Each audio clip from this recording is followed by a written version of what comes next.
and several strong and sturdy men immediately rushed forward. It's really food. So much food. When they reached the front, the Hans were so excited that they fell down on their knees directly in front of the chasm and looked downward. The chasm was about 3 feet deep, with many tree trunks sticking 7 ways across it. And these tree trunks, actually drooping a lot of sacks. Some of the sacks were rotten by the branches, and what was revealed inside was actually white, fine rice. It's not just on the trunk. At the bottom of the chasm, there were dozens of bags of grain still strewn about. Zhang Dali was standing at the bottom of the ditch bundling grain. Seeing that the village people had all come, tilted his head and yelled, "Don't just be happy, hurry up and help pull all the grain up." Upon hearing this, the Hans reacted in succession. Hey, okay. Then they helped Han Kangwu pull it together with 7 hands and 8 feet. That's too slow. You guys pull up there. I'll go down there and give Power a hand. Seeing a helper, Han Kangwu simply gave the rope all to a few Hans, and himself jumped into the chasm,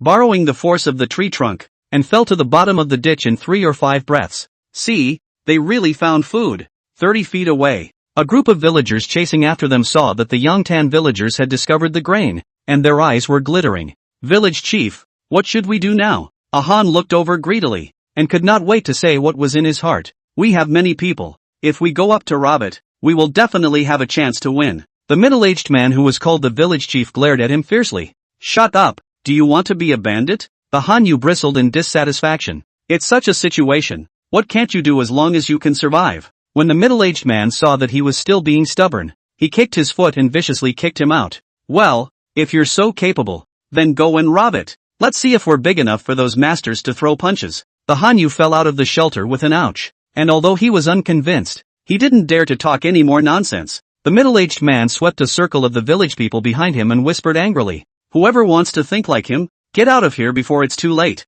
We can't tolerate robber-minded people in our Yanghua village." The faces of the villagers flickered, and they all hid the greed that bubbled up. The Hanyu, though reluctant, rubbed his ass and retreated back into the crowd. Mayor, then what are we following them for? Yes, village chief, if it weren't for the grain, why would we follow them so closely? It's exhausting for all of us. Although in the way of the village chief's majesty did not dare to say any excessive words in, but the big guy's heart is puzzled and unwilling. Seven Mouths asked. The middle-aged man's eyes peered out behind the village people. You think we're the only ones who followed you this way? A rhetorical question warned, and all the village people looked over behind them. Sure enough, 100 feet away behind them, there were vague heads agitating, and it looked like there were quite a few people. It should also have seen the commotion and followed the victims. This natural disaster is so tragic that not only us, but thousands of people have no way to live. The middle-aged man said with a gloomy face, the people of Yongtan village won't follow someone to Baliao for no reason. And we didn't follow the people of Yongtan village for no reason.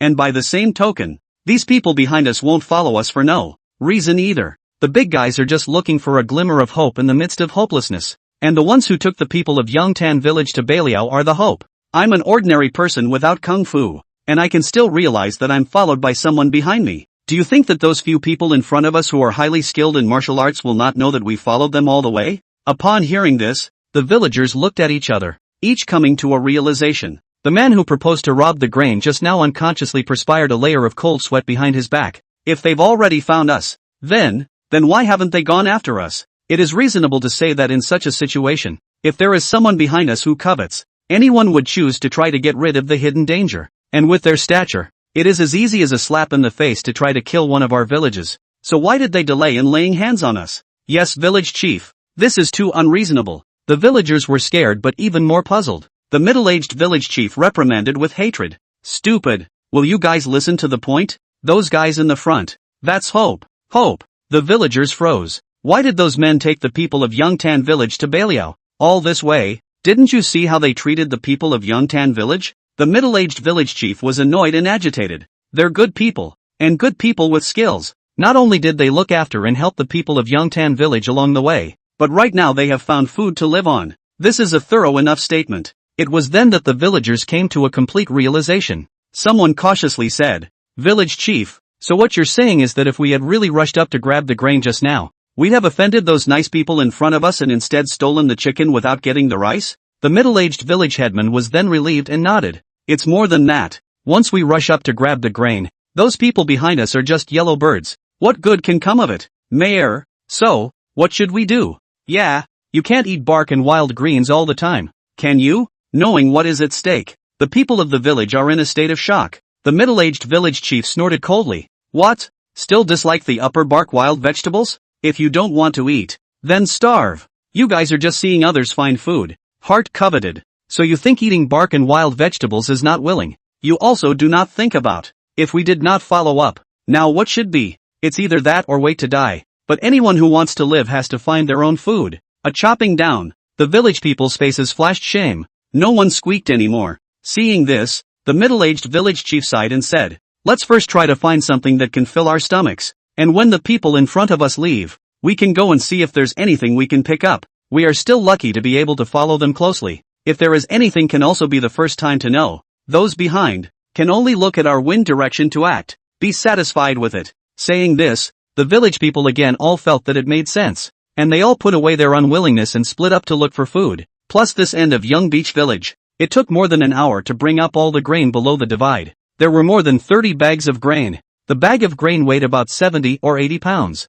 That's over 2,000 pounds of grain. I didn't dream it, did I? Pop. It hurts. It hurts. I didn't dream it. It's all real. Hanyu couldn't help but incite his own ear. His eyes glazed over in pain, but he couldn't stop laughing. Someone else reached out and pinched a few grains of white rice and put them in his mouth. His eyes teary with excitement. I'm eating refined rice. I'm eating fine rice. All the village people either shook hands and jumped longitudinally or hugged each other, all crazy with excitement. Tangwu has little territory that can grow refined rice. The only people in the entire Tangwu kingdom who could eat refined rice were the ones at the top of the Tower of Power and Wealth. But now, surprisingly they picked up fine rice. They wouldn't dare to do that in their ordinary dreams. Not to mention that they had just experienced a natural disaster yesterday and thought that the only thing that awaited them was death. Who would have thought there would be such peaks and valleys? Dang! Uncle Quan took large strides to Chu Yi and Fong Jinju and knelt down unexpectedly. Benefactor. Hero Chui. Miss Jinju.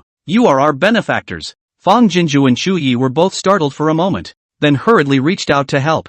Uncle Quan. What is this? Get up and talk. But he didn't want the old man to look like he had welded his knees to the ground and couldn't tear them at all. Immediately following, the village people came forward, knelt behind Uncle Quan, and kowtowed toward Chu Yi and his party. Thank you, Benefactor. If it weren't for Benefactor, we would still be stuck in the ruins of the village waiting to die. How could we have come across such a chance of life? Thank you, Benefactor. Benefactor saved the lives of a village of us. In the future, as long as Benefactor has a word, I will not hesitate to go to the Mountain of Daggers or the Sea of Fire. Seeing this scene, Fong Jinju and Chu Yi looked at each other with the same color of relief and worthiness in their eyes. Uncle Quan, get up! Waiting for the villagers' agitation to stabilize a little, Chu Yi then helped Uncle Quan up in due time. We've suffered through it too. And we all feel the heartache and pain of the big guys. Chu Yi swept a glance at the village people and said in relief, but no matter how hard it is, as long as one is still alive, there must be hope. Your families would be happy for us if they saw this, wouldn't they? A statement that had everyone in tears and nodding their heads. Benefactor is right. No matter what situation we encounter in the future, we have to live well. There is hope only when we live. Seeing this, Fong Jinju hurriedly laughed and said, everyone don't just focus on excitement. Those who have the strength to carry. Those who don't have the strength to carry. Take advantage of the excitement. Let's catch up with another cut of the road in one go, and find a proper place to build a fire to cook. Good Lou. The men will carry one bag each. The women will carry one bag each. Let's listen to our benefactor and hurry while we can. Saying that, Zhang Dali held Xingbao and led the way, while the village people, you helping me to carried more than 30 bags of grain and followed behind him. Shuya's few people deliberately walked at the end, waiting for the village people to step out for a bit. Fong Jinju attached to Rui's ear and said a few words of something before the group of four rushed to catch up. Village chief, they're far away. The people of Yanghui village who had been watching Yangtan village saw this and rushed to report to the village chief.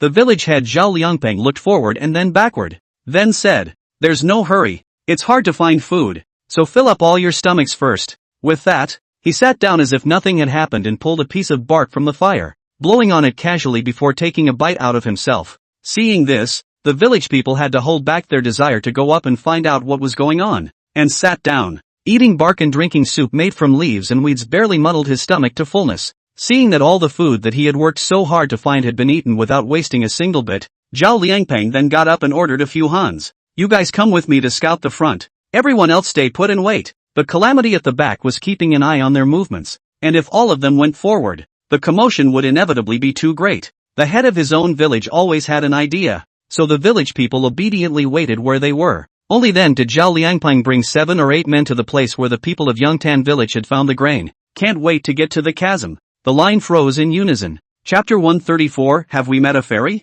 Afterward, all of them knelt down by the ditch, their bodies' excitement pouring out like a waterfall. Zhao Liangpeng immediately reminded in a low voice, all of you hold back, no voices allowed. If we make a scene, it will only attract attention. Zhenquan, you go over there and call out a few more strong ones to come, and tell everyone else to stay honestly where they are. Don't make a sound, and don't keep looking this way, and don't ever let the victims behind you find out what's going on. Zhao Zhenquan responded repeatedly, rubbed his face, and pretended to walk back towards the house as if nothing had happened. Only then did Zhao Liangpeng look back into the ditch. The ditches are all full of grain. There were hundreds of bags. He was ecstatic, but couldn't help but wonder. In fact, he didn't hold out much hope. After all, the odds of picking up food halfway through the day are really slim. Not to mention that food is precious, and anyone who finds it and can take it away at once will certainly not leave a single grain of rice behind. And yet, I don't want to. Those grains taken away from Yongtan village are not even 1% of what is in this ditch. Where the hell did all this food come from? Zhao Liangpeng got up and looked ahead openly. Thinking of those few extraordinary people, an impossible thought inexplicably arose in his heart. Could it be that God is sending immortals to show them the way to life? Think about it. Zhao Liangpeng hurriedly knelt down towards the front, and also greeted a few other Hans who also knelt down and reverently kowtowed a few times. The appearance of these grains is too divine. No matter what was going on, that was someone saving their life and they had to kowtow in thanks. Look, village chief, there's still rope here. A Han saw 2 bundles of rope and took them over and handed them to Zhao Liangpeng. And a letter. Zhao Liangpeng's heart jumped and he hurriedly picked up the letter. The envelope was surprisingly in a bag as clear as glass, and looked unusual. Zhao Liangpeng studied the bag for a while before opening it and carefully removing the envelope. He looked over at a couple of Hans. The Hanyu also looked at each other and thought it was so amazing. And look at the rich grain at the bottom of the ditch. Several of the men's expressions became reverent and solemn. There was no signature on the envelope, but Zhao Liangpeng subconsciously felt that this letter was specially left to him by those extraordinary people in the front. With a pious face, he took the letterhead out of the envelope. It was letterhead he had never seen before, and the handwriting on it was as small as a bean, but the strokes were distinct. By no means can it be written by any pen in this world. See the words, boys, I know that you are going through suffering, grief and despair, but there is a heavenly destiny in the world, and the dark and painful road is coming to an end, and the light is just ahead. These grains are the supplies that will sustain you through this last leg of the dark road, but remember, take according to your needs, do not be greedy. Whoever is born with greed, that is to cut off the path of light, will fall into darkness forever, and shall not die a good death. Also, when this rope is used up, it is returned to its original place, and when this letter is read, it is restored to its original form and returned to its original place. Children, I hope that you will all be kind and righteous and open-minded, so that you can cultivate good results. After reading the letter, Zhao Liangpeng's heart was shaken. No wonder, those people in front of them must be the immortals who showed the way. No doubt. He hurriedly restored the letter carefully and put it back in its place. A few Hans looked at each other and whispered about the contents of the letter. Zhao Liangpeng said with a solemn face, this food is given by the immortal. This letter is also left by the immortal. Do not ask more questions. Hurry down to get the food up. Speaking of this, his face was stern, and he exhorted word for word, just pick up 30 bags up, and don't take more than 30 bags, enough to feed a village of them for a month or 2. Although they were unsure, the few Hans did not dare to disobey and hurriedly did as they were told. When enough food was taken, Zhao Liangpeng did not dare to delay, and hurriedly led a village of people, chasing towards the northeast at a fast pace. Monmouth County, temporary shelter camps. Lord Taisho, it's bad. A soldier trudged across the chapped pavement to one of the largest military tents. The Taisho's head was wrapped tightly, his hands and feet were bandaged, and he was lying on top of the bed. At these words, he rebuked in annoyance. What is the cause for alarm? What could be worse than the situation at hand? However, because of the violent force, it pulled the wound, and it hurt a lot. The soldier was busy kneeling at the bottom, his voice trembling. The Chu family army has already marched on the city. What? Taisho sat up violently. The movement ripped pain throughout his body, and with a thud, he fell back onto the bed, nearly passing out on his back. After a while, he slowed down and said incredulously, is Northern Liao trying to rebel? Previously, Lord Wang was ordered to go to Northern Liao to find out what was going on. There was a special explanation on the way to Mengzhou County, saying that Northern Liao had been out of food for 2 months and was not to be feared. I am afraid that Chang Wu will take advantage of the opportunity to capture Beiliao and annex it as his own city. So on this trip to Beiliao, if there is any difference, he will be aware of it when he arrives at the city gate, and he will set off 2 fireworks as a warning. At that time, the county of Manzhou will immediately send troops to the north to rescue them, but these days have passed, and no sentry has come to report. He thought everything was going well. It is also speculated that Beiliao is already a dead city, and that Lord Wang should turn back in the next day or two. I didn't realize that a sudden natural disaster had left half of Mengzhou County in ruins. He was buried under the rubble and nearly died. Today it is easy to be rescued. Just got diagnosed and settled. Is thinking of taking a team of guards to sneak back to the capital to report the disaster, with their own serious injuries, so that they can hurry to throw out this mess in the county of Mengzhou. But I don't want to see the Chu family's army suddenly descend on the city. What the hell is going on? Shouldn't Northern Liao have died a long time ago? It's bad. The Chu family army has killed its way into the city. Not waiting for the Taisho stroke to make a decision, there was a burst of military chaos outside. The Taisho's face turned pale with fear, and he shouted, "Quickly! Quickly help this official up and protect this official to escape. It's better for Lord Taisho not to come out, lest the swords and knives hurt you. We're going to resist the Chu family army." But I didn't want the soldiers and guards to find pretexts and flee. Within a short time, a Chu family army rushed into the tent and easily tied up the Taisho, tackled the thief. Together with the 30,000 troops of Mengzhou County, nearly half of them were lost due to the natural disaster, and the rest were all injured and unclimatized. The 3,000 Chu family troops effortlessly captured Mengzhou County, by order of the general. All surviving soldiers and civilians were brought back to Northern Liao. Even the Changwu soldiers could be turned into Northern Liao people, not to mention these soldiers and civilians in Mengzhou County. On the other end, Xiong Dali had long ago taken 2,000 Chu clan troops and embarked on the road to Xiangzhou County. It was 30 miles out at the moment, a place 50 miles from the county of Monmouth. The people of the village of Yangtan were temporarily lodged for the night behind a jutting mountain wall. It was a busy time for those who gathered firewood and those who made fire. Compared to the mourning and despair after the natural disaster, everyone's face is now full of vitality. Do you think we've met a fairy? A few women collecting firewood couldn't help but get together to discuss, secretly looking at the eyes of Chu Ye's men in the distance, reverent and awe-inspiring. I think so.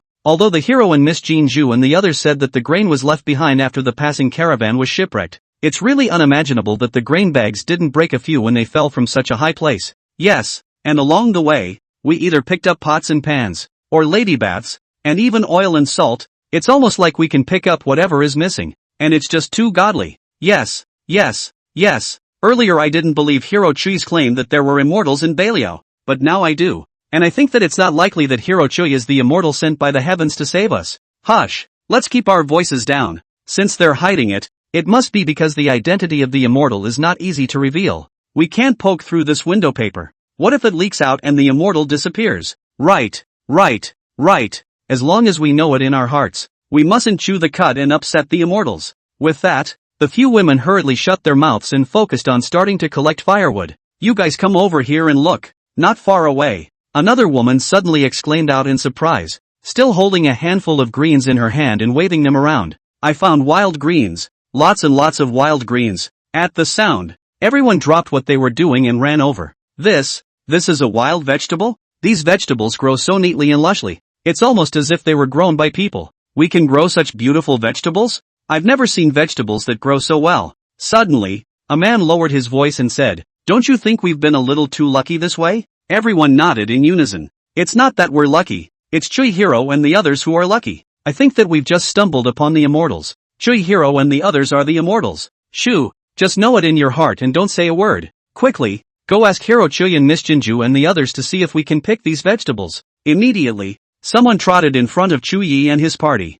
his face full of respect and piety practically falling to the ground. Chu Yi Hero, we found a piece of wild vegetables. The growth is especially good. Can we pick it? Chu Yi nodded. Yes, pick a little bit enough for us to eat. Don't be greedy, keep some down. Maybe we can save more people in the future. Oy vey. Having gotten the go-ahead, the village people ran off in a happy flurry. Just in time for him to run out, Eagle Friend landed next to Fong Jinju. There's a letter from the Northern Liao side. Fong Jinju's eyes lit up and hurriedly came over to Chu Ye's side. Let me take a look too. The woman's soft hair fell unnoticed, skimming over the back of Chu Ye's hand, and his heart felt like it had been tickled by a feather. Yi lowered his eyes and could clearly see the tiny fluffy hairs on Jinju's cheeks, and the gentle ripples in the bottom of his eyes instantly rippled out in a circle. He spread the letter toward her eyes. TSK. Fong Jinju looked up at Yi. The bottom of her eyes filled with excitement and incredulity. Your men are really tough. Capturing Mangzhou County so quickly? Yi was shaken by her crystalline eyes and laughed. For one thing, my men are indeed all elite soldiers. And for another, it's also because Mangzhou County was struck by a natural disaster and is just unbeatable. In fact, this journey is smoother than expected. And it's fine if General Xiong and the others don't come. Fong Jinju sighed in relief, and just as she smiled and tried to say something, she saw Chuya's face steeply change to wariness. She hurriedly changed the subject and asked, "What's wrong?" Yi and Han Kangwu both rose one after another. "There's movement back there." Fong Jinju also hurriedly stood up, and really heard the sound of arguing and clamoring. Yi looked to Fong Jinju. "Jinju, you take the children and wait here. We'll go check out the situation." Fong Jinju nodded repeatedly. "Don't worry about us. It's you guys. If the situation isn't right, hurry back. We can move out immediately." Han Kangwu, on the other hand, hurriedly called the people of Yongtan village back and instructed them to protect Fong Jinju and the two children. Then the three of them swallows and flies back towards each other. Chapter 135. What kind of heavenly law is there in this chaotic world? There is only the weak and the strong. Why do you covet our grain when you already have so much? Your grain? Did you grow this grain? Is your name written on it? Even if we didn't plant it, we picked it up first, so why should we give it to you? Is there any law in heaven? Ha? Heavenly justice and the king's law? What kind of heavenly law is there in these chaotic times? There's only the weak and the strong. That is, I advise you to obediently hand over the grain, or else you're just asking for trouble if you want to fight against several of our villages with just one of your villages. Don't be able to escape a natural disaster but not a man-made disaster when the time comes. Right. Hand over the grain now. Hand it over. Chuya's trio had just turned back about 100 feet when they saw two groups of people facing each other with swords drawn. There were about 200 men in one group, and they had several hundred bags of grain behind them. The other group had only 60 or 70 men, half of them rushing ahead, the other half using their bodies to protect dozens of bags of grain in death. The highs and lows are immediately apparent. Seeing this, a flash of realization flashed across Chuya's eyes and his face sank. When they set out from Shangzhou County, they knew that several waves of victims had followed behind them, and there will be a steady stream of victims following the movement, all the way down the road. Originally, he was prepared to gather all these victims together and make the journey together. Anyway, it is also necessary to bring these victims to the North Liaori settlement, in advance of the centralized, or arrangements. But Jin Zhu didn't feel right. She said that before the Chu family army came, it was still necessary to act with careful planning. Even if they were more powerful in martial arts, there were only 3 of them after all. People are different, and the ethos of villages is different. When there are a lot of people, it is inevitable that there will be a mix of fish and dragons. The strangeness of the appearance of food and supplies is obvious to anyone with a clear eye. But the good-hearted, even if they see the difference, will only associate it with good, and be careful to cherish their blessings. But not everyone is kind-hearted. If someone has bad intentions and deliberately stirs up trouble, in their line is trouble. Jinju says that this is a righteous act on his part, and she can only support it with both hands. But the premise is that you must ensure your own safety and interests. Kindness has to be sharp, and kindness has to be put into the hands of those who deserve it. To do otherwise is just stupid. If the victims are centralized, the challenge is how to make the food appear in line with common sense. So, Jinchu thought of a method. She deliberately left hundreds of bags of grain in that chasm. A special warning letter was also left. It says that these two are the touchstones of the human heart. The good people will surely be in awe of that letter and take food as needed, leaving the victims behind with a chance of survival. People like that are worth pulling for. But if they were greedy, they would have ignored that letter and appropriated all the grain. Such people, letting them set foot in Baliao, would also taint the ethos of Baliao. Right now it seems, Jin Shu's planning is extremely right. What's the point of wasting words with them? Just go up and grab it. Right, grab them all. Seeing that the party with more people is going to come up and grab the grain, Shuya's 3 Yin Fei fell in the middle. Han Kangwu and Zhang Dali stepped forward in unison, and instantly clamped the necks of the 2 men in the lead, and with a reverse scissor, they had the 2 men kneeling on the ground, unable to move. Tackle the thief. Which one of them isn't battle-hardened? With just a glance Shaw could tell who was the head of the 200. Sure enough, these 2 leaders were captured, and the 200 people behind them all lay down in uncertainty. Who? What are you guys? The middle-aged man who was tackled by Han Kangwu was white with pain and his eyes were full of horror, but he stalked his neck and said, I advise you not to mind your own business. This matter has nothing to do with you. they followed the whole way. It is confirmed that the people of the village of Yanghua are ordinary villagers, which dares to cooperate with several villages. Group pounced on the grain robbery. Who thought? A man was killed halfway through the process. Although he was arrogant just now, he was only relying on the number of people behind him. That said, he was a planter, and he could yet win by force against an evenly matched farmer. But these people in front of us, at a glance, are people with high martial arts skills, not so good with each other. Caught off guard, the scene startled even the people of Yoho village. When they saw the Hongyuan few, they were instantly thrilled. It's those heroes. Oh no, it's not allowed to say that it's immortal. With them, they will surely do them justice.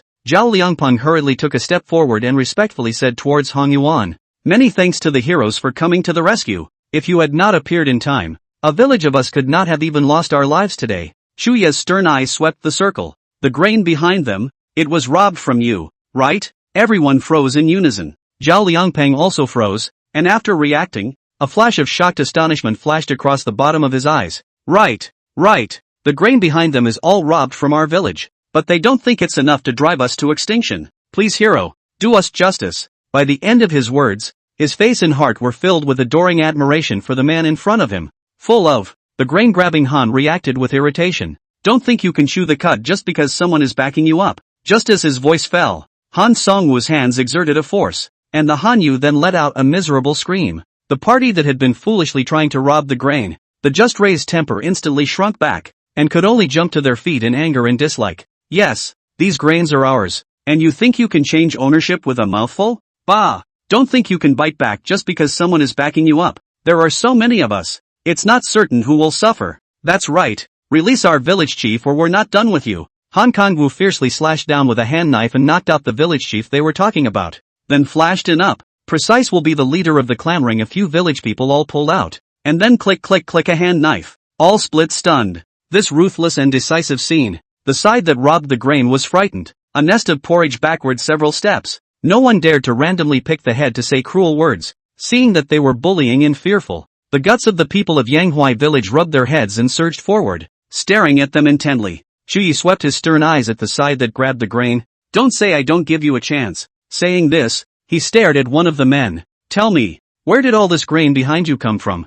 Zhang Dali brushed forward and yanked the Hanyu out. The Hanyu's eyes flickered and he stammered. This is the grain we grow ourselves. Without the need for Chu Yi to open his mouth, Zhang Dali made a hand slash and directly split the stunned. Chu Yi stared at another woman. If he won't tell the truth, you tell it. The woman's face turned pale with fear, looked back at the village people behind her, and struggled. You're bending over. Zhang Dali's hand rose and fell, and the woman fainted on the ground with a thud. Seeing this, the group of people grabbing the grain instantly panicked. Chapter 136, The leader's nature and vision will determine the life and death prospects of a group of people. Between the people of Yanghua village feeling relieved, there was awe and fear in their eyes when they looked at Chuya's trio. The moment. They were glad that their village chief had the foresight and decision to correct their wrongdoings in time.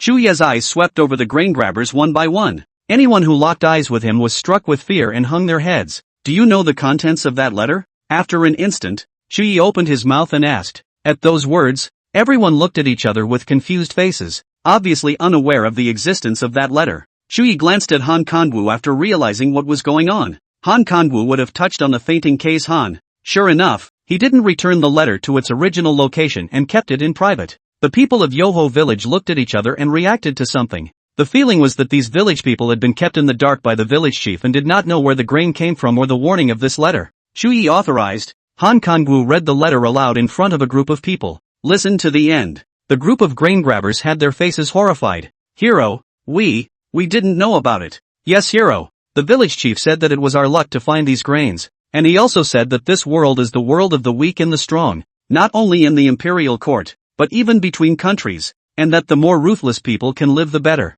He also said that the only way to survive in this world is for us several villages to embrace and rob food supplies from others. So, that's why we listened to him and came to rob them of their food. Yes, hero. We didn't know that food was even given by the gods. Chuyi did not interrupt them, but waited for the voices to lower spontaneously before speaking. Perhaps you do not know, but you are not innocent. But where your hearts are good and your wills are firm, even if you do not know this letter, you will not be blinded by the wolfishness of these men and follow them in their evil deeds. If there is this evil guts, it should be directed towards those treacherous sycophants who used to exploit and oppress you. Not just bully the poor people who are just like you. A stern word that did not hesitate to poke at the grain robber's shroud. A group of people's eyes flickered and they couldn't even utter a word of argument. At the end, a woman spoke sadly. How can we choose? When everyone turns from evil, if we still hold on to goodness, we will be bullied and excluded. And how can we survive in such a situation if we get off the hook? We're certainly at fault, but heroes can't generalize. She made a pleading statement that drew a chorus of agreement. Even the people of Yoho village felt a few moments of empathy. Chuyi glanced at the woman. There's no denying that you have a point. In order to survive, sometimes you do have to be forced to make choices against your will. You have made mistakes because you have chosen the wrong leader in blind obedience. And the leader's disposition and vision will determine the life and death prospects of a group of people. Saying that, he reached out and pointed to the villagers behind Zhao Liangpeng. If they encountered the same situation, these people may not be the same as you, forced by the form and make the wrong choices, but they are luckier than you, and have a good village chief. Chuyi looked at Zhao Liangpeng and the people of Yanghua village. From the moment you followed us, we know every move you make. Some of you are greedy and adventurous. If there was not a timely stop by your village chief, ordering and exhorting you to hold on to the bottom line and goodness, we would not have come to help you out of your predicament today, and we would have allowed you to eat the consequences of your own evils, and to perish on your own. Upon hearing this, the people of Yanghua village only felt grateful and fearful. Zhao Liangpeng stepped forward with eyes full of excitement, cupped his fists and said, Hero Mingjie, I just think that the natural disasters and calamities, to be able to survive by chance, and by the mercy of the gods, is already a great fortune. In addition to reverence and thanksgiving, do not dare to have any other thoughts. This time, I feel even more that my earlier perseverance was right, and I will be even more vigilant in the future. Chuyi nodded. In the face of temptation, the steadfastness of yours is rare, so you will surely cultivate good fruits thereafter as well. I have something to ask of you, big brother. I wonder if I may. Zhao Liangpeng nodded his head without hesitation and said, Feel free to say whatever the hero wishes. I will do my best. Chuyi nodded his head gratefully and looked again at the group of people who had grabbed the grain. If you don't want to end up in the same situation as them, I can give you a chance to redeem yourselves. If you don't want to, the food grabbers reacted by nodding their heads. Good. Chuyi nodded his head. His face slightly cleared. 4-1. Of the grain behind you, leave 50 bags behind, and return all the rest to their original positions, including this letter. This natural disaster involved a wide range of people. Not only you want to live, all people want to live. So behind there are more victims will go forward to the North Liao. These food is to give all the victims of the supply. If you all take it, is to cut off the head of the back of the people's way of life. Secondly, you have nearly harmed yourselves and others because of your blind obedience, and you need a wise leader to guide and restrain you. He pointed to Zhao Liangpeng. After this, you will all listen to this big brother's arrangements. Remember? At those words, not only the grain robbers, but Zhao Liangpeng and a group of people from Yanghua village froze. After reacting, the food grabbers nodded their heads. Hero, we take note. We will all listen to this village chief in the future, and we will certainly not make any mistakes. Hero. Zhao Liangpeng's eyes twinkled as he stepped forward and said, I have an unforgiving request and would like to ask the hero to fulfill it. Chuyi nodded, signaling him to speak straight. Zhao Liangpeng suddenly knelt down towards him. The hero has a heart for us bitter people. He is a man of great justice. Compared to me, the hero is the true leader, and I ask the hero to take us up to Northern Liao together. We will honor the hero in all things, and if we have any second thoughts, we will be at the hero's disposal. He said something that woke everyone up. Whether it was the people who robbed the grain or the people of Yanghua village, they all knelt down to Chuyi. The village chief is right. Please ask the hero to be our leader, and stay with us until we go up to Beiliao. We will listen to the village chief and the hero and everything. Seeing this, Han Kangwu and Zhang Dali looked at Chuyi in unison, waiting for him to decide. Chuyi pondered for a moment before saying, Good. Across the board. We're going to Beiliao, but it's just a side trip. But the ugly words in front. I only do this road in the leader. Wait until the North Liao. You still need to listen to this big brother. If there are life events, I will not be lightly forgiven. The words of the heroes, we keep them in mind and dare not violate them. Good. Then quickly return this grain to its original place before setting out. With Chuyi's permission,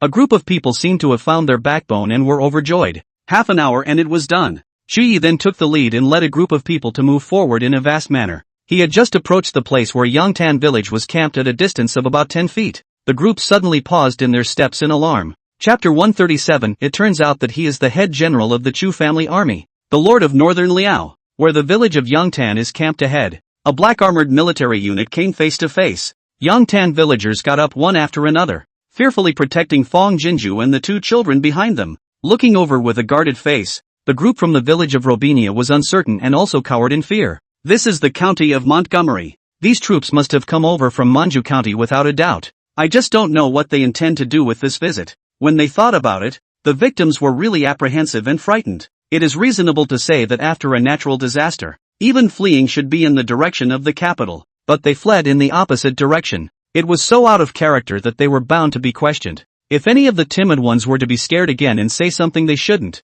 it would be hard for them to escape death. General! With a loud cry, the general at the head of the black armored army rolled over and dismounted, grinning broadly as he trotted toward Chu Yi. General? Everyone froze in unison. The reactions looked over at Chu Yi. General! Fortunately, I will come to meet you. Xiong Dali had a smug look on his face, then looked at Fong Jinju again. God! Miss Jinju! Rue! Seeing this, Rue ran towards him and opened his short arms for a hug. Uncle Bear! Xiong Dali happily picked up the little man in one hand and flew high. Then it was watery against his neck. Good boy. Peace is good. Peace is good. Ah. Rue hugged his big head and giggled with delight. Seeing this scene, everyone was shocked into a stone statue. What? What the hell is going on here? Seeing Xiong Dali and his party come, Chuya's heart fell into place and there was nothing to hide. Power. You come with me. At those words, Xiong Dali hurriedly put Rue down and followed Chuyi away from the crowd. As soon as he's gone, all the victims puffed the pot like boiling water that had reached its peak in an instant.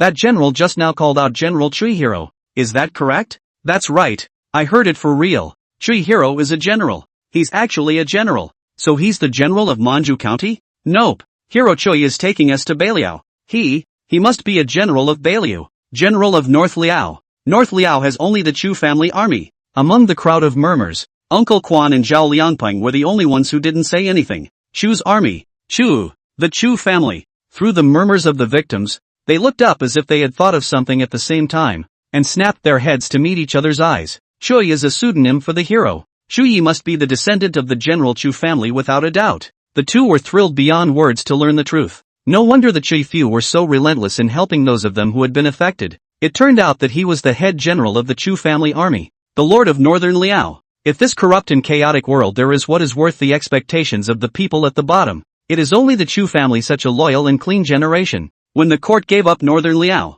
it also cut off the people's last glimmer of hope. I didn't realize that Northern Liao didn't die. Uncle Quan and Zhao Liangpeng looked at the group of Chu family army black armor soldiers who were in high spirits and said goodbye. North Liao not only did not die, looks like Chu Yi said that, into a good hectares of acres of paradise. Think about it. Uncle Quan and Zhao Liangpeng who don't know each other. There were also people from the two villages and Yangtan village who had a disagreement earlier, whether you know them or not. All excitedly shaking hands with each other or hugging and jumping lengthwise. Everyone, from the strands of their hair to the corners of their clothes, was oozing with extreme delight. Seeing this scene, the bottom of Fong Jinju's eyes roiled with gratified movement. Previously, these victims are like headless flies. One can only instinctively survive. Even the discovery of that food would only grant them a momentary sense of security. After all, food will run out someday. But now, the expectations for the future that these victims displayed after guessing Chu Ye's identity were unprecedentedly vigorous and raging. Like thousands of floating weeds that have experienced the ravages of the wind and waves, they finally see an island where they can take root and land. I hate that I can't run to it right away. Don't worry, General. I will definitely do this errand well. You can rest assured to bring Miss Jinju and Rue back first. Elder Lady Chu and Shushu are waiting for you to go back. This room was in a mess of excitement, and that room Xiong Dali and Chu Yi had already finished their business, and were walking back while talking at the end of their tales. Chu Yi nodded. So many things happened one after another today. Mother and Shushu must be at peace every single day. But fortunately everything is still going well. When we return to Northern Liao, everything will be settled. Wow. As soon as the two of them approached, Uncle Quan and Zhao Liangpeng knelt in unison with all the victims. Grasshopper, see the General. Thank you, General, for your great kindness. All of them kneeled down on the ground with piety full of 5 bodies, worshipping Chu Yi. I had thought that even if I went to Baliao, altogether they were unknown. But now the Lord of Baliao was at hand, and he took great pains to persuade them to live well and guide them to Baliao. This shows that the Lord of Baliao is a man of great righteousness and goodness, allowing them to go to Baliao to seek a chance of survival. Chu Yi stopped walking and was not surprised. He looked at Uncle Quan and Zhao Liangpeng. Not stating my identity earlier has its own considerations, and it is not deliberately hidden. After all, Even if I opened my mouth to explain my identity, without proof, it is difficult to win the trust of everyone, so I had to make up a story, and persuade everyone to go with me to Beiliao. As you can see, I am none other than Chu Yi, the head general of Northern Liao. Let's all get up and talk first, big guy. At that, the victims were once again abuzz. Guessing and hearing Chu Yi admit his identity in person are two different things. Thank you General Chu, General Xie. The victims helped each other to their feet, still with some untrue weakness in the soles of their feet. Chu Yi added, now that everyone knows my identity, I think there must be no more worries. Just rush all the way to North Liao City on the line. When the time comes, I'll settle the big guy down properly as appropriate. Said his face solemn, ugly words in the front. My North Liao City does not accept people with bad intentions. If I enter my North Liao City, but any person who commits crimes and makes trouble, will be dealt with by the military law, and will never be soft. Upon hearing this, the villagers who had previously grabbed the grain were in awe. Don't worry, General. We will be at peace and will never listen to people instigating trouble again. Yes, General. Forward we are also headless. That's why we are being used as a gun. From now on we will listen to you in everything. Whoever cares if they live or die is their god. In the future, there will be no more court in their eyes. Only General Chu. Chu Yi nodded. Northern Liao affairs are complicated. I have to take my family to go first. Saying this, he looked at Xiong Dali beside him. He is my capable lieutenant. He will stay behind to protect your safety. Just listen to his arrangements. Chapter 138 The General is back. Uncle Quan stepped forward and said excitedly, General, go and busy yourself with the generals go. We all listen to you and to this vice general's arrangement. Chu Yi wasn't just saying it off the top of his head. It's amazing that he actually cares about them. At this moment, the old man was all too glad for his decision. After instructing Xiong Dali some more, Chu Yi took Fang Jinju and several people to leave first. That's great. Fang Jinju couldn't help but sigh. We're all fine. The victims have rekindled their vitality and fighting spirit, and everything is moving in a good direction. That's great. She held out her hand and felt the wind flow through her fingers, as if all that was bad had dispersed with it. After acclimatizing, she wasn't afraid of heights. Instead, I enjoyed the feeling of Mercedes in the wind, the look of wanton freedom. Chu Yi hooked the corners of his lips. Jin Zhu, it's your appearance that makes everything better and better. If Beiliao is still the same Beiliao as before, he also didn't have the backbone to bring those victims back. If the rush to North Liao hadn't been for Jin Zhu's advice to take out food as a supply for the victims, it wouldn't have gone so smoothly. As he spoke, he easily leapt over the chasm jutting out, his figure fast and steady. Fang Jinju pursed her lips and accepted the praise openly. These children are my blessings. Speaking of which, I should also be considered your Chu Yi's blessings, right? More than. Chu Yi said softly. Fang Jinju tilted her head and moved closer. What? What's more than that? Chu Yi smiled without saying anything, and between lifting his breath, his body shape was a little faster. Speeding up. Fang Jinju's heart hangs slightly and she tightly climbs onto the shoulder of the person underneath her. Slow down a little bit. I'm just getting used to the speed I was going at just now. Your leg is still hurt. Be careful. She didn't see the love raging under the eyes of the man beneath her. Grandmother, sister, skirt, paint red, red, the best. Okay, then listen to Shuru and paint it red. Grandma, be careful ow. Mei Suri, it's pink. Good, good. The general's granary. Elder Lady Chu and Shu Shu were lying on Chu Ye's bookcase, painting. The little man was carefully coloring the person on the drawing paper. His focused little look was simply adorable. Old Lady Chu colored as her little granddaughter said, her eyes full of doting and pride. Shu Shu's drawing is so beautiful. Sister Jinju and brother will love it. Shu Shu tilted her head and smiled sweetly at her. Sister also praised Shu Shu for her good painting, saying that Shu Shu will become a great painter. Elder Lady Chu and Sister Wei looked at each other and smiled brightly like chrysanthemums. General! The general is back. Suddenly a sound of footsteps came from outside the door, followed by a cry of alarm from the Chu family army guarding the door. Shura's big eyes shook as she dropped her pen and ran out of the bookcase. Sister! Rui rushed in pulling Starbuck in unison. Shu Shu's little feet braked violently and looked at Rui dumbly, her little hand rubbing her eyes unsurely. Seeing this, Rui also caught off guard and braked, his little face excited and uneasy. Sister! It's my brother! In the next instant, Shu Shu's teardrops barred down. Dada rushed over and hugged her brother tightly. Brother oh dash! It really is brother! The little man's impulse was too great, and Rui's small body was unsteady, holding Shu Shu and falling backwards. Star Treasure rushed forward and attempted to hold the two little ones up, but was crushed underneath them. The three little ones stacked and rolled into a ball. Shuyi took 3 or 2 steps forward and hurriedly picked them up and stood them up. Brother is bad. Scaring Shushu. Shushu is scared. She fell down and was helped to stand still. During this time, Shushu had been hugging Rue without letting go, crying with snot bubbles coming out, rubbing Rue's shoulder. Rue hugged his sister's little brain, gently patting it to appease. It's brother's fault. Brother's fault is big. Shushu, don't cry. Don't cry, ow. Saying that, he pulled Shushu's little hand and hit himself. Shushu hit brother. Shushu won't cry. Shu retracted her little hand and hugged her brother and cried even harder. No hitting brother. Oh. Seeing this scene, the bottom of Star Treasure's eyes also flickered with crystals, and the bottom of the crystals was full of envy. Old Lady Chu quickly stepped forward and pulled Chuya's arm. How come it's just you guys? Where's Jinju? Then the eyes sought out worriedly, not allowing Chuyi to speak. Fang Jinju walked into the granary and called out with a smile. Old Lady Chu was shaken. Then she was ecstatic. Jinju, it's really you. As he said this, he quickly stepped forward to meet him and reached out to take Fang Jinju's arm. Fang Jinju also hurriedly greeted him. Jinju? Old Lady Chu's hand froze violently, her eyes glaring with incredulity and heartache. What happened to your arm? Fang Jinju froze, then laughed easily. It's fine, old madam. It's just a fall. Chu old lady fingers trembling emptiness touched her arm. Instantly tearful eyes. This swollen so much. Surely hurt. Bad. Come on. Get over here and sit and talk. With that, the old madam took Fang Jinju's intact hand and went to the four-sided table in front of Chuya's bookcase. The woman's had a slight brownness to it, but it was distinctly warm. Fang Jinju let her pull and sat down in front of the table.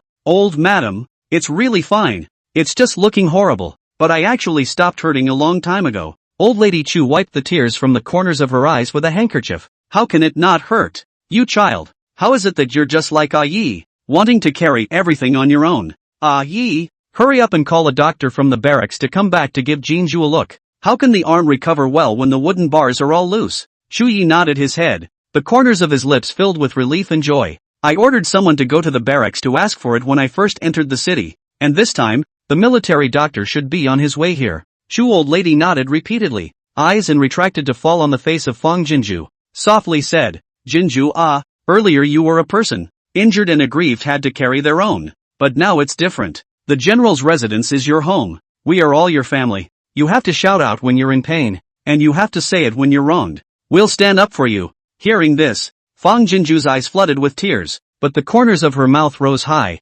Good. I'll listen to all of old ladies, but now that I've returned to Beliao, this is the general's territory. Who would dare to give me a commission? A look full of small arrogance. So that old lady Chu touched her tears to release and spread her face. That's true. No matter what, you all came back safe and sound. That's enough. Just by the fact that you've done so much for Northern Liao, you'll be able to walk sideways in Northern Liao in the future. Ha ha ha. Really? So if you go too far across, will you get beaten up? Ha ha ha. You kid. The most joyful people reunion. The grain silo has been cold for a long time. This moment is full of warmth that cannot be loaded. A Chu family army rushed into the courtyard with quick steps, saw the head of the granary with laughter, hesitated for a split second, or gritted his teeth and walked in. General. Chapter 139, Loving Sister, Pestering Sister. The voice was not loud, and it carried the care of one who could not bear to break the coziness of a room. Seeing his bad color, Chuyi collected the smile on his face and walked out of the granary. Come out and talk.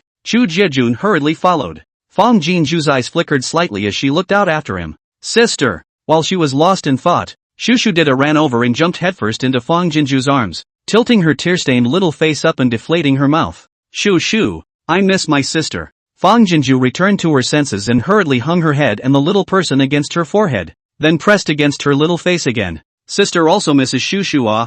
This is not it. Sister came over to the place where Shushu lives.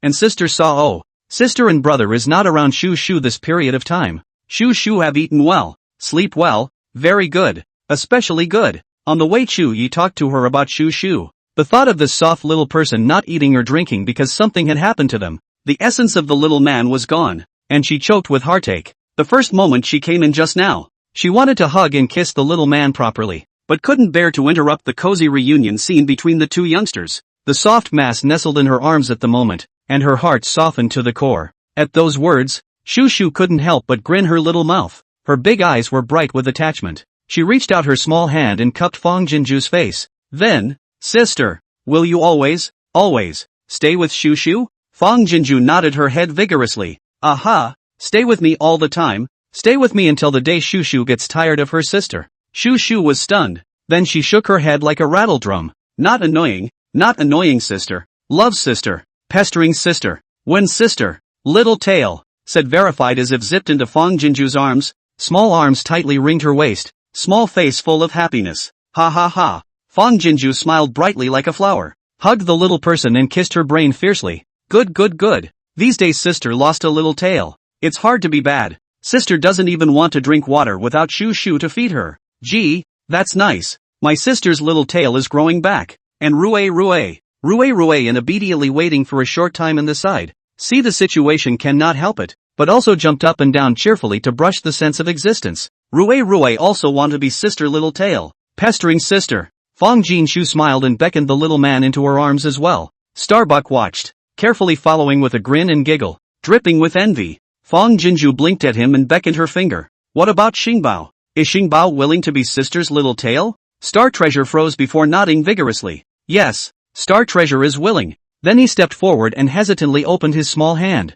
Rue reached out with his little hand and pulled him to him, raising her injured arm in an effort to raise it higher and holding the 3 dolls in the crook of her other arm. Fang Jinju felt as content as if she was embracing the whole world. Elderly Lady Chu protected her arm while looking at the cozy scene in front of her with a full ant smile. The more he looked at Fang Jinju, the more he liked it to the bone. Jinju really liked the several children to the bone. This girl is hard to find in the world. Jinju, when I received your first letter, I cleaned up your room, waiting for a big 3 small intimate enough. Chu old lady in time to get up, smiled. In the next yard, I will take you to take a look at a good Fang Jinju returned to her senses and bent her eyes. Yes, thank you old madam. Chu old madam eyes ranting. In the future this general's house is your home. You also don't a mouthful old madam. Just call me auntie. Fang Jinju graciously responded, smilingly holding the old woman's arm, her little daughter's simplicity showing. Thank you, auntie. Old lady Chu smiled and curved her eyebrows,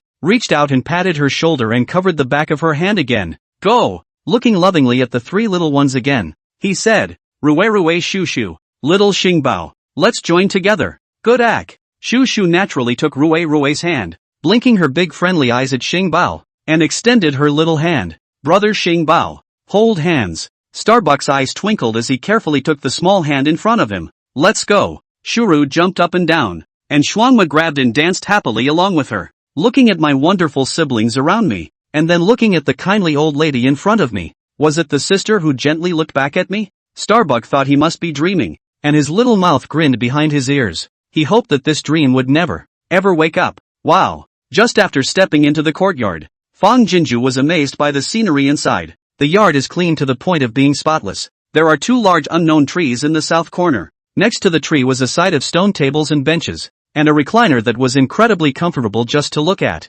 There was actually a swinging chair with a backrest between the trees. Fang Jinju couldn't help but quickly step forward. Wow! Reclining chairs, swings, this is simply my dream courtyard. Auntie, that's a lot of heart. Not all of these arrangements in the courtyard are my doing. It's a long story. See her joy. Chu old lady also followed the show face. Originally, a Yi went to meet you as quietly go, but I do not know why the wind is still leaking out. The people also thought that the general out of the matter. The hearts of the people are in fear. Later, this child Tingxian simply made up an excuse, saying that the goddess had abused her divine power by sheltering northern Liao, violated the rules of heaven, and was relegated to the earth to go through the ages. It is also said that when the goddess was relegated to the earth, she gave Yi a dream and told Yi to go forward to meet her. Ha! Upon hearing this, Fang Jinju was first stunned, and then couldn't help but laugh. I'm afraid this reason wouldn't be believable to a 3-year-old child, right? Chu old lady but smiled and shook her head.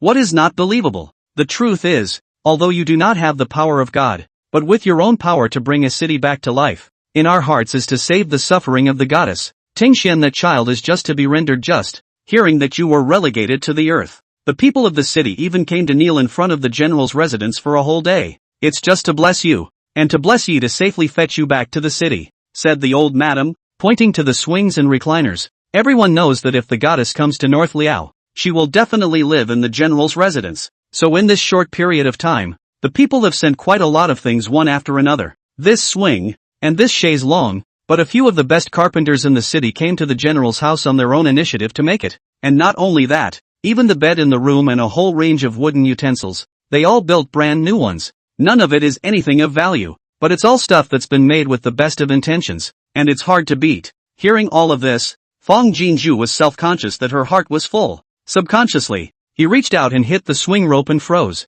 Chapter 140, in the future, we, Star Treasure, will have plenty of people to love us. The swing rope was surprisingly wrapped in cotton. It's soft to the touch and not cold or diaphragmatic this time of year. This small detail ruthlessly poked Fong Jinju's heart. She sniffled and looked at old lady Chu with a happy smile. Auntie, thank you.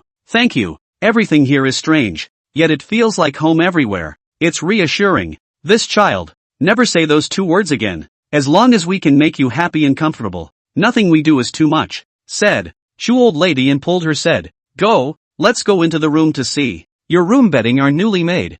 I personally over the water smoked incense to you lay on, but the general's house right now there is no good incense, is my own with. I don't know if you smell habitual. Where are the people now? After reading the letter, Chu Yi clutched it in his hand and asked in a deep voice. Chu Jejun truthfully said, Vice General Yi is worried that there is something different, so he detained them in the barracks and personally watched them, just waiting for the general to come back and dispose of them. Chu Yi nodded. Good, go prepare the horses. I'll come as soon as I say hello. It's the general. The Chu family army immediately obeyed the order. Chu Yi collected the complex sharpness under his eyes and walked towards the next yard. Grandmother, Shu, want to sleep with sister. Rui wants to sleep with sister too. Sister's arm is injured. The bed is narrow and crowded. It will squeeze sister. Be obedient. Be good. Follow grandmother to sleep at night, and come back to accompany sister during the day. Okay? Sister hurts. Shu, take care of sister day. Grandmother, let's sleep at our sister's feet and be good.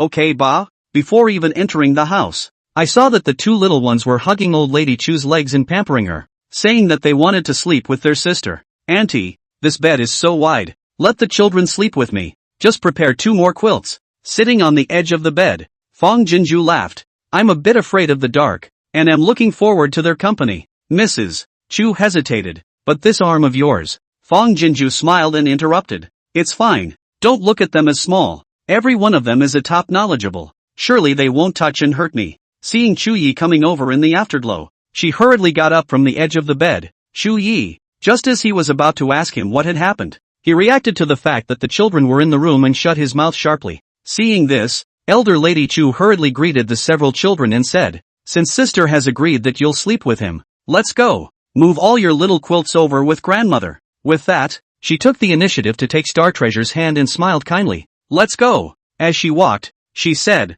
Xingbao, from now on, you'll call me grandmother after Ruishu, okay? Star Treasure tilted her head in shock. May I? Old lady Chu said mildly. Why not? Having a little grandchild for nothing. Grandmother is too happy to be happy. Star Treasure nodded heavily, a large tear then hitting the floor. Seeing this, the bottom of Mrs. Chu's eyes filled with heartache, leaned down, gently wiped the tears for the little man. Don't cry. In the future, our Star Treasure has a lot of people to love. Shu and Rui also stopped and reached out to clumsily wipe Xingbao's tears. Yes, Rui hurts brother. Shu, it hurts brother today, but I do not want Xingbao's tears more and more wipe more and more. Mrs. Chu simply reached out to Xingbao hugged up. Yo. 2 years older is not the same Our Xingbao look thin. Holding is also quite handful. Let's go. Let's prepare a little quilt for Star Treasure. Grandmother, wait With the laughter of an old man and 3 youngsters far away. Only then did Chu Yi and Fong Jinju withdraw their pleased and moved eyes.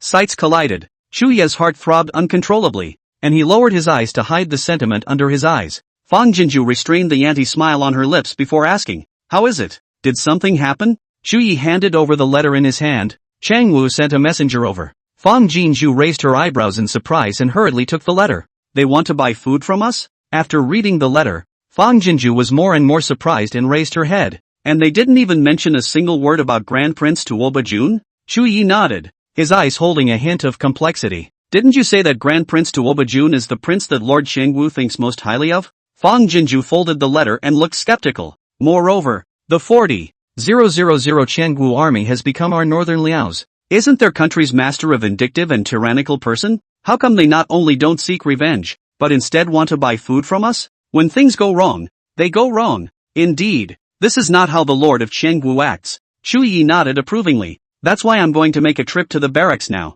to find out what their intentions are. I'd say it's better to hang them out to dry. Fang Jinzhu paced with her hands behind her back, winking at Chu Yi and smiling without saying anything. The long feathery eyelashes felt like they were brushing over Chu Yi's heart. Oh, it seems Jinzhu has a different opinion on this matter. As he spoke, he turned around hastily, his slightly flickering eyes sweeping around the room before finally landing on the stool and simply moving up to sit down. Then he pointed to the stool at his side.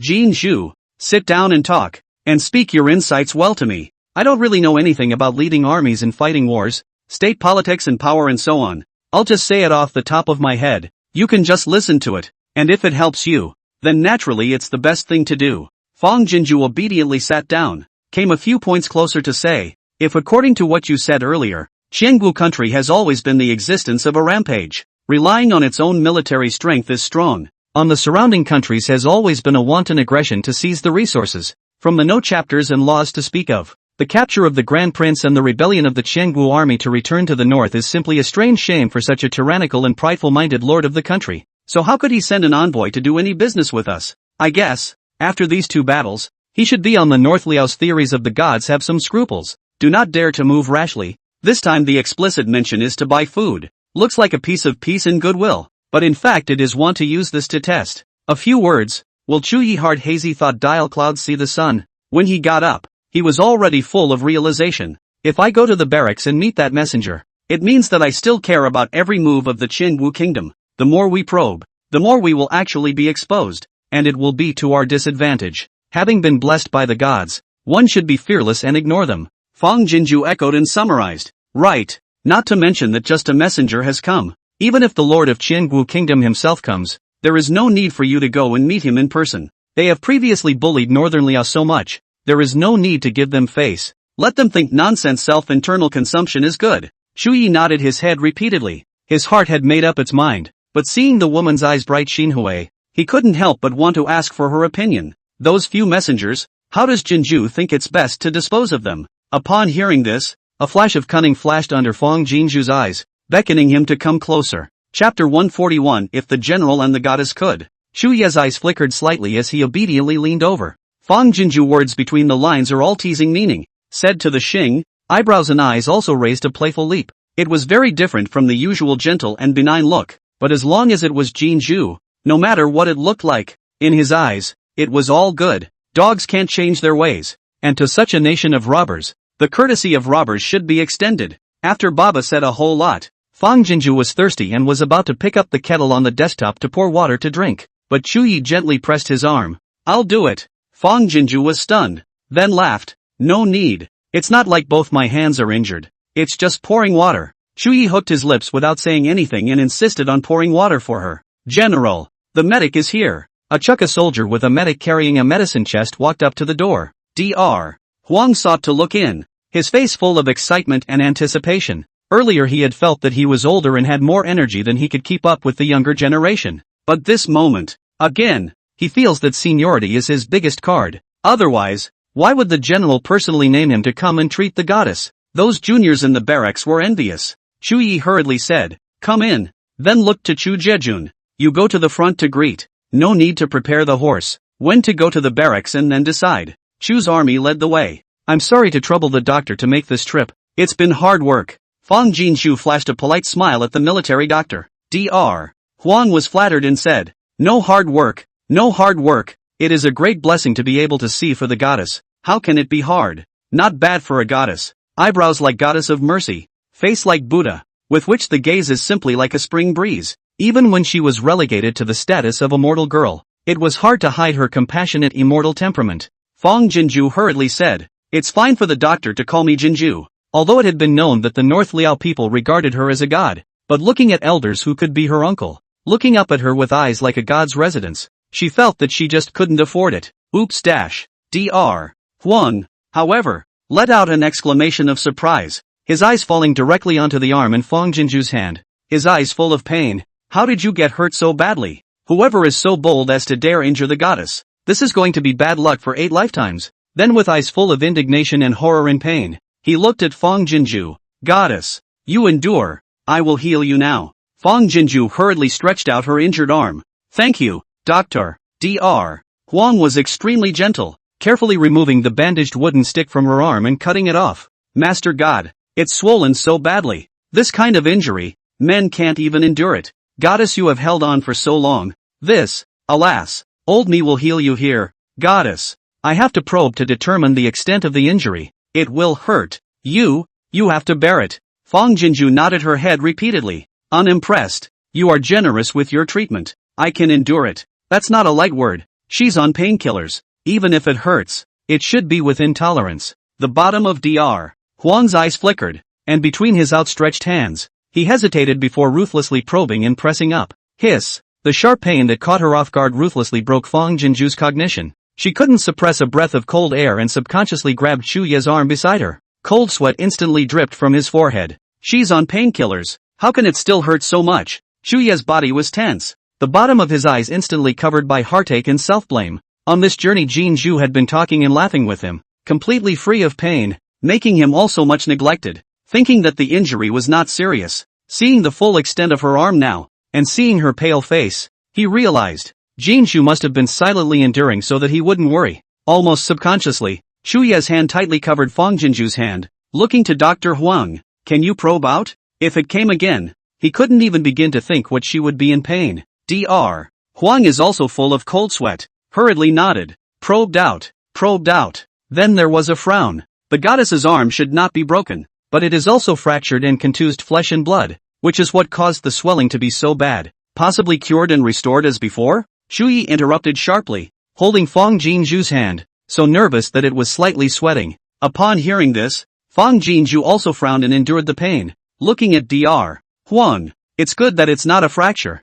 but ancient medical treatment was backward, and she was afraid of the after effects. Dr. Huang nodded with certainty. General, don't worry. Before I came to the army, I was good at bone bruises, even if the bones are broken, but also can make it recover a 9 out of 10. Not to mention the goddess of the matter of bone cracks. As long as the old man, according to the doctor's instructions to keep well, will be able to recover as in the beginning. At those words, Shu Yi and Fang Jinju simultaneously breathed a sigh of relief. It's also a blessing in disguise. I'll put medicine on the goddess. Before coming, the Chu family army has some description. Plus the barracks would have been often prepared to treat bone injuries medicine. Less than 2t. Dr. Huang will be Fang Jinju's injuries bandaged and fixed to perfection. Shu Ye's face loosened up a bit. There are no major events in the military camp right now. You can temporarily stay in the general's residence for a few days, and when Jin Zhu's condition gets better, you can go back. Dr. Huang nodded repeatedly. He begged for it. The goddess had previously sent many divine medicines and instruments,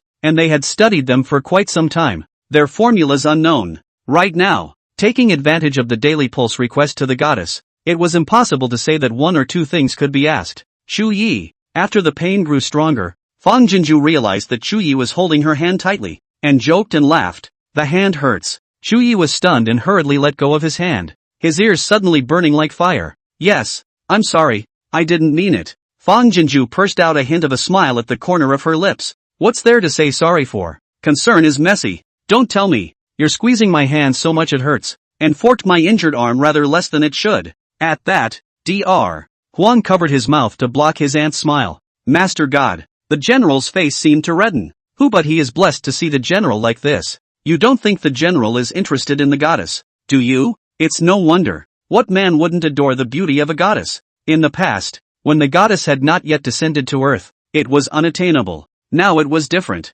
The goddess had become a mortal woman and was close at hand. That said, only a man like the general is worthy of a goddess. If the general and the goddess could, well, that would be great. Thinking of this, Dr. Huang couldn't help but burst out in joy. Fang Jinju looked at Shu Yi with a puzzled expression, then reached out and waved her hand in front of Dr. Huang's eyes. Doctor? What are you laughing at? Huang doctor back to God. See Shu Yi eyes have insight caution. Face and smile violently a stiff. No, nothing. Is the thought of seeing the goddess with your own eyes? The old man will be happy in the heart. Fang Jinju was moved and helpless, so she had to go along with Yi Tingshuan's story. Doctor, nowadays I'm just an ordinary mortal. You'd better call me Jinju, or else it'll break my young life. At these words, Dr. Huang was horrified in his heart and hurriedly covered his mouth. Oops, I didn't know there was such a stake. Well, I'll listen to the god. From now on, I will call Jin Zhu. Jin Zhu.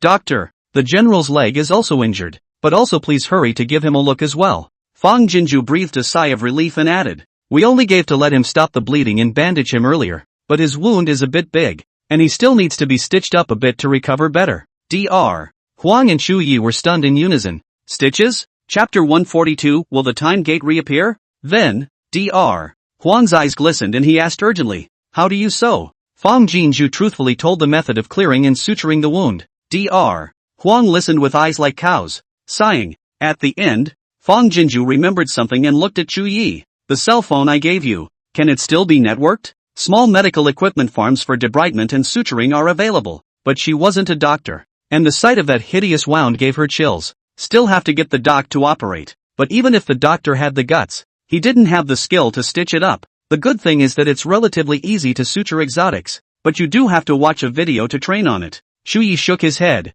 After the time gate closes, cell phones can't be networked. At those words, Fang Jinju's heart sank slightly. Although the farm was well stocked and still inexhaustible, it was ultimately not as convenient as when she was on the farm herself. Seeing her face, Dr. Huang was slightly apprehensive. After every major battle, many of the soldiers who were not injured in any major way were actually expected to survive. But because the wound is so large, it doesn't heal easily. Some of the body base is strong, although it can be carried by chance to survive, but it will also leave a hideous and horrible sores. But most of them are wounds that fester repeatedly and end up being dragged to death alive, which is literally 100 times more painful than a single stab to death. If we can learn the art of sewing that the goddess said, then, when they encountered another great war in the future, they would be able to save more people. Fang Jinju paced back and forth for a few steps, and finally decisively said, go, Chu Yi, let's go to the granary to take a look. Saying that, without waiting for Chu Yi to reply, he hurriedly walked towards the outside. What if, because she died in China, the time gate disappeared, but now that she's been reborn in a different way, will the time gate reappear? Seeing this, Chu Yi and Dr. Huang hurriedly chased after them. To the granary. Fang Jinju came directly to the spacetime gate, just stung by the blood left on the door. This is the blood of Chu Ye's sacrificial god. Based on this, it would be worth it even if she gave up her life for Northern Liao. Fang Jinju reached out and waved her hand at the time gate in vain. The reunion was joyous, and she had only glanced at it hastily just now, not having had time to think much deeper. After the excitement cooled, many thoughts popped into her head. If she walked through this time portal now, would she rejoin the farm? Thinking of this, she subconsciously took a leg towards the time gate, but she was yanked violently. Jinju. The man's startled cry caused Fang Jinju to snap back to her senses. Turning her head, she saw Chu Yi staring at her with tightly set eyes, pulling her to death and not letting go. What are you doing? It's as if the moment you let go, you'll disappear. Fang Jinju's heart moved slightly, and she retracted her steps, smiling. It's nothing. I just had a whim to try to see if I could still go back. Don't try it. Chu Yi broke out and said, with epilepsy leaping out of his eyes. It was as if Fang Jinju took one more step forward, he would collapse and go crazy on the spot. Fang Jinju's heart jumped in shock. The Chu Yi she had seen were all calm and collected characters who did not change their colors when the mountain crumbled on top of them. It's a far cry from the out-of-control look he's got now. See, scared her. Chu Yi's eyes flickered slightly to collect his emotions. Here, it's dangerous. Fang Jinju turned around and drew her hand to pat his shoulder to appease him. Don't worry, I just thought about it like that. I wasn't prepared to really go over. You first take out your cell phone, let me see it, he said, taking 2 steps away from the time portal. Chu Yi's throat welled up and his eyes loosened slightly. You come with me. With that, he walked to the bed, fished out his cell phone from under the pillow, and handed it to Fang Jinju. Dr. Huang had the good sense to stand about a foot away, craning his neck to look over. Fang Jinju pressed the on-off button. The cell phone is dead. Chu Yi hurriedly took out another rechargeable. After waiting quietly for a moment, the phone turned on. Fang Jinju stared at the opening screen, her eyelashes twitching slightly from nervousness. Chu Yi also tightened his eyes. The phone was successfully turned on. The signal for mobile data flashed in the upper right corner. Then, full frame, the Wi-Fi signal, surprisingly, is also full. Fang Jinju excitedly locked eyes with Chu Yi. Great, there's a signal. Chu Yi was shocked, but earlier obviously nothing signal. Fang Jinju got up and paced back and forth excitedly, then sat back down in front of the cell phone again and lowered her voice. I think that it must be because I've been reborn and come back that everything is back as it was in the beginning, she said, her eyes gleaming as she looked toward the time gate. Maybe the time gate has been restored as well. then I'll be able to go back to the farm. If I could get back on the farm, it would help Balio a little more. Seeing the woman's glowing and impatient appearance, Shuyi gave a complicated look at the gate of time and motionlessly changed the subject. Jin Zhu, what are you going to do with your cell phone? Fang Jinju returned to her senses and said evenly, oh, I'm doing it to check the information. Then he hurriedly beckoned for Dr. Huang to come over. Dr. Huang had long been impatient and hurriedly came forward with a quick step. Doc, that's suturing in this video. Come take a look. This can really sew up meat? Then what should be done if the thread that sews up the flesh grows into the flesh? You don't know. The threads used to sew up human flesh are not ordinary threads. There is one kind that can be removed when the wound heals, and there is another kind that can be absorbed directly into the body. Dr. Huang was shocked. There are still threads of this material in the world? This is too divine. Fang Jinju laughed. All of this is nothing. I have all the information I need about the medical arts. As long as you're willing to concentrate on it, you're guaranteed to become the most powerful divine doctor in Tangwu. Upon hearing this, Dr. Huang shivered with excitement and trembled as he was about to kneel down towards Fang Jinju. Many thanks to Goddess. Many thanks to Goddess. Fang Jinju hastily reached out to pull, half jokingly, half seriously saying, how could you forget again? Shout a word to the Goddess and I'll have to live one day less. It wasn't that she deliberately scared Dr. Huang, but she really couldn't afford a mouthful of goddesses. She was just an ordinary girl. Of course she was obliged to do what she could to help, but she didn't want to be put on a pedestal and be in a state of fear. Upon hearing this, Dr. Huang's face was horrified and self-condemned, and he hit his mouth again and again. AI, old me was wrong. It's Miss Jin Zhu. Miss Jin Zhu. Fang Jinju hurriedly pulled his hand. It's fine. It's fine. The general is still waiting for you to heal. You'd better hurry up and watch the video to learn. Then he looked at the preoccupied Shu Yi. Shu Yi, have someone find a piece of flesh skin for the doctor to practice on while learning. Shu Yi nodded and turned to walk out. After just a few steps, he paused uncontrollably and looked toward the time gate. Chapter 143. We are blessed by the gods. Are we still afraid of you? The eyes struggled a bit. Only then did he stride to the door and order Chu Jejun to get the meat skin over. Then pack up a room next door to the right of the granary and get a big table and desk to set it in for Dr. Huang to practice suturing. Turn around. Shu Yi saw Fang Jinju and Dr. Huang come together in front of the cell phone. One narrated, one inquisitive, learning with gusto. Without making a sound of disturbance, he gingerly fetched his walkie-talkie and stepped out of the granary. Chu family army barracks. Yi Tingxian sat lazily behind the bookcase in the military tent, looking over the military affairs. Two parties of low table seats were temporarily set up on either side of the bookcase. The four Qiangwu emissaries sat on their knees to the right and left. Vice General Yi, we've been here for 2 days. Why is General Chu delayed in coming to meet with us? Our country master this time is not to blame, and want to sincerely and your northern Liao trade. Is not it possible that General Chu want to waste our country master a peace of mind? And once again, the war is not? Or perhaps your general is not in Balio City? The eyes of several emissaries met secretly, looking at Yi Tingxian in unison. Yi Tingxian lifted his eyes. The fact that your country's lord is past it doesn't mean that our general is past it. Qiangwu has been bullying and abusing northern Liao for more than 10 years. And you think that by sending a few of you human-like things to send a letter, you can turn a war into a peace? What? Threatening people while they're still in my northern Liao's territory? A statement that could be described as nonchalant. The Qiangwu emissary's face was green and white with humiliation. As a diplomatic envoy for the most powerful nation on this continent, no matter what country you go to, that's what you get served and honored. When has it ever been treated like this? Tangwu is the smallest of all the kingdoms and has the weakest military. Qiangwu has always disregarded it, let alone northern Liao, which was cut off by Tangwu. But this is the people do not let the eyes of the North Liao. This period of time, even after a succession of huge waves of shock and horror. First, he deterred his Qiangwu's 100,000 strong army from retreating without bloodshed. And again, he came out of several epidemics unscathed and unscathed. Not only that, but he also took advantage of the victory and took the initiative to attack the entrance of Qiangwu's country, easily capturing his Qiangwu's 40,000 strong army.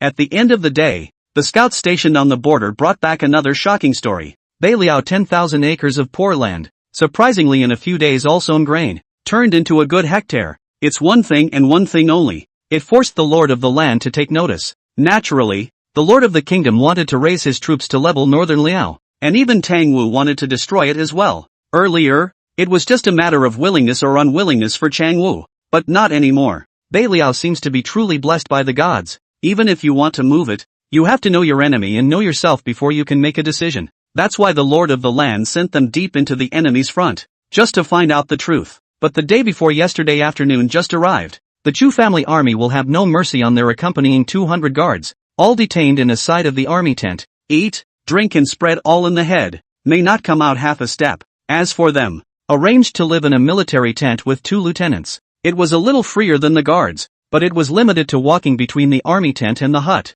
and as soon as you leave the tent, there is a Chu family army behind you to watch in defense. It's like defense against thieves. He, Vice General Yi. You guys don't think that after narrowly defeating us once or twice, you can fight against the entire Qiangwu, do you? The more he thought about it, the more the main messenger couldn't hold back the stifled feeling, and said in a conspiratorial manner, I, Qiangwu, can fight against one of your kingdoms by casually mobilizing the troops of 2 cities, not to mention your little northern Liao? Our country lord looks at your Beiliao's grain that is to look up to you. If you honestly promise to do this business, we Qiangwu can promise a truce for 5 years. If you don't know how to behave, don't blame us for not being polite. Yi Tingxian raised his eyes and looked over. Fine, come and fight. We are blessed by the gods. Are we still afraid of you? The cloudy and light sentence choked the main messenger not on. The old face read. Are you really going to tear your face off with us? I, Qiangwu, have 500,000 strong soldiers. Yi Tingxian hooked his lips in disdain. We have the blessing of the gods. Are we still afraid of you? The Lord's messenger was hysterical. I, Qiangwu, am the head of the 6 kingdoms, and with a single order, not to mention your northern Liao, even the overthrow of Tangwu would be a matter of a snap of the fingers. Yi Tingxian laughed. Well, come and fight. We are blessed by the gods. Are we still afraid of you? You. The aged master messenger pointed at Yi Tingxian. Furious, Yi Tingxian wasn't afraid of a big deal, spreading his hands and raising his eyebrows. You? We have the blessing of the gods, and we're still afraid of you? Dang. The Lord's messenger's eyes rolled back in his head and he fainted straight away. Several messengers rushed over to the mess, either exclaiming or choking. Ha. Yi Tingxian coolly laughed out loud. He's telling the big truth. Even if the goddess has become mortal, but with the supplies she prepared for Beiliao previously, and Beiliao's war power today, she is not afraid of him Qiangwu. What's more, the general also ordered him to act as arrogant as possible in front of these messengers. It could give him a good dose of exasperation. What a relief! The general's granary. The Chu family army had long ago moved the table for meals. Old Lady Chu and Sister Wei personally cooked 8 dishes. It was Jin Zhu and Xing Bao's first day at the general's residence. It was also a good day for Rui's safe return. One must sit around as a family and celebrate. Make 8 dishes for luck, uneaten and unfinished to avoid waste. The old lady went ahead and divided the dish into 2 portions. The larger portion was given to the Chu family army and subordinates in the house. The smaller portions were all served. Once a few underlings had set out the dishes, the family flocked to the table. Wow! Lots of dishes. Shuro sat between her 2 brothers, her little head just barely able to rise above the tabletop, staring round at the table full of good food. Rui and Xing Bao's little hands were resting on the edge of the table, and 3 circles appeared on their little faces. I don't blame the 3 little ones for their unseen appearance, not to mention the fact that Rui and Shushu had been in Beiliao for as long as they could remember, and even before the famine, they had rarely gotten a full meal. I've never even seen a 3-course spread, let alone this table of good food, not to mention star treasure. Before meeting Fong Jinju and Rui, eating, drinking, and pooping were all in that side of the small house, and I didn't even know what the dining table looked like. See this scene. Between the 3 adults' eyes meeting, there was much heartache. Old Lady Chu picked up the tea in front of the door and moved to say, from the moment the court abandoned Northern Liao, I never thought I could wait to come to such a day. All of this today is due to Jinju. Saying this, she raised her cup towards Fong Jinju. Jinju, both you and I are injured and cannot drink alcohol. Auntie will toast you with tea instead of wine. Fong Jinju hurriedly also lifted the cup over, smiled and said, Auntie, the general's residence is my home. Do anything for the family is willing. To toast is also my toast to you. Come on, let's all take a glass and walk together to celebrate our reunion and to wish that every day to come will be better than today. Chapter 144, Never Separate. Chu Yi looked at Fong Jinju for an instant. Regardless of what happens in the future, may we be as simple and happy day after day as we are right now, and never part. At those words, old Lady Chu's heart moved slightly, and she unconsciously glanced at her own son. Then smiles piled up all over his face. Yes. Today right now is the best day for my wife. May we, as a family, be together forever, sharing the sweet and the bitter and the good and the bad. Fang Jinju was slightly stunned. Then she got up and clinked her glass over with a smile. Yes, cherishing the moment is the right thing to do. Cheers, Shuru. Cheers too.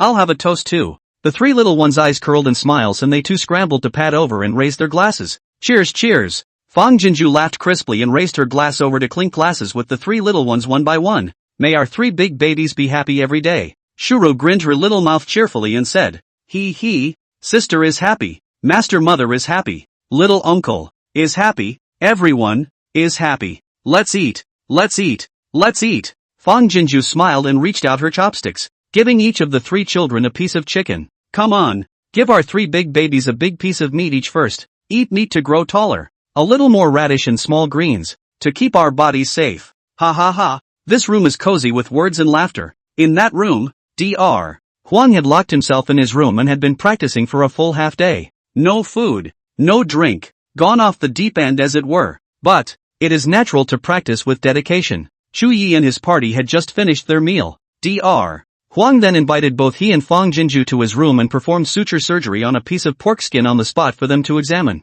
Seeing Dr. Huang holding a curved needle and a sharp knife, he calmly and skillfully stitched, knotted, and cut the thread. The spacing, the looseness, the speed. It's like it was snapped off the video one by one. Fang Jinju continuously marveled. Dr. Huang, it's not bad to be a medical student. You're catching on too fast. The unreserved praise made Dr. Huang's old face slightly red with excitement. It was the detailed information given by Miss Jinju, coupled with the fact that I was also worried that the general's leg injuries had dragged on for too long and were not conducive to recovery, which is why I inspired some of the potentials to come out. Fang Jinju compared her thumbs. Too good. So are you sure about stitching up the general's wound now? Dr. Huang nodded with certainty. No problem. And so, Chu Yi then became the first person to try his hand at Dr. Huang's suturing. Fang Jinju carefully asked Chu Yi, stitches can be very painful. Can you endure it? While surgical instruments are available, anesthetics are controlled substances and cannot be purchased.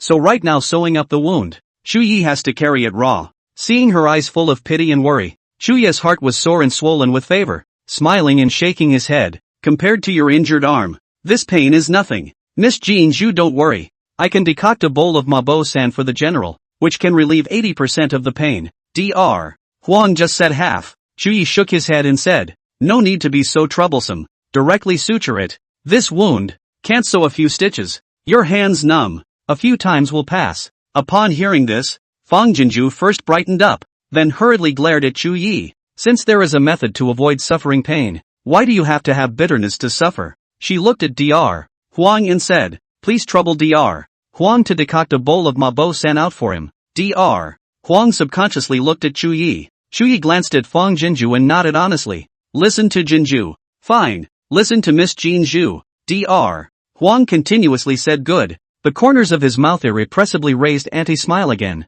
Immediately a Chu family army brought medicine pots, small stoves. Dr. Huang took out the medicine bag he always kept in his medicine chest and looked at Chu Yi and Fang Jinju with twinkling eyes. At the end, he sighed and said, compared to those injuries the general had previously suffered on the battlefield, this leg injury is really nothing. It was like talking to himself, or telling Fang Jinju about ancient times, but successfully attracted the attention of Fang Jinju, pacing up and down to the front of the medicine stove squatting on the side of Dr. Huang. With a look of you old man, hurry up and continue. I'm very eager to listen. Seeing this, Dr. Huang graciously spoke of the general's history of battle damage. I remember very clearly, once the general came back from the battlefield, there was a foot-long wound on his back, which was repeatedly infected and festered, and it took several digs into the rotting flesh before it could heal. Jinju girl, you think about it. Plucking out the rotting flesh, that must be so painful. The general afraid of the crowd worry. Hard not even say a word. Now think about it. Old man still have palpitations. As he spoke, he secretly observed Fang Jinju's face. Unsurprisingly, I saw a hint of heartache on Fang Jinju's face. Over a foot long? Fang Jinju suddenly felt a phantom pain in her back. The first time she twisted her head to look at Chu Yi, her face full of pity, wanting to say still. At the end, he couldn't help but ask Dr. Huang, then you didn't boil a bowl of mabo-san? Dr. Huang's eyes slightly stare, sighing, so big injury. A bowl of hemp boiling powder where the top of the and hemp boiling powder cannot be used indiscriminately, otherwise it will hurt the brain of General so raw carry down. Speaking of which, I've practiced medicine all my life, but I've never seen a tough guy like General. Irony is a real man. Su is to hear the Huang doctor's ulterior motives. Chu Yi uncomfortable light cough. I Chu family army of the man which is not to carry things hard man. You do not have to exaggerate. Jin Zhu is not a little girl who has not seen the world. At that, Huang Daifu was anxious. Chu family army of course all are hard man, but General you are indeed also that hard man in the hard man. This is undoubtedly. As he spoke, he patted his chest towards Fang Jinju as if he was making a guarantee. What I'm saying is the truth. I'm not exaggerating half the time. Jinju girl, the old man is heartbroken General Ah. His heart only North Lia soldiers and people. Pressure did not install their own. The general has always been unwilling to side people pretense more tongue. We do not dare to persuade too much. Saying this he lowered his voice. But I can sort of see that the general listens to everything you say. Miss Jinju, Miss Jinju, in the future, you must advise the general more for us, so that he will have more regard for himself. Is the medicine ready? Seeing that Dr. Huang was close to stabbing the window paper, Fang Jinju's face also seemed to be aware of. Chu Yi hurriedly forked out, boiled on the faster end over. Fang Jinju looked at Chu Yi, the bottom of her eyes suddenly flickering uncertainly, but it was as if she could see into people's hearts. Chu Yi's throat welled up. Tun felt like he couldn't hide what was going on in his mind. Chapter 145 Chu Yi. It seems like she really likes her ah. Seeing this, Dr. Huang's eyes turned slightly, and hurriedly said, oops, but it will still take a while. This firewood is a bit insufficient. I have to hurry to go and get some more over before I can. Then he shoved the bushel into Fang Jinju's hand. Miss Jinju, you watch over the fire for me. I'll be right back. And without waiting for a response, he slipped out on his feet. And incidentally, he also pulled away the Chu family army that was guarding the doorway. All of a sudden, only Chu Yi and Fang Jinju were left in the granary. A pin drop. The only sound was the crackling that came from the even of firewood in the stove. Fang Jinju got up and walked slowly towards Chu Yi, her eyes heavy. Every step is like stepping on Chu Yi's heart. The hand resting on the surface of the leg tightens a bit helplessly. Jin Zhu, you have done so much for Bei Liao, and are so intelligent. I listened to your words as well. Chu Yi. Fang Jinju gently took his shoulder, lowered her eyes to meet his, and softly interrupted him. Daylight pushed through the door of the granary and scrambled over her, rippling a halo of light, divine and beautiful. Chu Yi tilted his head,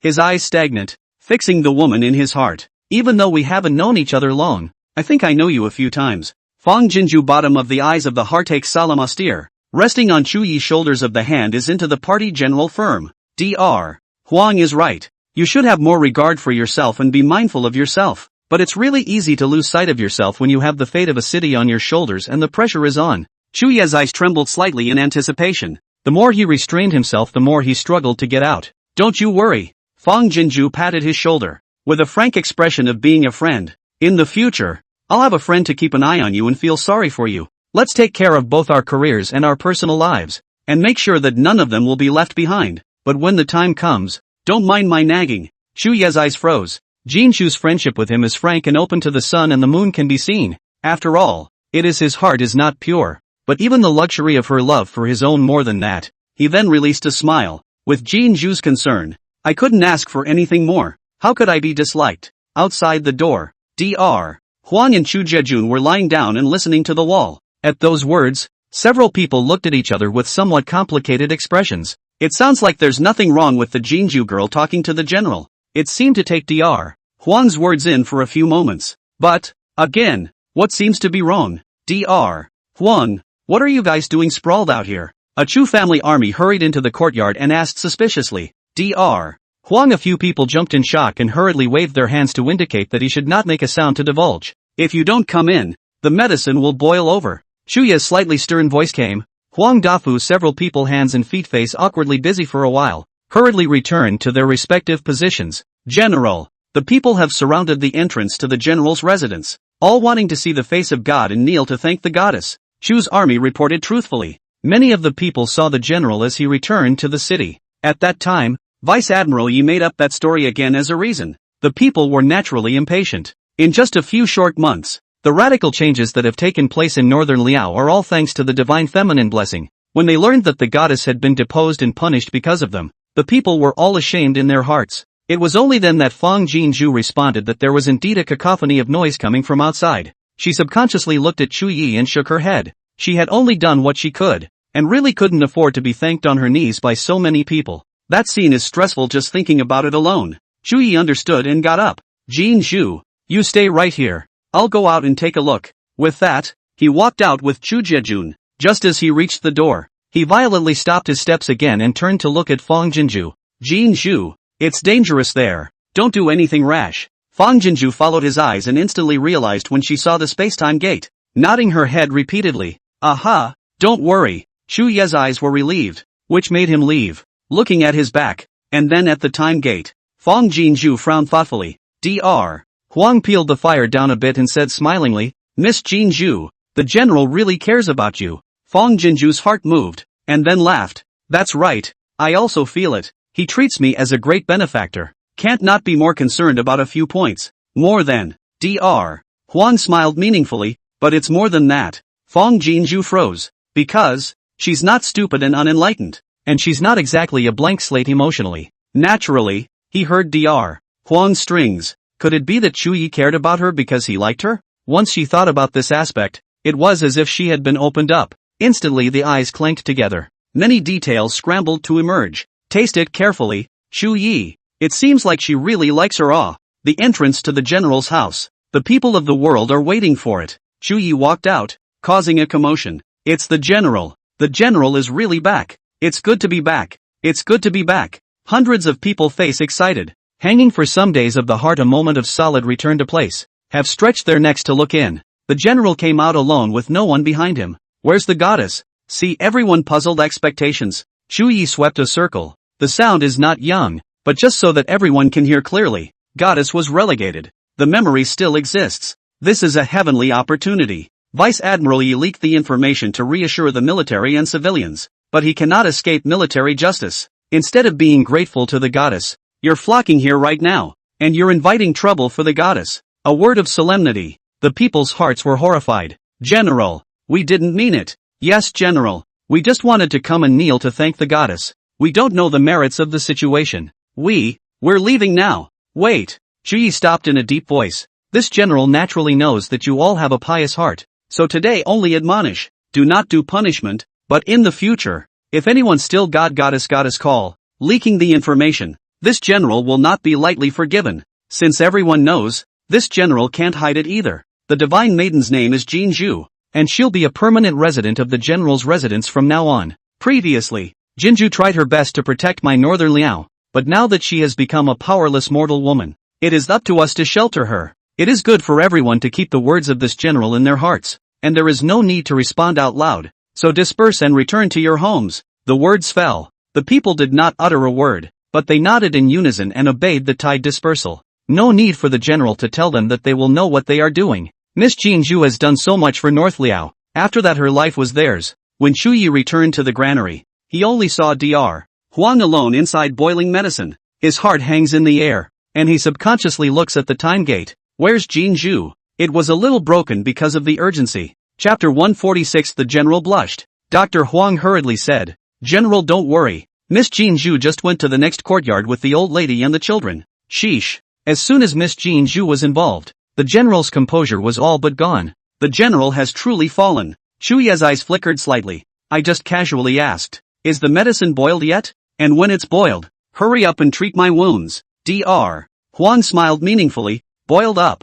Boiled up. The old man can now sew up the wound for the general. Then looking out at the Chu family army. Little brother, you hurry to the next courtyard and invite Miss Jin Zhu over. Just say that old man is going to stitch up the general's wound. And please ask Miss Jin Zhu to come over to give him some pointers to keep an eye on things. Chu Yi's eyes condensed. Hurriedly said, you can directly stitch me up. There is no need to alarm Jin Zhu. No way. Dr. Huang shook his head repeatedly. Although I practiced, but after all, it is the first time to give people stitches, but also in the general to try his hand. The general has always been majestic. The old man's heart is inevitably nervous. In case of any mistakes, the old man cannot afford. Still need Miss Jin Zhu to watch from the sidelines, so that old me can have peace of mind and steady hands. While saying this, he gave a wink to the Chu family army that was standing in the doorway waiting for the order. What are you still waiting for? Go quickly. Chu Jejun trotted out in a huff. Chu Yi stared at Dr. Huang with insightful eyes. Dr. Huang smiled innocently and bent down to pick up his leg and rested on the stool. General, I will disinfect your wound first. Jinju sees me as a friend. Shuyi said word for word. Don't you dare to talk nonsense again and cause her to be suspicious and unhappy. Can you write it down? Ha? Dr. Huang looked up, a face stunned. I just know that Miss Jinju regards the general as a friend. So I let Miss Jinju persuade the general to cherish himself. How did it become gibberish? What did the general think Miss Jinju would be suspicious of? And why would she be upset? Shuya's face choked. You talk less and do more. The general is wrong. Dr. Huang skillfully unwrapped the bandage on his leg and said in a serious manner. Miss Jinju is very skillful. I have a rare opportunity to come here. So I naturally want to ask Miss Jinju for more advice. So that I can learn more fine medical skills to benefit my Chu clan's army. No, General, don't blame me for talking too much. I'm doing this for the sake of my brothers in the barracks and to share the general's worries. Chu Yi. As he was talking, there were footsteps. He looked up and saw Chu Jejun and Fang Jinju walk in one after the other. You've pacified the people outside so quickly? Fang Jinju's footsteps were brisk and her face was pleasant. The people didn't think that I intentionally took Joe, did they? Walking up to her, she fished out a chair in her hand and sat down a stone's throw away from Chu Yi. Chu Yi lowered his eyes, and then he saw the corners of the two men's coats rubbing together. He subconsciously looked at Dr. Huang. It was a good thing that Dr. Huang was concentrating on sterilizing the wound without looking away. The people see you as a god and will not have these unwarranted thoughts. Chu Yi then looked at Fang Jinju. I cautioned, although the people know your identity, but will regard this as a heavenly opportunity. Treat you as an ordinary woman. In the future, even if you go out, do not have to worry about being the people flocked to harangue. With that, Chu Yi moved his eyes away to land on his lap. For some reason, he always felt that Jinju's eyes were burning with insight at the moment. There's literally nothing to hide when you lock eyes with her. Fang Jinju will be his uncomfortable small movements to capture the slightest omission. The corners of the lips unconsciously pursed open a smile. North Liao is your territory. You have a bottom. I will be able to smooth the way. Chu Yi didn't dare to meet her eyes. There does seem to be something fishy going on. However, self-serving is not an option. Still have to watch and observe more. Although Dr. Huang's eyes were fixed on the wound, his afterglow didn't drop a single detail, and the beard at the corner of his mouth trembled with excitement. Miss Jinju, sit over here a bit and help the old man out. He raised his head and looked at Fang Jinju with a serious face. Please press the general's leg, lest he can't help the pain his leg shakes when I stitch it up and go off the needle. At those words, Shuya's eyes shook and his refusal broke through. No, I would never have shaky legs. First, her eyes were slightly disorganized as she glanced at Fang Jinju, and then she glared fiercely at Dr. Huang as a warning. You did it on purpose, didn't you? Beware of my military justice. Dr. Huang's heart was shocked, gritting his teeth before he didn't let the innocence and prudence on his face collapse in fear. General, although he drank anesthesia, he can only relieve one or two. After all, it's the first time I've ever stitched up a wound for someone. It's inevitable that I'll be nervous, in case the general doesn't control the pain. I'm afraid that I'll chicken out in my own mind, and sewing half of it will be a mess. The look of embarrassment was too much for anyone to look at and refuse. A flash of amusement crossed the bottom of Fang Jinju's eyes. Dr. Huang has a point. Saying that, he looked at Chu Yi and winked. Don't try to be brave. We have to listen to the doctor's words and cooperate well. At the end of the day, without asking Chu Yi's permission, he moved his stool over and reached out to press Chu Yi's leg. Dr. Huang had gone to such lengths to set her up. Wouldn't she be letting down the old man's good intentions if she didn't cooperate? Chu Yi's legs jerked, tensing up along with his body. Dr. Huang pinched his leg. General, don't be nervous, relax a little, or the flesh will be tight for a while and the pain of the stitches will be even worse. Chu Yi's throat welled up and he gritted his teeth. I'm not nervous. A smile filled Fang Jinju's eyes. His hands moved and pinched his leg. Don't be stubborn. You're just tense. The flesh is crumbling so tightly that a needle can't even get stuck in it. Qian Xian's fine fingers squeezed his legs one by one.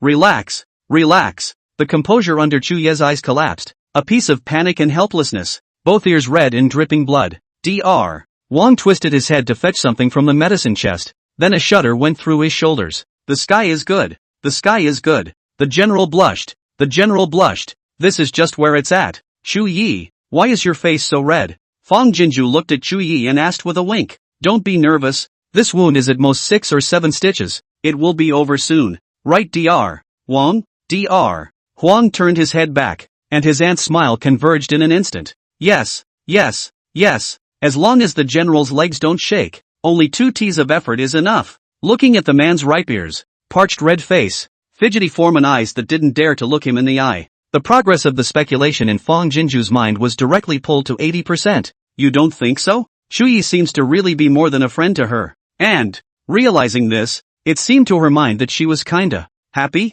Chapter 147, You are gods of flesh and blood. Dr. Huang's men are really sharp. 2 T's. Just stitch it up. Fong Jinju let go of his hand. Shuya's back was already moist. It's not because it hurts. Rather, it is because the mind is restless and difficult to control during this period. Fong Jinju shook off her hand and laughed. General's determination is indeed impressive. My favor is indeed a bit redundant. Dr. Huang while bandaging and closing. While shaking his head, the words are not so. The general's determination is naturally good. But Jinju girl's favor is not for nothing, at least to ensure that I have a peace of mind. Saying that he was full of pride and gratification. Today's first try was very successful, and it also gave me great confidence. So when I return to the barracks, I'm going to transmit the suturing technique for the benefit of the 3 armies. Fong Jinju looked at Chu Yi. A flash of light in her mind. How many military doctors are there in the barracks? Seeing the bottom of her eyes glowing, as if she had gotten another inspiration, Chu Yi hurriedly straightened his back and regained his peace of mind.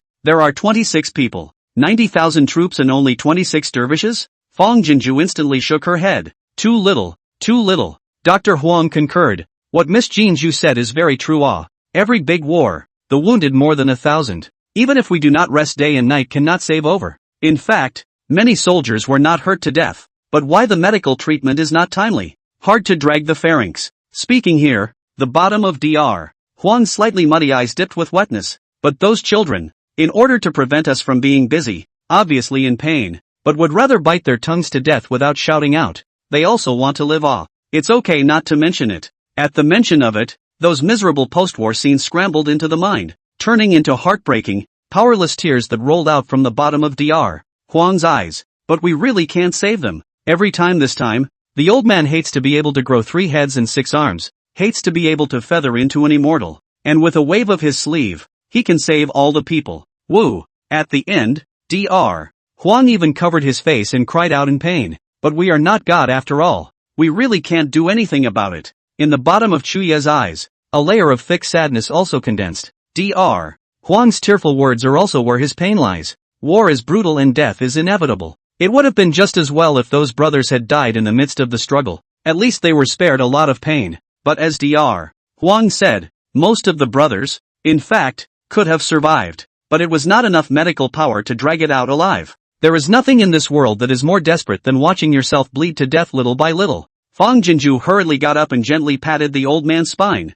Dr. Huang, you can be sad, but don't blame yourself. You could obviously enjoy wealth and honor with your medical skills, but you stick to the front line where it is the most difficult and dangerous. Who says you are not gods? You are gods of flesh and blood. You are gods of flesh and blood. Dr. Huang snapped his head up and looked dully at Fong Jinju, a pale face mottled with snot and tears, full of traces of a healer's heart. Fong Jinju's eyes moved and flickered. God's power is also limited, just like you guys call me a goddess. But with my one person's power alone, I also absolutely can't save Beliao from the water and fire. Even a god needs to borrow strength. Dr. Huang, if you want to save more people, you have to cover what you've learned in your life. Covered out? Dr. Huang muttered, hurriedly pulling out a coarse cloth handkerchief from his pocket, wiping the snot and tears from his face. Please also ask Miss Jinju to clarify. The pair of eyes that had been mourning and blaming themselves just moments ago were instantly covered by a glow of anticipation. Shuyi was once again deeply shaken by Jinshu's words. Her goodness and wisdom always turned the situation around easily, refining all the bad collectives into strength to move forward.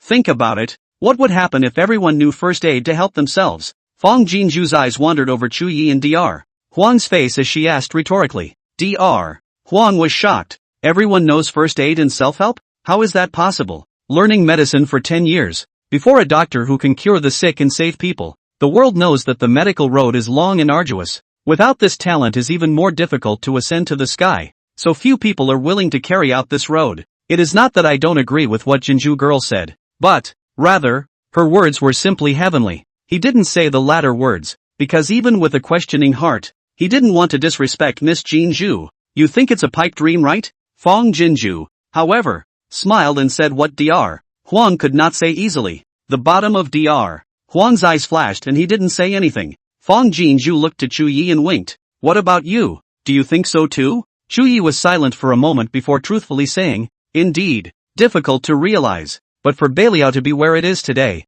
Jin Zhu, you appearing in the general's residence, which of these is not a pie in the sky? So there are no absolutes to speak of. Anything can happen. Fang Jinju couldn't help but snap her fingers. Her eyebrows and eyes were all filled with the gratifying intention of Boya meeting Ziqi. But where you are a stubborn self-opinion, then even if there is my appearance, Northern Liao will not have today's situation. You're right. There are no absolutes to be found in this world. And I didn't just say that off the top of my head, but it can really land. Dr. Huang carefully swallowed down his shocked suspicion and sat upright with a respectful look of listening. Fang Jinju pointed at Chu Ye's injured leg. Dr. Huang, have you ever thought that you would one day learn the art of suturing in just half a day? Dr. Huang was stunned, then shook his head repeatedly. It's unheard of. How can we talk about acquiring it? You not only did it, you did it well. Fang Jinju raised her eyebrows. Then may I ask you if this matter cannot be done by a non-healer, a non-gifted person? Dr. Huang pondered some, decisively shook his head. Although the suturing technique is unheard of, but this technique is not non-medical people cannot, and do not need what gifted, as long as the bold and careful people to practice can do. It's just a matter of how long you've been practicing. At those words, Fang Jinju looked at him and smiled without saying anything. Dr. Huang stared blankly for a few breaths, then slapped his thigh. Yes, if, in the beginning, there were more people, even if they only knew the same sewing and bleeding stopping technique, they could have snatched back a lot of wounded soldiers from the hands of King Yama. Thinking of this, he bounced violently to stand up, pacing back and forth in excitement. First aid, as long as we can first save lives for the time being, then we can fight for more clinic time and save more people. Does Miss Jin Zhu still have a first aid method similar to suturing or something like that? Dr. Huang flung himself on his knees in front of Fang Jinju, his pale face so excited that it flew. If I can, I would like to worship Miss Jinju as my teacher, and ask Miss Jinju to teach me more first aid methods. Then kneeling line to Chu Yi body, word anxious pleading. Also please General Su Laofu in the city to select bold and careful generation. Learned the art of first aid. For my Chu family army military medical office stockpile more medical power. Preparedness. Chu Yi reached out and helped him up. Dr. Huang's loyalty. And this matter should have been within my duties to plan and consider. There is no reason not to? Don't be in a hurry. Get up and listen to Jin Zhu finish her sentence. We still need to think long and hard about this matter. Upon hearing this, Dr. Huang's eyes were ecstatic, and he hurriedly got up to sit back on the stool again. Fang Jinju also no longer sells. Directly took out his cell phone and searched for all the common first aid science videos in the postmodern era. Cardiopulmonary resuscitation, artificial respiration, prevention of shock, emergency hemostasis, dressing of injured limbs. It's exhaustive and thorough. At the end, Fang Jinju said, although there is no battle, stockpiling medical power is a good idea. I think it can be a two-pronged approach, while recruiting bold and ambitious young people from the city to be examined and selected. On the one hand, let the military doctors in the barracks come to the general's residence to study in batches, and when all the military doctors have learned their lessons, they can form 26 medical teams with them at the head. Fang Jinju looked to Chu Yi. The general can stipulate the cycle assessment competition, set up rewards and punishments, so that can fully stimulate the learning motivation of each medical team, can achieve twice the result with half the effort. As she listed out the idea hubs in her mind, one by one, Chu Yi and Dr. Huang looked at her as if they were looking up to a god. Who says that a god must possess supreme magical power to redeem the mortal world? A wise and compassionate and lingering heart is enough. In a moment I'll put down on paper everything I said just now as a chapter. Fang Jinju laughed and pointed to herself. I'll give suggestions out of the method. Then pointing back to Dr. Huang, your old man led the military doctors to work hard and recognize people and pick their talents. At the end of the day, he winked at Chu Yi. The general gave us full support as a support. I guarantee that within 3 months, Beiliao's medical readiness will absolutely rocket 30,000 miles. How about it? Do you two think it's feasible? Chu Yi and Dr. Huang looked at each other, then nodded in unison with fighting spirit. Feasible. After making up your mind, Chu Yi immediately ordered people to pack up the entire courtyard where Dr. Huang lived. It was also ordered that Yi Tingxian should divide the general medicine evenly into two. Half stayed in the barracks for the time being, and half were escorted to the general's residence to study. Fang Jinju and Dr. Huang then began to finalize one by one the details of the formation of the medical team, and put together study materials suitable for the first aid needed after the war. This hustle. It came to curtain time. The light of day is gradually dimming, but it doesn't stop Dr. Huang's energy to learn. Seeing this, Fang Jinju directly arranged for the storage of electric lights and instructed him to go to bed at the latest at midnight if he wanted to be quick. Worried that the old man was wasted on his business and ignored her words, she ended with a small threat. Said he would let Chu Jejun supervise him. If the room is not turned off after midnight, tomorrow she will have to confiscate the storage lamp. After dinner, old lady Chu took the three little ones to wash up, leaving Fang Jinju and Chu Yi alone in the granary. Chapter 148. Who knows if I'll accidentally put it back on again someday. Jin Zhu. The matter of reserving medical power has been straightened out, Chu Yi said. The next everything to me on the line. If the knot does not make sense, you from the side of the guidance on 1 or 2 good, he said staring at her injured arm. Your arm needs to be rested. Don't exert yourself to the point of exhaustion. Fang Jinju shook her head repeatedly. Can't recuperate a bit. Chu Yi was stunned and looked at her uncertainly. I hurt my arm. Seeing his dumbfounded look, Fang Jinju couldn't help but laugh. Just let the arm recuperate. What's it to do with my brain, eyes and legs? This is the Baliao city I saved with my own hands. She couldn't help but stand up, her eyes glittering. Although you sent me quite a few photos of Baliao after the change in appearance, how can they compare to seeing it with your own eyes? Tomorrow I'm going to see the 10,000 acres in the photo, and the garment factory, and the arsenal, and the schoolhouse and the academy. It's a journey across 2,000 years of time. How rare is that? I traveled here without warning. Who knows if I'll accidentally travel back again someday?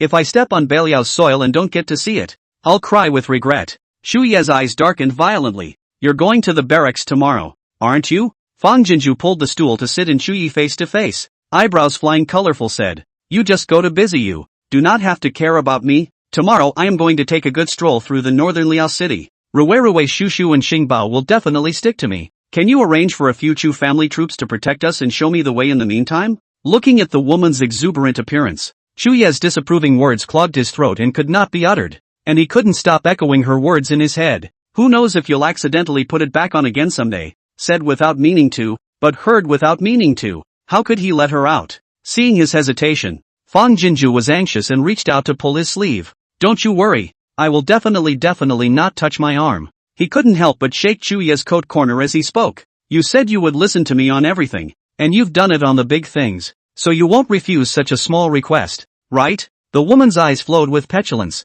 and she steadily and viciously pinched Chu Ye's soft underbelly. He pressed down the distractions of his affliction and finally nodded. Okay, I'll take you there tomorrow. There is Yi Tingxian in the barracks, and there is a walkie-talkie, so something can be contacted at any time, and nothing can go wrong. Available in Jinju. He can't let go. Ha, you're taking me? Fang Jinju was stunned, then shook her head. You just returned to Baliao, and the formation of the medical team has just taken off. There are inevitably all sorts of things that need to be dealt with. If I'm still dragging you around, what's the point? Just get some random people to follow us. Chu Ye's eyes flickered slightly, and he undeniably said, I will arrange it myself, and will not miss anything. Although Northern Liao City is safer than the outside, it's inevitable that there will be scouts from the enemy country mixed in, and I don't feel comfortable with you taking 3 children out. Either I stay with you, or you stay at the general's house and recuperate. Then he looked at Fang Jinju for an instant, with a look of non-negotiable stalemate for a short while. Fang Jinju had to nod. That into, you accompany us out, and then arrange a few more. Chu Jejun followed, but said in advance, in case there is something you have to deal with, you have to go back. We walkie-talkie keep in touch at all times. How? Chu Yi hesitated for a moment and nodded in response. Sister, sis. The two had just reached an agreement when the voices of several children came from outside. Fang Jinju looked out. The 3 little ones were actually wrapped in a small mattress each, and were carried by the 3 Chu family troops. Shushu smiled and curved her big eyes. Sister, bath Shushu. Want to sleep? Rue grinned a mouthful of millet teeth. Sister, grandmother has put the water on, calling for you to take a bath. Though Star Treasure didn't say a word, her little eyebrows and mouth were tainted with a smile of fluttering happiness. Just now he and Rue were bathing in a tub, and it was his grandmother who helped them. For the first time he knew that the bath water could be hot. Grandmother was in tears when she saw the injuries on his body. Rue also cried, but he was as happy as he had ever been, because he understood that his grandmother and Rue cried because they were heartbroken. He could also feel that his grandmother's concern and love for him was the same as Rue Shushu's. Nothing Rue Shu does will leave him behind. Now, for example, they are up in arms about coming to yell at their sister to take a bath and go to bed, and they are dragging him along with them. The little man's son heart told himself over and over again, he's going to be good to his siblings. Be good to your sister and grandmother. Be nice to all the people here. He's going to be the best behaved and the most understanding. That way, he won't be hated and driven away. He doesn't want to turn back into a person. Fang Jinju greeted her and pinched the cheeks of the three little ones one by one. Why are you still running out after taking a bath? A bunch of naughty kids. Go, go, go, hurry back and get under the covers and wait for your sister. The cozy scene of a large family of three small children clustered out made Chuyi unconsciously raise his lips. Chu. The bath was given with the help of old lady Chu. Fang Jinju was a little ashamed, but more than that, she was happy and touched. In the meantime, the old madam warmly rambled to her about many things of the Chu family. Between the lines, there is sadness. Chapter 149, these little people really love her miserably. 3 generations of the Chu family have been generals. Chuya's grandfather put on his armor at the age of 15 and died in battle at the age of 36. Except for the half year of his wedding, he was stationed at the border of northern Liao for the rest of his life. At that time, Tangwu was still only a vassal fief and had not been cut off from the main country. Later, Chuya's dad took on his father's mantle and continued to garrison northern Liao. 32. Recovered from the battlefield in a gruesome state of dismemberment and dismemberment. If it was not for the sake of her children, Mrs. Chu would have gone with him at that time. Not 2 years later, Tangwu was unceremoniously cut off and abandoned by the host country because of a drought, but instead escaped the invasion of Chengwu. Then later, the vassal king claimed the throne, changed Tangwuju to Tangwodwo. In order to preserve the tranquility of the dynasty, the emperor sent emissaries and offered beautiful people to Changwu to bow down and beg for peace. He promised to pay annual tribute of 5 million pounds of grain, plus countless gold, silver and treasures, and only reluctantly made Changwu promise not to commit crimes for 5 years. But within 2 years,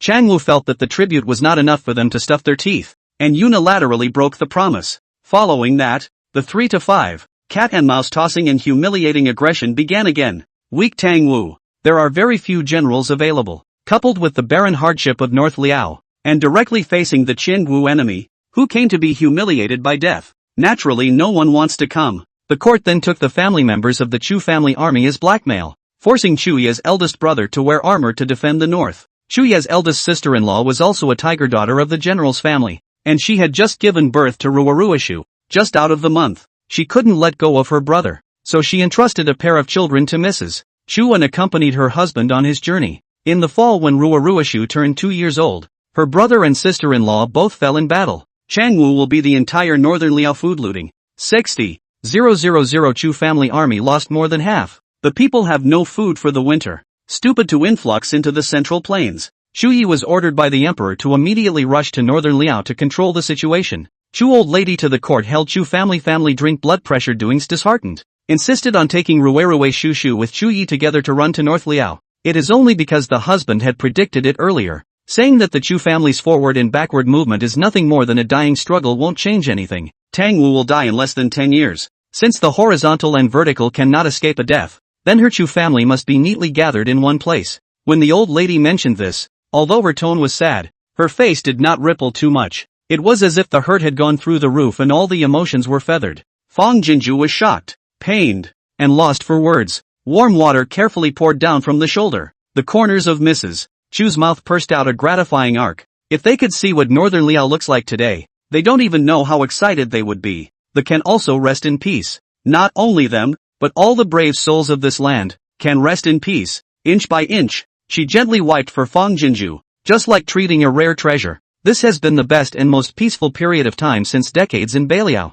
Even if there are inevitably more blizzards in the future. So what? To have such a good time in the midst of a chaotic world, one is content to die. Fang Jinju took a deep breath and exhaled all the turbid air in her chest, her eyes firmly saying, "Not enough." Old lady Chu's hands paused slightly. "Not enough at the moment." Fang Jinju said word for word, "Auntie, don't worry. I'll help Chuyi root this peace in northern Liao. More than that, but also to grow prosperous branches and leaves anyone cannot shake, so as not to waste the Chu family and so many people's valor to death. Inside, there is Tangwu, who is stupid, and outside, there is Qiangwu, who is eyeing him. If these are not resolved, all of northern Liao's immediate stability is just a bubble. You can't just sit around and wait for the storm to come. Rather, I want Beiliao to be this blistering storm that washes away all the evil in this world." Fang spoke so much, Chu old lady all look unchanged. But when she heard these words from Fang Jinju, she instantly wet her eyes. Good, good. You and Yi are both ambitious children.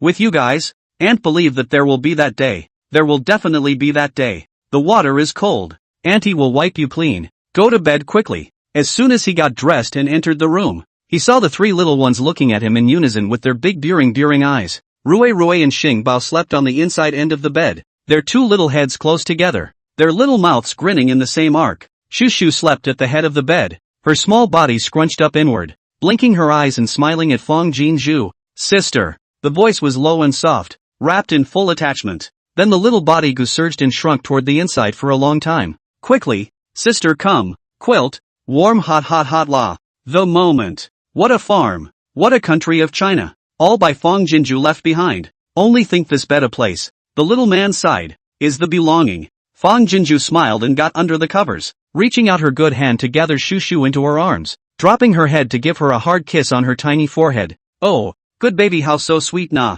To sister, to the quilt are warmed up. Look at this little body, while cold while cool. Stick to sister. Sister to warm you back. Sister beware. Hand to hand. Shu obediently didn't dare to move a muscle. The happiness on her little face was overflowing. Fang Jinzhu's chin gently rested against her head. It's fine. It's fine. Sister has it in her heart. Holding Shushu. Sister can only sleep soundly. Then he didn't forget to stretch his foot over and gently hit the two little ones at the end of his foot. Rui. Xing Bao. Be good and don't kick the quilt. Oh. Well, Rui is good. The quilt is well covered now. Don't worry, sis. Xing Bao will take care of her brother and tuck him in. The two little ones couldn't wait to respond. Immediately following, Rui's soft little hands reached out and fought to take Fang Jinzhu's feet into her arms. Brother, give me your hand. It wasn't enough that he hugged his sister's feet himself, but Rui greeted Xing Bao and hugged himself sideways, pulling his brother's hand on his sister's feet. Hey, let's hug our sister to sleep together.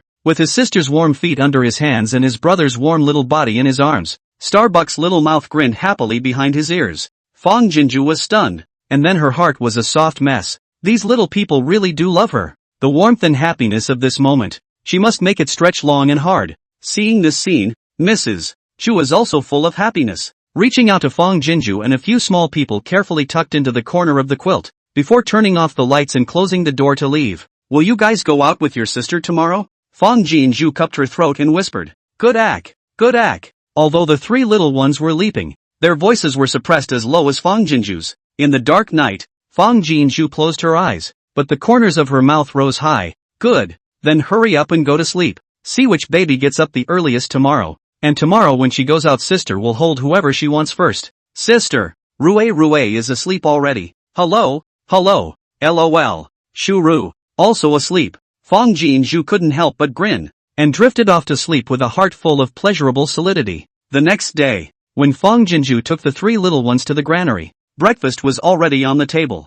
Hot steamed buns and green vegetable congee with a couple of small stir-fries. The family ate an insatiable amount of food and couldn't wait to go out of the general's residence successively. Just after leaving the general's residence, Fang Jinzhu froze. Chapter 150, Friendship for Chu Yi. Seems not so pure anymore. 3 Chu family troops, leading 4 horses, waited at the door early. Surprisingly, it's not a prepared carriage, but a horse? But she doesn't know how to ride a horse. When they saw them come out, the 3 Chu clan soldiers reached forward with their arms, one holding a doll, and rolled onto their horses. Then looked at Fang Jinzhu in unison. After Fang Jinzhu was slightly messed up, she reacted to something, then turned her head to look at Chu Yi beside her. Chu Yi's eyes tightened, and just as he was about to open his mouth to explain something, Fang Jinzhu laughed. Also, the view from horseback is much better than from a carriage. I didn't realize you were quite attentive. Then with a look of acceptance, he walked toward the lead horse. A flash of dissimilarity darted across Chu Yi's eyes. What Jinzhu said was indeed what he was considering. But Jinzhu could not ride a horse, and his arm was injured. So if he traveled on horseback, he would have to share a horse with him. He was worried that Jinzhu would think that he had ulterior motives. So in addition to the horses, he also had the carriage prepared in advance, thinking that once Jinzhu felt that something was wrong, he would immediately have the carriage driven out. What are you waiting for? Come over here. While he was lost in thought, Fang Jinzhu waved at him as he stood beside the horse. My arm is injured. I need you to carry me to the horse. Looking at the woman's open trust and confidence, Chu Yi's eyes flashed with a touch of weakness. He really didn't set it up this way with bad intentions. Hurry up and cherish the time. Fang Jinzhu couldn't wait to turn her back over, her arm slightly extended, signaling Chu Yi to carry her onto the horse. Chu Yi steadied himself and reached out to pinch the woman's waist and ribs. Underneath the loose clothing, the surplus waist was uniquely soft for a woman. With a flip of her dress, Fang Jinju used her strength to lightly sit on the back of the horse. Chuya's fingers tightened slightly, as if trying to catch a touch of warmth and softness remaining in his palm. Wah dash! Fang Jinju childlike excitement smile open. This is still my first time to ride a horse. So high and open feeling. Then looking at Chuya's eyes, they were full of leaping affirmation. Chu Yi, you arranged it really well. At the end, he turned his head to look at the three little ones behind him. Was it fun? Happy? Fun. So happy. The three little ones' faces were also filled with excitement. Fang Jinju's sight fell on Chuya's face again. Come up quickly. I can't wait. Chuya's eyes flickered slightly, and with a lift of his robe and a swallow fly, he sat firmly behind the woman. The horse's back was narrow, and even if Chuyi wanted to deliberately pull away from the two of them, he couldn't. The shirts were rubbing together, and the fragrance filled his nose. Although there had been intimate physical contact earlier in the road, this moment was different. The woman was so petite in her arms that the protectiveness seemed to burst through her chest. Hurry up! Fang Jinju sidestepped her face and urged with a smile on her face. The corners of Chuya's lips rose high, and his long arms fished for the reins, encircling the woman in his arms. The long legs lightly clamped the horse's belly, and the horse trotted away. As inertia set in, Fang Jinju leaned back uncontrollably and fell into Chuya's arms. The delicate hand subconsciously overgrabbed his hand. Slightly cool but soft, tightly held not loose. Delicate and soft fell full of arms, hair ruffled flying between the nose. Lost in thought, Chuyi steadily supported Fang Jinju. Don't be afraid. The man's voice was slightly hoarse. His hot breath ruffled his ears, and his uncontrolled gentleness contained a compulsion he didn't know he had. Fang Jinju's ears were crispy, and her mind shook violently, as if she had been thrown between the clouds. This fluttering throb was a feeling she had never experienced before. Dr. Huang's words and actions from yesterday suddenly jumped to mind. She blushed slightly. It remained to be verified whether Chuyi really liked himself, but as smart as she was, she knew very well that her friendship for Chuyi seemed to be less pure. You can't blame her. The lord of a city, martial arts, handsome heart extraordinary, just read the name gives people a full sense of security. Chuyi such a man if to the postmodern era. That is the existence of thousands of girls competing for the waist. She was just an ordinary woman. How could she manage to sit still when she was embraced by a man whose hormones were against the odds? But right now is not the time for springtime. Fang Jinju's face returned to its rightful place, and her eyes flowed through the streets of Beiliao. The talk was about traveling to see Beiliao, but she wasn't just doing it for fun. Beiliao and the people of Beiliao have already had a severed relationship with her, and it is not a casual remark that she wants to help Chuyi grow Beiliao to the point where no one dares to commit a crime. To do this, force is naturally second to none, but brute force alone will not do. The material economy is also an essential tool. Beiliao City is no longer Beiliao City, but Beiliao Kingdom. Then the development of a country is not possible without the soldiers, the farmers, the workers, the merchants, and the soldiers. If the troop strength is still adequate for the time being, the agricultural strength is also a qualitative leap. The rest are the scholars, laborers, and merchants. Those people under Chuyi are good at leading troops and fighting, but they still need capable people to assist him in order to promote the development of industry and commerce. These days, she is going to have a good in-depth understanding of Beiliao, and then integrate resources to push Beiliao into the development of the superfast lane. It's the general. The woman in front of the general must be Miss Jin Zhu. While he was lost in thought, a sudden exclamation of suppressed excitement entered his ears. As Fang Jinju swept her eyes, she saw that although there were no vendors and stores on the streets, there were still many people walking to and fro. Everyone looked over with excitement, but if they accidentally caught her eye, they hung their heads sharply, as if one more glance would be blasphemous and disturb her. What have you been telling these people? Fang Jinju leaned back and tilted her back, asking with a small sideways laugh. Let them pretend hard like this that they don't recognize me. Chuyi does not hook his lips. I am copying the original words you said with Dr. Huang. Call out to the goddess and she will lose one day of her life. That's all. The people hate to pass their lifespan to you, so how can they afford for you to lose it? Hearing this, and then looking at these people who were cowering and avoiding her eyes, Fang Jinju only found it adorable. There were people traveling through the city. Chuyi did not dare to drive his horse too fast. Once on the outskirts of the city, the horses galloped recklessly. The wind scrambled to lift the woman's green silk, wrapping it in a peachy scent. Soft green silk brushed across Brusanisha's face. 3,000 green threads, as if they were vines, quietly melted away at the tip of his heart, and the threads and strands wrapped his heart tighter and tighter. The slightest hint of a heartbeat that tugs at his heartstrings. However, he was afraid that he might have surprised her. big hand slightly raised. Will Fang Jinju by the wind blowing messy hair, little by little smooth. Chapter 151 Come to the barracks quickly. Wow. Is this all northern Liao's territory? The further they walked, the more the view opened up, and Fang Jinju couldn't help but marvel out. It's so big. Xu Yi has said that northern Liao's territory is vast, comparable to half of Tang Wu's territory. If not for the infertile geology, the food grown on this piece of land would be enough to feed the people of 3 Tangwu countries. Hearing people talk about it, and seeing it with your own eyes, are two completely different things. At this moment, the party had not long left the city, and the bottom of the eye was already covered by a field that could not be seen at all. The woman in front of her sighed in admiration. Xu Ye's mood also inexplicably soared. Well, wherever you look, it's the northern Liao territory. Before you get close, the harvest scene of wheat in the field is rushing towards you. Between the fields, villages sit scattered and peaceful. Whoa whoa whoa. Fang Jinju excitedly held Xu Ye's hand and shook it. Look look look. The ears of wheat are yellow and ready to be harvested. Xu Yi, quick. I need to get off my horse and look. The corners of Xu Ye's lips followed suit, smiling like the moon, and he hurriedly stopped the horse as he was told and helped her off the horse. As soon as she landed, Fang Jinju grinned and jogged all the way to the nearest wheat field, reaching out to help over a bending and drooping ear of wheat. Wow, it's even better than I thought it would rise. It's worthy of being the holy grail of scientific research in my great country of China. Xu Yi was also slightly shocked, reaching out to gather a handful of wheat grains from the spike and rubbing them between his palms. Full grains, no false shells. He couldn't help but look over at Fang Jinju, coinciding with the woman's glare over as well. Both of them grinned in unison, smiling willfully. Food is the foundation of a nation. This land full of grain is comparable to a land full of gold. The 3 little ones also couldn't wait to get off their horses and get in front of the whelp. Brother Star Treasure, do you, recognize the meshes? Shuru was filled with pride and had a little I know, ask me look on her face. Star Treasure shook his head back and forth. Shushu grinned her little mouth and started the science in a serious manner.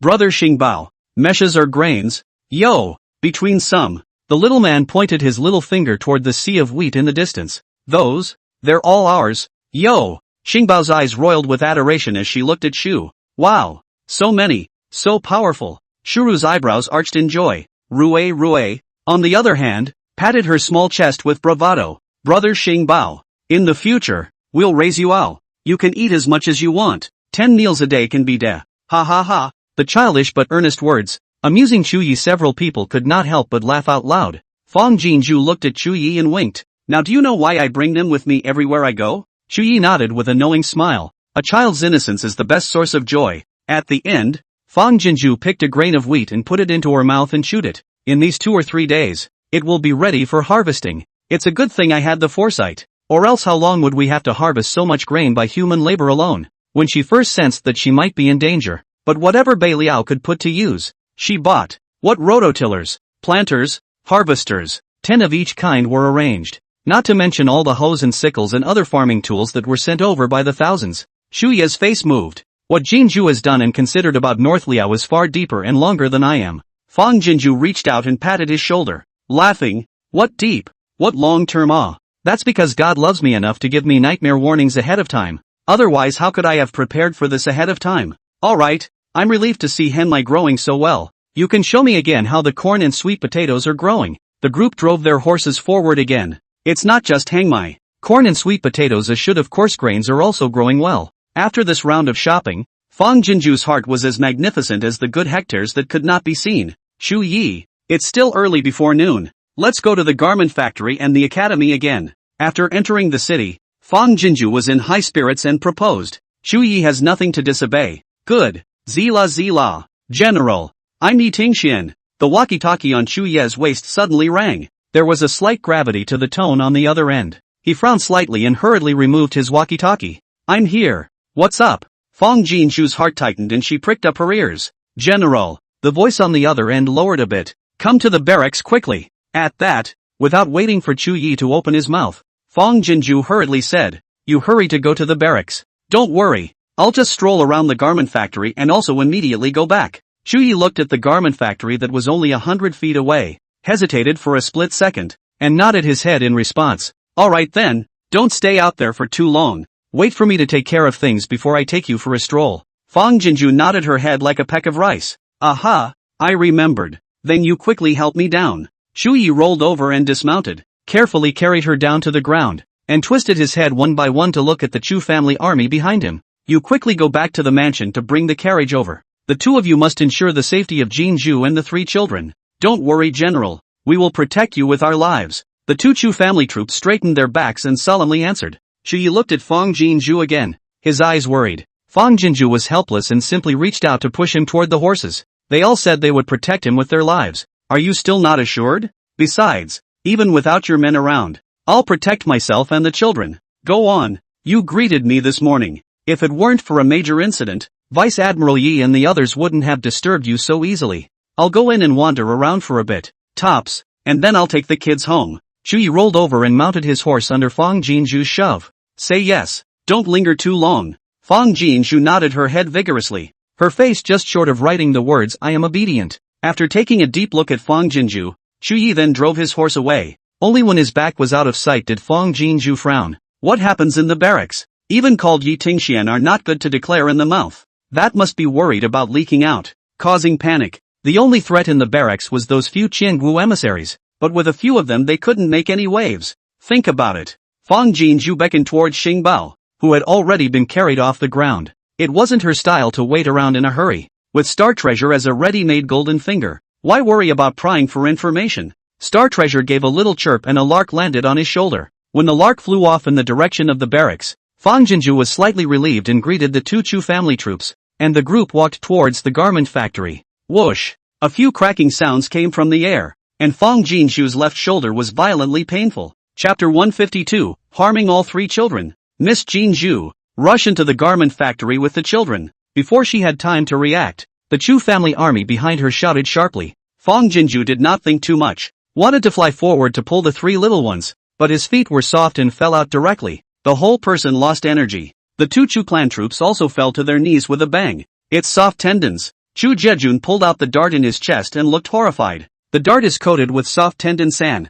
Fang Jinju lowered her eyes and saw that she also had a dart stuck on her shoulder. She ignored it, but at the first opportunity she shouted at the 3 little ones, "Come here, come over here to your sister." The stunned trio ran to her in unison at the sound of her voice. Fang Jinju called on all her body's energy and fought to hold up her knees, signaling the 3 little ones to shrink to the bottom of her arms. Quickly drill in. One word out of her mouth and her forehead was already dripping with sweat. Shuru obediently burrowed under her. Rue and Xingbao, however, opened their arms to protect her, looking around warily. At this juncture, several men in black flew down from the eaves on both sides of the street. Fang Jinju drank with all her strength. Rue, Xingbao, obey, get in here. Rue and Xingbao looked at each other with tears in their eyes, but seeing their sister's stern and unusual face, they still carefully shrunk under Fang Jinju's arms. Fang Jinju tried her best to support the ground with one arm, using her body as a shield to protect the 3 little ones under her body. The 2 Chu clan soldiers were horrified in their hearts and also crawled towards the 3 of them with all their strength.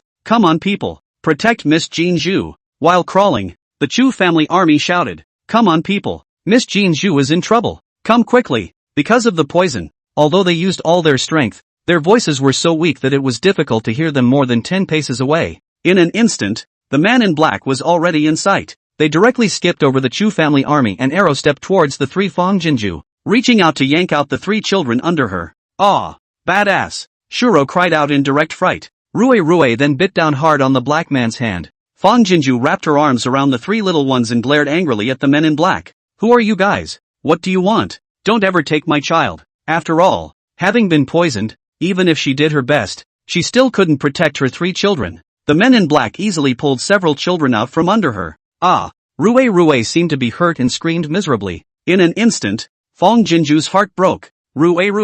It took her a moment to see that Shuru's face was also scratched by something, and it was dripping with blood. Starbuck's ears are bleeding too. The 3 children desperately struggled and cried under the clutches of the man in black. Sister! Sister! Shoo! Star Treasure! Fang Jinju blared at the several black-robed men with a wide-eyed expression. Let them go! Let them go! But the man in black didn't even look at her, carrying a couple of kids like a chicken coop to escape. Rue, the knife! Take the knife and stab! Star Treasure! Call out for someone! Call out for your friend! Fang Jinju prompted hysterically over and over again, while struggling to crawl after the black-clothed man in the direction he fled. Ah! The black-clothed man carrying Rue suddenly let go with a miserable cry, and Rue fell hard to the ground. But the little person couldn't even care about the pain, rolled over and got up, waving the knife in his little hand and stabbing it again towards the black clothes carrying Shushu. The cut fell short. Quack quack quack dash. Chirp dash. Seeing that the man in black was about to kick the knife in Rue's hand,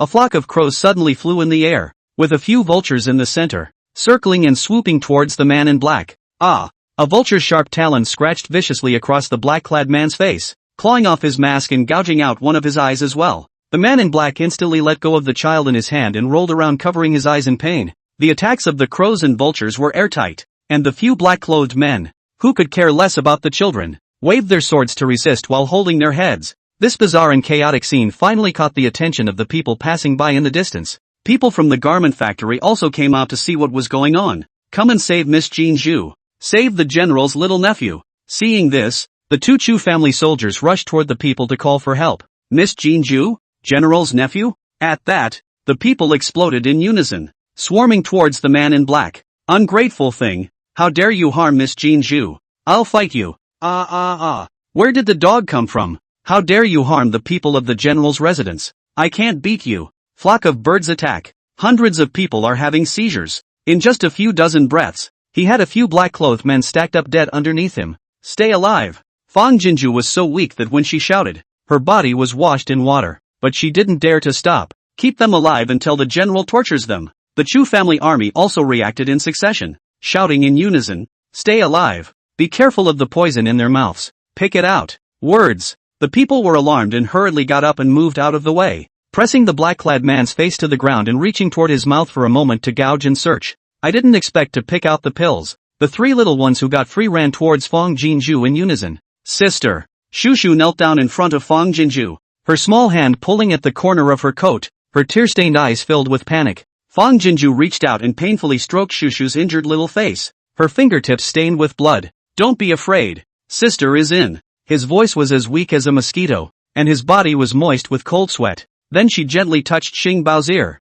Does it hurt? Bear with it. Back at the mansion, sister will let Dr. Huang bandage it up for you. Star Treasure shook her head and nodded again, tears smashing out in big. Star Treasure doesn't hurt. Sister hurts, he said pointing to the dart on Fang Jinju's shoulder. Rue also deflated and cried. It hurts. Sister hurts. Oh. Xingbao reached out and wrapped her hand around her brother's small shoulders. Don't cry. Brother, don't cry. Sister will worry. Then first waving the back of his hand to dry his own tears, then reaching out his sleeve to help Rue dry his tears as well. Let's help sister up. Let's go home. Rue nodded vigorously and reached out to take Fang Jinju's hand, fighting to pull her sister up. Fang Jinju noticed a greasy wet piece in her hand, and her heart tightened violently, pulling Rue's little hand and turning it over to take a look. Sure enough, the back of the little man's hand had gotten a big cut at some point, and blood was smeared all over his hand. Fang Jinju's eyes soured and tears flowed down her face. Why didn't she listen to Chuye's advice and stay in the house to recover?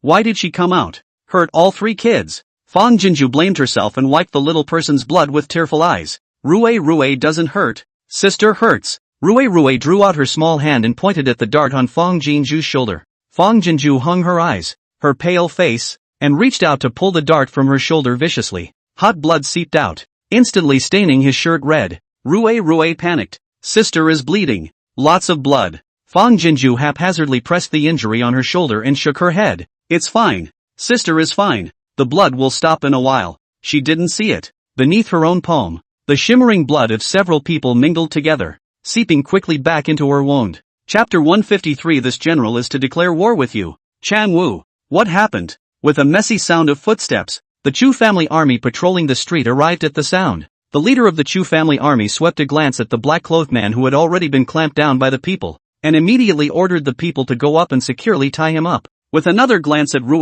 Shushu, her eyes fell on the woman they were surrounding, and she naturally understood who this person was. Miss Jinju, are you alright? He hurriedly stepped forward, cupping his fists and kneeling on one knee. My subordinate is late. Please ask Miss Jinju to atone for her sins. Fang Jinju weakly shook her head. It's fine. A few children were injured. Hurriedly send someone to bring them back to the house to let Dr. Huang bandage and heal them. Rue deadpanned. We want to be with our sister. Shui deflated and agreed. Well, with sister. Home together. Seeing this, the leader of the Chu family army hurriedly ordered people to prepare the carriage. The Chu family army that was hit by the soft tendon dispersion anxiously said, And pawn leader. This is a big deal. Why don't we report to the general now? The other nodded back and forth. They had followed the general and Miss Jean Ju all the way, but they had seen them clearly. The general regards Miss Jean Ju as a treasure, more so than Ruishu. If it were not for the natural phenomenon of a sudden flock of birds coming to attack people and these people coming in time, I am afraid that something serious would have happened. When that time comes, they will not be able to escape even if they die in a million deaths. Although the chief of an pawn had just arrived, he knew very well how important the safety of the woman and several children in front of him was, and immediately took out his walkie-talkie and prepared to report the matter to the general. Wait. Seeing this, Fang Jinju hurriedly stopped, lowered his voice and said, "We don't have any worries about our lives. Don't disturb the general. Please bother to escort us back to the mansion for some medical treatment before making a judgment." Pawn leader N's eyes hesitated, so he had to pin the walkie-talkie back to his belt again. It wasn't long before the carriage arrived in a hurry, without anyone having to give a word. The two women quickly stepped forward and assisted the powerless Fang Jinju to her feet. A few Chu family troops also rushed to carry the children onto the carriage. Fang Jinju scanned the circle of the people. Although the voice is weak, but the heart is sincere. Today, if it is not everyone, we are sure to be in danger. Thank you for saving our lives. When I am physically unhurt, I will definitely come in person to thank you all. It's good that Miss Jinju and a few children are fine. There's no need to worry about us at all. Yes, protecting Miss Jinju and protecting the children of the general's residence, this is what we should do. It's nothing. The eyes of the people were worried and eager, and they answered in a chorus of voices. Fang Jinju nodded her head towards the group of people and thanked them before being helped onto the carriage. When she got in the car, her tight heartstrings snapped loose and she nestled into the arms of a couple of small people and drifted off to sleep. Halfway through being carried out of the carriage, Fang Jinju woke up once, and her first words were, "We're not in any serious trouble. Don't disturb the general. Don't disturb the general." She was only relieved to faint again when she vaguely heard the response from the anchor pawn. Chu family army barracks. When Chu Yi arrived, 40,000 Chang Wu troops and 20,000 Chu family troops were facing each other with swords drawn. Along the way, Yi Tingxian had made things clear.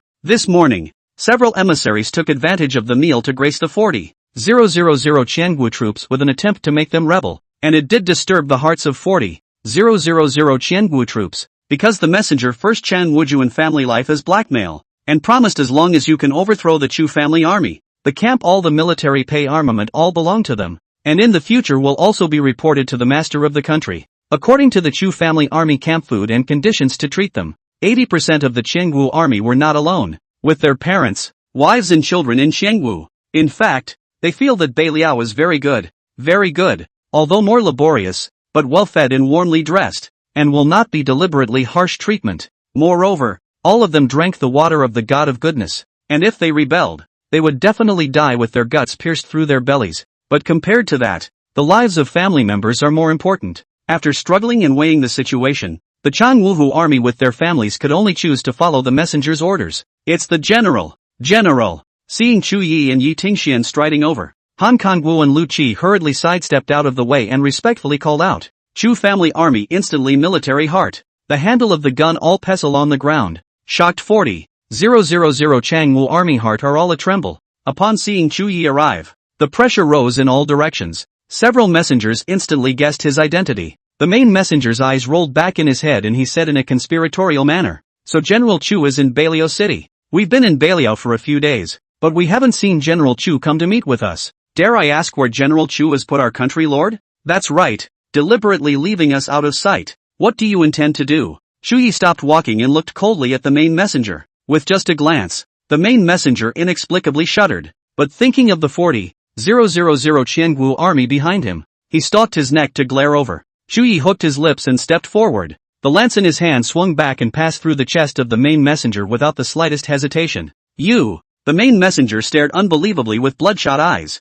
spitting out only one word before swallowing his breath. Chu Yi's expression was unperturbed, and with a movement of his hand, the spear drew out. The Lord's messenger fell to the ground with a thud. The scene that caught them off guard caused everyone's hearts to flinch, and they all stared incredulously at Chu Yi. When two countries are at war, no messenger is harmed. Reacting, the other messenger was shocked and afraid, pointing at Chu Yi with a trembling hand. You dare to kill my Chang Wu messenger. This is a declaration of war with my Chang Wu." "Right," Chu Yi spoke coldly. "This general is to declare war with you, Chang Wu, so none of you will return alive." At those words, several messengers' faces flickered in panic and fear. Don't you dare. An older messenger braced himself and said, we have an army of 40,000 behind us. How can you fight us with a mere 20,000 troops? Chu Ye's eyes disdainfully crossed over his head and looked directly at the 40,000 Changwu army. Dogs can't change their ways. The Lord of Changwu is known for his violence and strength in the Six Kingdoms,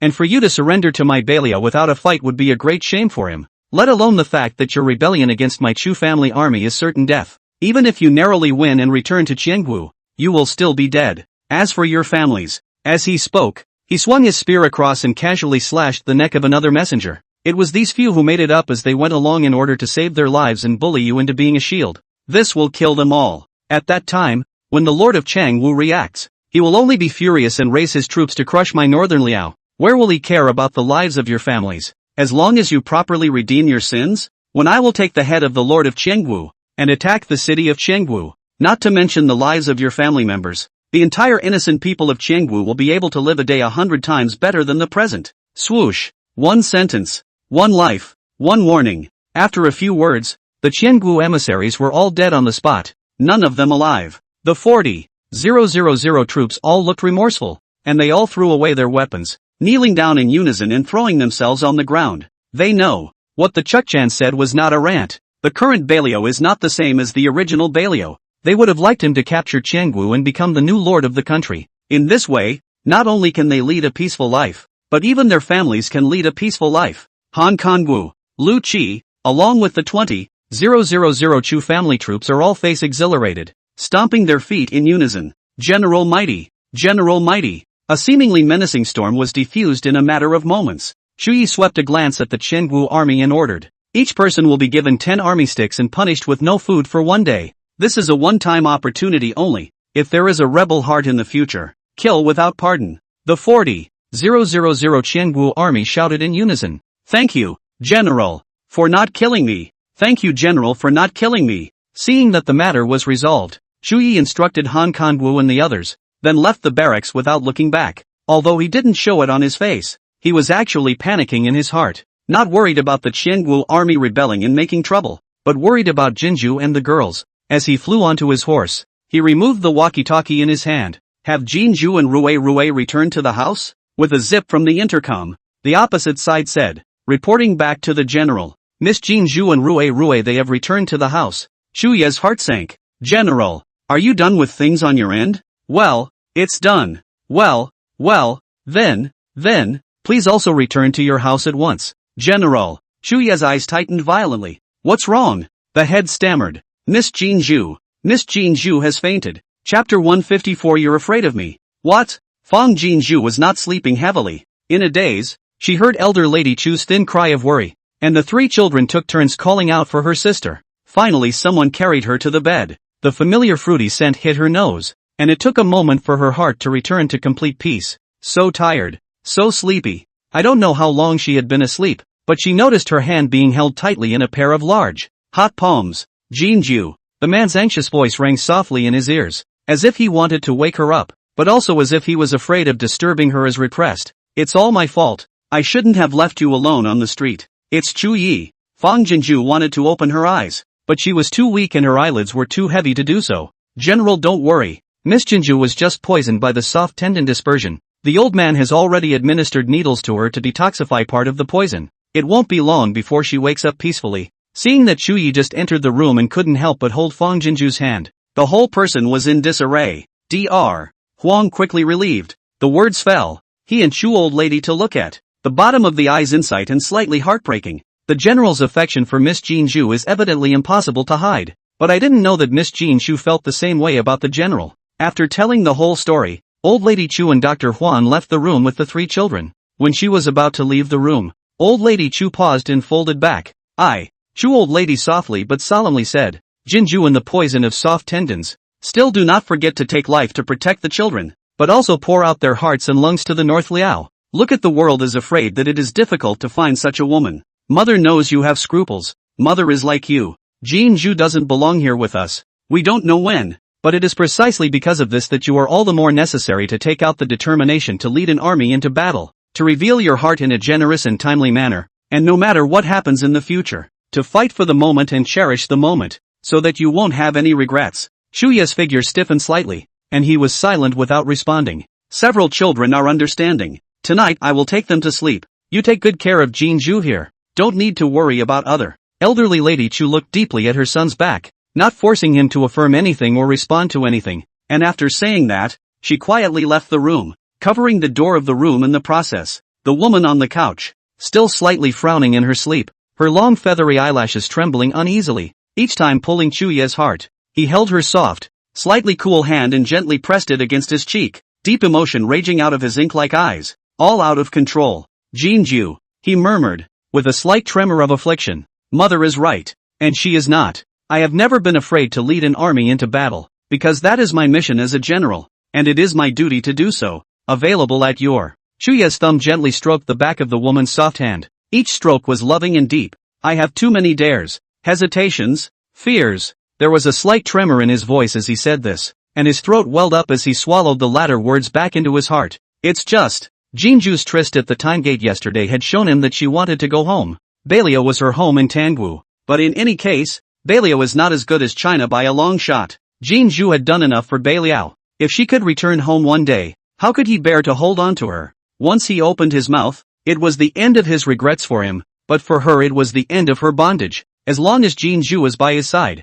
this is the moment, and it doesn't matter what kind of identity we use to cherish each other. The woman's eyelids rolled as if she was about to wake up. Chu Ye's eyes flickered and he hurriedly placed the woman's hand at her side to let go, but the woman's small hand held it back. Don't dare what? Chu Ye's body shook, and his eyes froze. The woman's eyelashes fluttered slightly and she opened her eyes, looking to herself. You're afraid of me. What? And what is the hesitation? What are you afraid of? The tone was still a little weak and feeble, but the warm, soft eyes were hot with inquiry. Chu Ye's eyes were withdrawn by the scald, and when he looked at the woman again, he was already covered by relief and celebration. It's nothing. It's good that you're fine. At those words, Fang Jinju closed her eyes again. She actually woke up early. She just couldn't keep her eyes open. She heard exactly what old lady Chu said. Chu Ye's words were naturally word for word. That included him holding her hand against his cheek. The touch of being coarsened by stubble still lingered in her palm now, as well as the depth of Chu Ye's fingertip groping. If this is still unnoticed,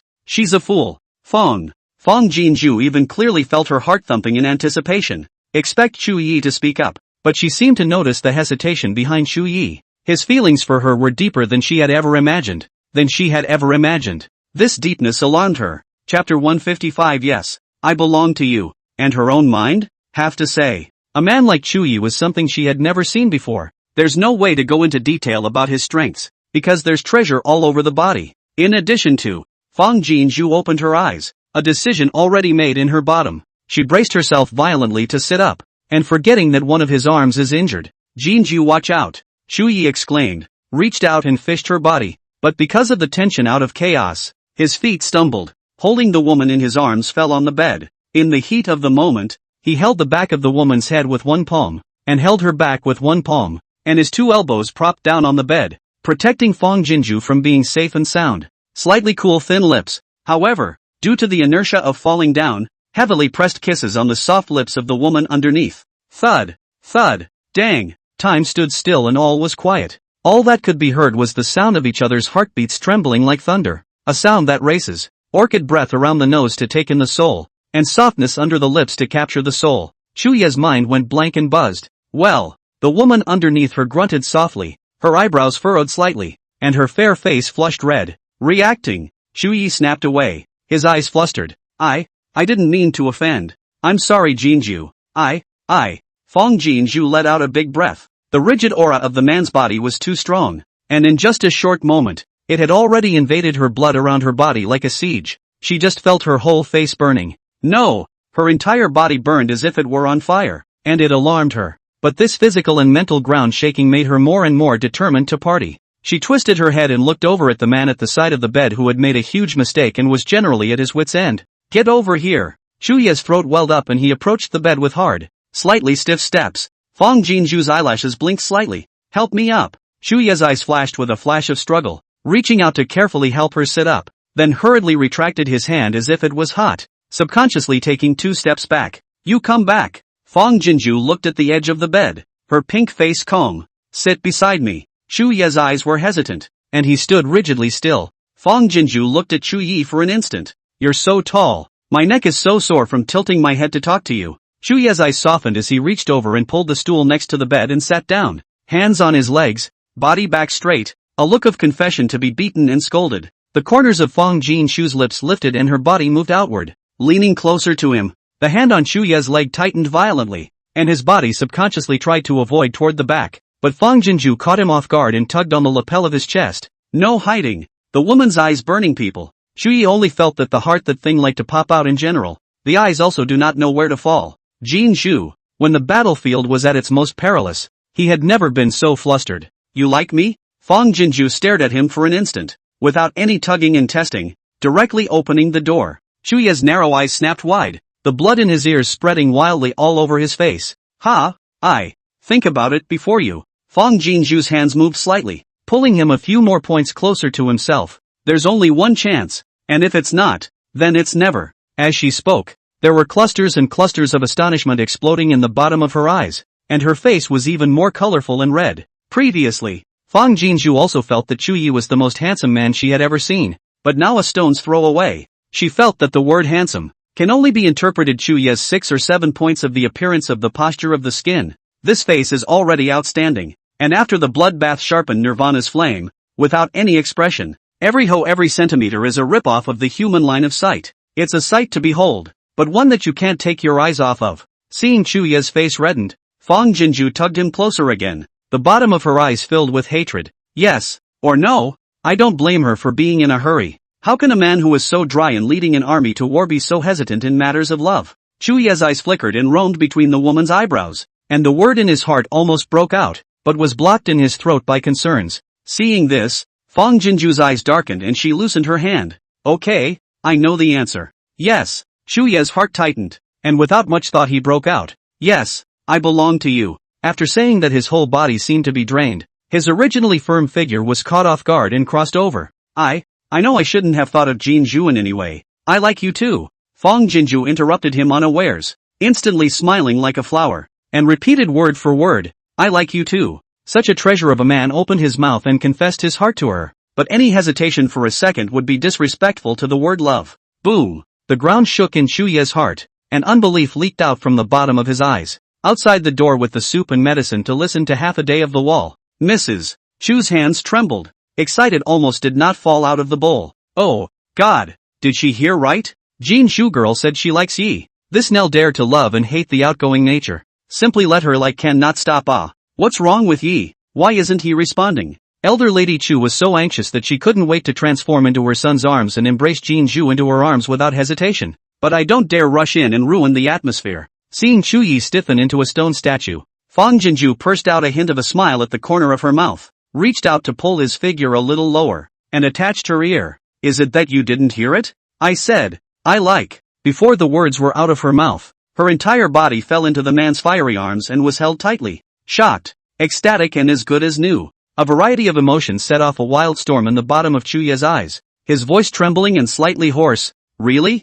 Jinju, this is a dream, isn't it? If it was a dream, he was willing to wallow in it forever. Fang Jinju was slightly suffocated by the embrace, but her eyebrows and eyes were dyed with thick joy, reaching out and lightly twisting the man's waist. The slight pain coming from his waist caused Chuye's body to stiffen slightly, and the tails of his eyes instantly turned red. We really can? Fang Jinju reached out and climbed onto the back of the man's braced body, smiling like a flower. You like me, I like you. Two loves, no stealing, no robbing. Why not? Chuye's arms tightened a few more points, desperate to rub the woman into her bones and blood. Ahem. Fang Jinju reached out and pushed him. Let go first. I can't breathe. Chuye hurriedly let go of his hand. His eyes swept worriedly over the woman's body. I was too happy. I forgot my form for a moment. I didn't hurt you, did I? Fang Jinju frowned, lifted his injured arm. Chapter 156 My arm. Okay? Chuye's eyes tightened, self-blame surging up. I'll go call Dr.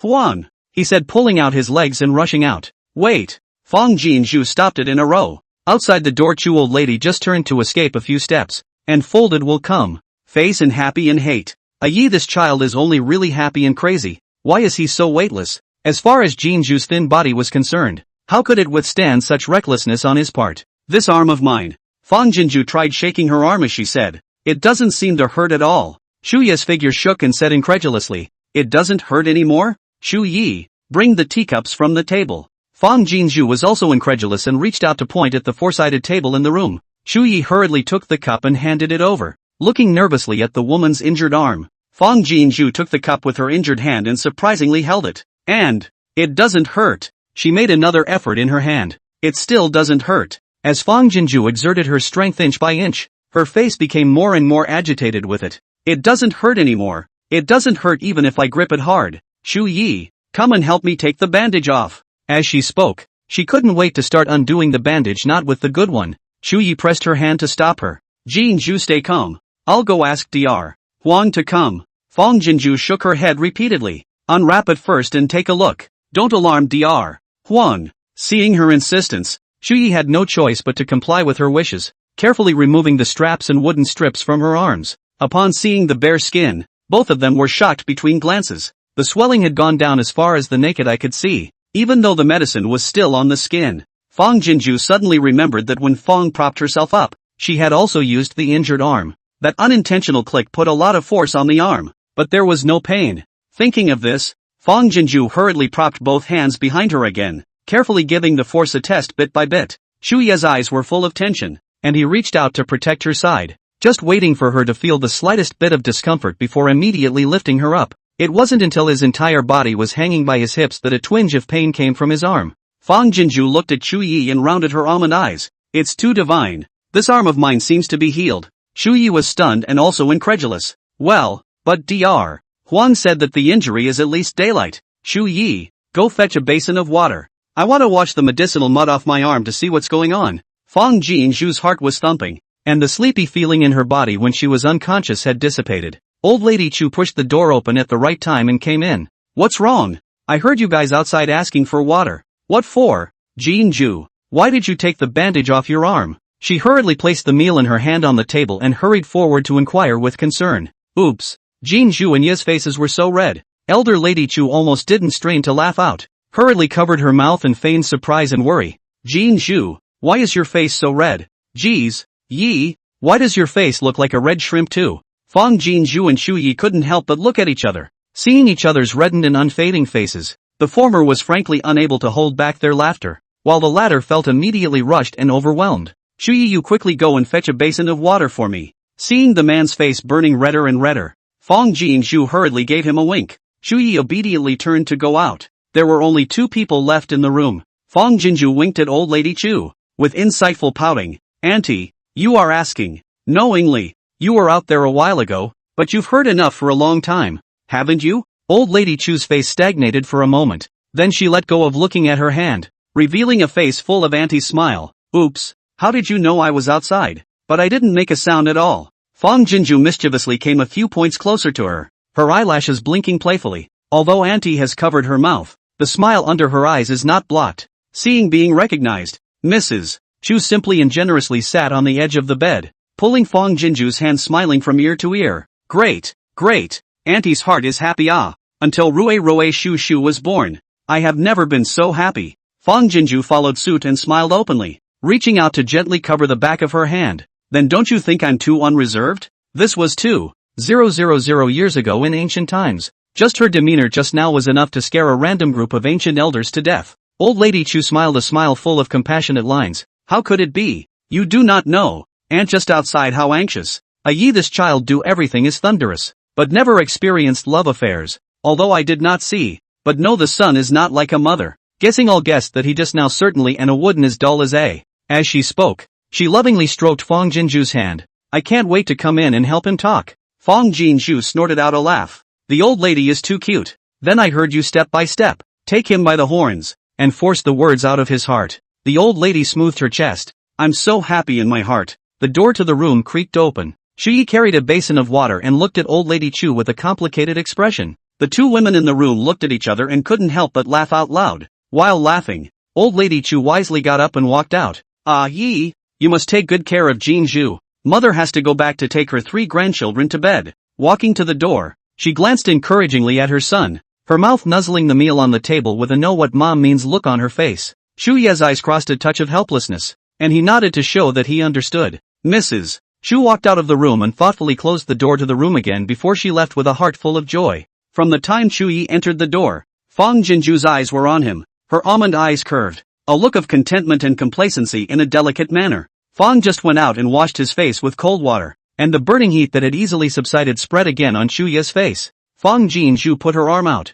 You help me. Chuyi only hesitated for a moment between reaching out and being actively gripped by the small, soft, boneless hand. He looked over at Fang Jinju. Under the woman's eyes, there was frank and sheepish affection. It's not very strong, but it's addictive. The corners of his lips could no longer suppress the upturn, and he stabilized his mind, bit by bit, gently wiping the medicinal mud off Fang Jinju's arm. Does it hurt? It doesn't hurt. Not at all. As the white skin gradually revealed itself, both of their eyes could hardly hide their shock. Fang Jinju put her two arms together and surprisingly there was no difference. My arm. Well, Fang Jinju couldn't help but press. Why? Why is it so fast? Why is the recovery so good?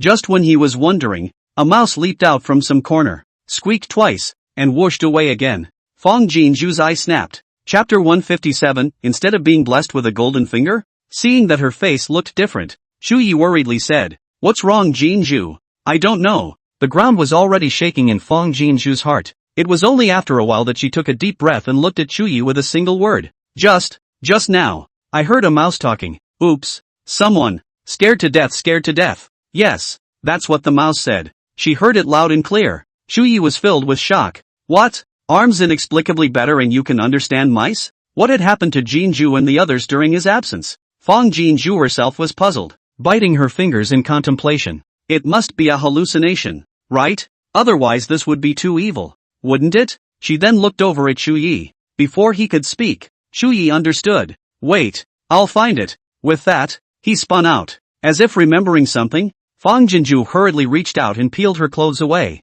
revealing the wound on her shoulder. The wound had been bandaged tightly. She nonchalantly reached out and poked at the wound. It doesn't hurt. Without saying a word, Fang Jinju clicked off all the bandages on her shoulder. Then he lowered his eyes to where he had been hit by the dart. Surprisingly, the wound healed with only a faint pink mark. After realizing what was going on, Fang Jinju's heart thumped. Is it possible that after being poisoned once, you got a golden finger instead? Arms heal so fast and understand animal language. Understand the beast language? That's what Star Treasure can do. Why did she acquire Star Treasure's skills? A few frames flew through Fang Jinju's mind. Several children were injured and bleeding. She had the blood of children on her hands. She pulled out the dart and covered it to stop the bleeding. Thinking of this, Fang Jinju rubbed her head and bounced up from the bed, then quickly dressed and slipped out of bed, pacing back and forth in excitement. Calm down. She closed her eyes and reached out, thinking of the water glass at the farm. There was a sharp weight in his hand. Fang Jinju opened her eyes, her almond eyes round with shock. Water glass. It was her own water glass from the farm. Fang Jinju covered her mouth, muffling the exclamation of surprise in the process. It's amazing that she can fetch from the farm too. Subsequently, Fang Jinju took turns taking things out of the farm and putting them back in, just as she had done when she was testing Rue's skills. Not only that, but put in and take out things from the room as well. Finally she confirmed. The farm did become her space as well. But if the farm becomes her space, what about Rue? Thinking of this, Fang Jinju pulled her legs out and was about to go out to look for Rue, but he collided head-on with Chuyi, who opened the door and came in. Chuyi was carrying a snakeskin bag in his hand, and there was something in it that was rampaging and struggling Gucheng, squeaking and screaming. Ah, it's over. I've been caught. I'm going to die. Bite the bag. Why are you biting my leg? Ooh, I don't want to die. I've just saved enough food for the winter. Before the bag was even opened, Fang Jinju heard the little things inside soldiering on with shrieks and cries of grief. She hurriedly asked Chuyi to open the pouch. Probe over. Just saw that there were indeed several rats inside. Hey, don't be afraid. Fang Jinju was caught off guard and opened her mouth, letting out a string of inhuman notes that shocked her into covering her mouth. Aha! The skill of bestiality was surprisingly shoved into her head out of nowhere, etched into her vocal cords, and didn't even need to be thought about. It just came out of her mouth like she normally spoke. The rats in the bag were turned over in unison, and the rats' eyes looked at Fang Jinju in horror. Chuyi was also incredulous and amazed. It was only after the stalemate for a while that Fang Jinju lowered her hand and explained to the several mice in the bag, "Don't be afraid or suspicious. It is indeed me who is talking to you, and I invited you here purely for the sake of talking and chatting with you. Sure, no dry chat. I've got a delicious treat for you." Saying that, Fang Jinju took out a bag of bread and a bag of melon seeds out of thin air and waved them at the rats. Bread. Or melon seeds? A few rats looked at each other with shocked rat eyes. Are you sure you won't kill us? A mouse asked boldly. Fang Jinju nodded repeatedly and hurriedly let Shu Yi release them. Then split the bread into several pieces and rested it in front of their eyes. And then not forgetting to shove the last piece into his mouth to show that the bread is non-toxic. A few mice had long been mesmerized by the aroma of bread, so they let go and hugged the bread and nibbled on it. Immediately afterward, Fang Jinju squatted and chatted away with the rats. Thank you for your hospitality. The food is so delicious. We've never had such delicious food before. Will we have a chance to eat it in the future? Sure, as much as you want. Wow. Really? Really? We can't eat for nothing. What can we do for you? Then you guys will go back in a while. Just pass the word to the neighboring kind. As long as everyone is willing to take me as a friend, I'll make sure that everyone eats and drinks without worrying. Several of the mice responded in quick succession and left happily. Fang Jinju and Shu Yi looked at each other with surprise and excitement in their eyes. Shu Yi was just about to open his mouth to ask something when Fang Jinju intercepted as if she remembered something. Shu Yi, you go to the granary and stand guard. I'm going to try to move the things in the room to the granary. Right. Give me a walkie-talkie. Shu Yi had no choice but to leave a walkie-talkie behind and immediately went to the granary. Are we there yet, Shu Yi? Here it is. Fang Jinju stared at the table, thinking about the granary, and then the table disappeared in a watery manner. Jinju, a table has appeared. Good. Now what? The bed came over too. Fang Jinju's heart thumped like thunder. Okay, you wait. I'll come to the granary now. She dressed and flew to the granary.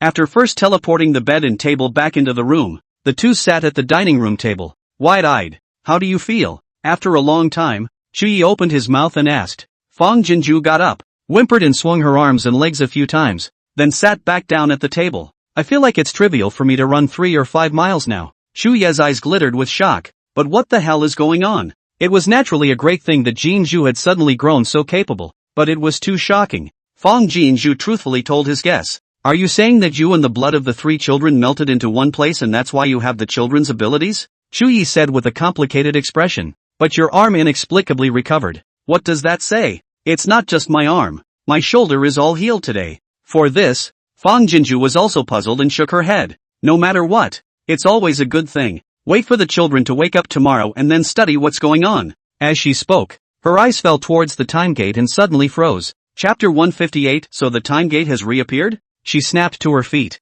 Shu Yi followed her eyes and his heart tightened. The conveyor belt that had disappeared out of thin air earlier had actually appeared out of thin air in the middle of the time gate again. Fang Jinju couldn't help but take a leg over. Shu Yi followed closely behind. Looking at the neatly cut and disappeared end of the drive belt, Fang Jinju's heart was dumbfounded. Shu Yi, do you think it's because the blood of my 3 children and I melted that the time gate reappeared? If that's the case, then I'll definitely play a bit more of a role back in China than I did in Beilio. After waiting for a moment and not seeing Shu Yi respond, she craned her head to look over. The man's face was seen to be slightly sullen, his eyes stagnant with struggle and affliction. Fang Jinju's eyes were stunned, and instantly understood why Shu Yi was that suppressed without expression when he was unconscious. Yeah, once she returned to China, the two might never see each other again. He had just forced him to spill his guts, and when he turned around and said something like that, it was no wonder that he was suffering. Thinking of this, Fang Jinju walked to Shu Yi's body, and without saying a word opened her arms around his lean waist and pressed her cheek against his chest.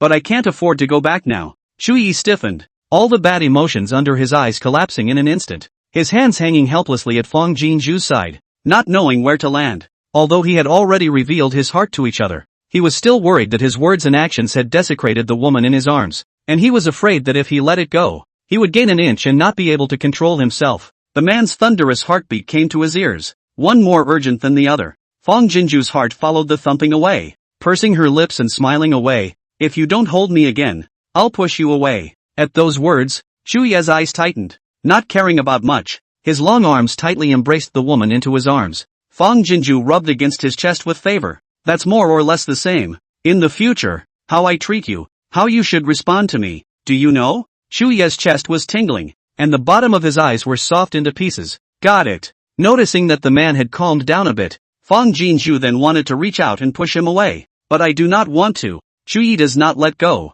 Jinju, if one day you want to go back to China, I will not stop you. I'm just worried about the time portal. I know, Fang Jinju softly said. With the previous experience of Rue last time, I understand that you are worried and scared in your heart. Who knows if the time portal will still lead to the farm and if there will be accidents if you go through it. At the end she sighed softly and said, I don't want to deceive you. China is my home country. I naturally want to go back because there is everything I am familiar with there, but it's just that I met you guys, and in this life, apart from my own parents, you're the people who have treated me the best of the best and given my family the warmth of. I'm speaking from the heart. Even if I could go back to China now, I wouldn't be able to return. Fang Jinju pushed Chu Yi away and laughed. Perhaps the heavens also want me to stay in northern Liao. That's why I was given so many skills. Together with those supplies I prepared for northern Liao before. Although the development may be a bit slower, it's enough to make northern Liao stand firmly among the 6 kingdoms. Well, enough about the time portal.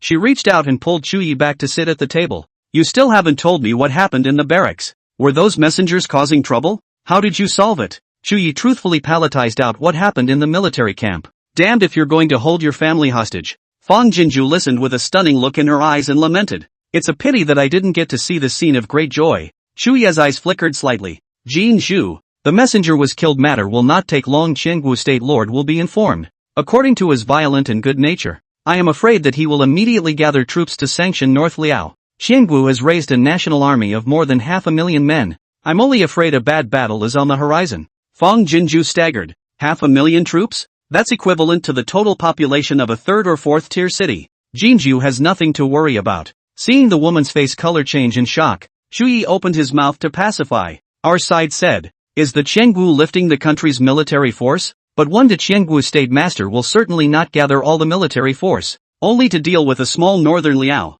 because this is for him. How is not another insult? Secondly, while it's important to fight a war with equal strength, it's not absolute. With the current strength in the barracks, even without those war preparations you've stockpiled for northern Liao, I have a chance of victory in my mind. Not to mention the countless number of awesome weapons in our arsenal. Fang Jinju nodded repeatedly. Not enough. The farm is still more. So Jinju, Chu Yi's eyes have decided to settle. This time I do not want to sit and wait for the Qiangwu to crusade. I want to attack their unprepared. Fang Jinju was stunned for a moment, then nodded vigorously. I support you. This kind of barbaric country should be properly frustrated. Not to mention that you still have a plan. There are so many war preparations in hand. A haphazard artillery bombardment can also scare them out of their guts. But this time, I'm going into battle with you. Chu Yi's eyes stagnated, and he shook his head repeatedly. The battlefield is dangerous, and swords and guns have no eyes. I knew you'd say that. Fang Jinju interrupted with a brittle voice, getting up and patting her arm, her countenance translucent with a hint of a small arrogance. Don't worry, I have super healing abilities now, and I'll only be at the back to instantly move supplies for you guys. It'll be fine. Chu Yi still shook his head no. Fang Jinju pulled his arm and softened it for a while, but he still bit the bullet and refused to agree. At the end of the day, he was finally defeated in Fang Jinju's soft voice, and only loosened up and said that he would first take her to the barracks to have a look on the day. This time, Fang Jinju didn't use the phrase you have to listen to me in everything you say to hold Chu Yi, because she is clear that he is worried about their own safety and security before the firm does not let go. The heart touched, and how to give up to take the pinch. With a little reprieve, she would reassure Chu Yi to grant her request. Early the next morning, Fang Jinju was awakened by the small sound of the 3 little ones' caddis. As soon as she opened her eyes, she looked at them one by one where they were injured, but the children's wounds were covered with ointment, and it was impossible to see why. Fang Jinju had unresolved doubts in her mind, sharply dressed and took a few children to find Dr. Huang. She had to wipe the children's wounds clean and check them out before reapplying the ointment. Just as he walked to the granary, he saw that a Chu family army was reporting things to Chu Yi, looking anxious as hell. This natural disaster has affected a wider area than we imagined. Now the victims from Mengzhou County and Xiangzhou County have already arrived under the city, and the victims from the 3 neighboring counties have also learned the news and are coming towards our northern Liao in a steady stream. General on the way to shell the supply of grain and grass is insufficient. Many victims are all the way to the hungry stomach. See the outskirts of the city of wheat, crazy like flock to the head of the ground began to grab food. Nearby villagers cannot stop, but was trampled and injured. The situation is worrying. Chapter 159, The Rebellion of the Drifters. Not to be feared. At those words, Chu Yi frowned. Prepare the horses immediately. Then he looked at the Chu family army behind him. Make all the doctors in Dr. Huang's room hurry up and pack up, and come with me out of the city to save the people. At the end of the eyes fell to Fang Jinju. Jinju, I have to go out of the city. These 2 days the city mixed fish and dragons is not peaceful. You and the children stay well in the mansion. Do not go out. Contact me on the intercom if you need anything. Fang Jinju's eyes flashed as she quickly stepped forward and tiptoed to attach herself to Chu Ye's ear and instructed a few words of something. Chu Ye's eyes lit up a little, nodding in response from time to time. The Chu clan troops on their side looked at each other, and their eyes all lit up. The goddess must be giving the general ideas. In this way, the chaos of the stragglers outside the city would not be enough to fear. The point was, they actually tasted a hint of sweetness between the goddess and the general's demeanor. After finishing his words, Chu Yi softly said, "Jin Zhu, then I'm leaving." Fang Jinju nodded. "Go on your errands without fear. I have everything in the mansion." At those words, Chu Yi gave her a deep look and turned to leave. Fang Jinju caught up 2 steps forward. "Be careful in everything. Contact me in advance when you can come back. I'll cook you a good meal." Chu Yi's figure lurched. "Good." Watching the man leave in a hurry, Fang Jinju's eyes settled, and only then did she pull the 3 little ones to Dr. Huang's courtyard. Miss Jinju, Miss Jinju. The courtyard was busy. The military doctors studying here were packing up their medicine boxes and preparing to go out. And when they saw Fang Jinju coming, they greeted each other warmly. Although they had only learned it for 1 day, it was enough to subvert their knowledge of practicing medicine for more than 10 years. With this medical information provided by the goddess, all of their medical skills would be refined by leaps and bounds. Everyone revered Fang Jinju to the bone. Fang Jinju kindly responded one by one. In an instant, only Dr. Huang was left in the courtyard. "Miss Jinju, what happened to your arm?" Dr. Huang's eyes landed on Fang Jinju's injured left arm and he exclaimed in shock. "How come the proper bandage is gone?" Fang Jinju silenced him. "Dr. Huang, let's talk inside the house." The 2 men took the 3 little ones into the hall where the dervishes were studying. Then, Fang Jinju then swung a few circles out of thin air with her left arm in front of Dr.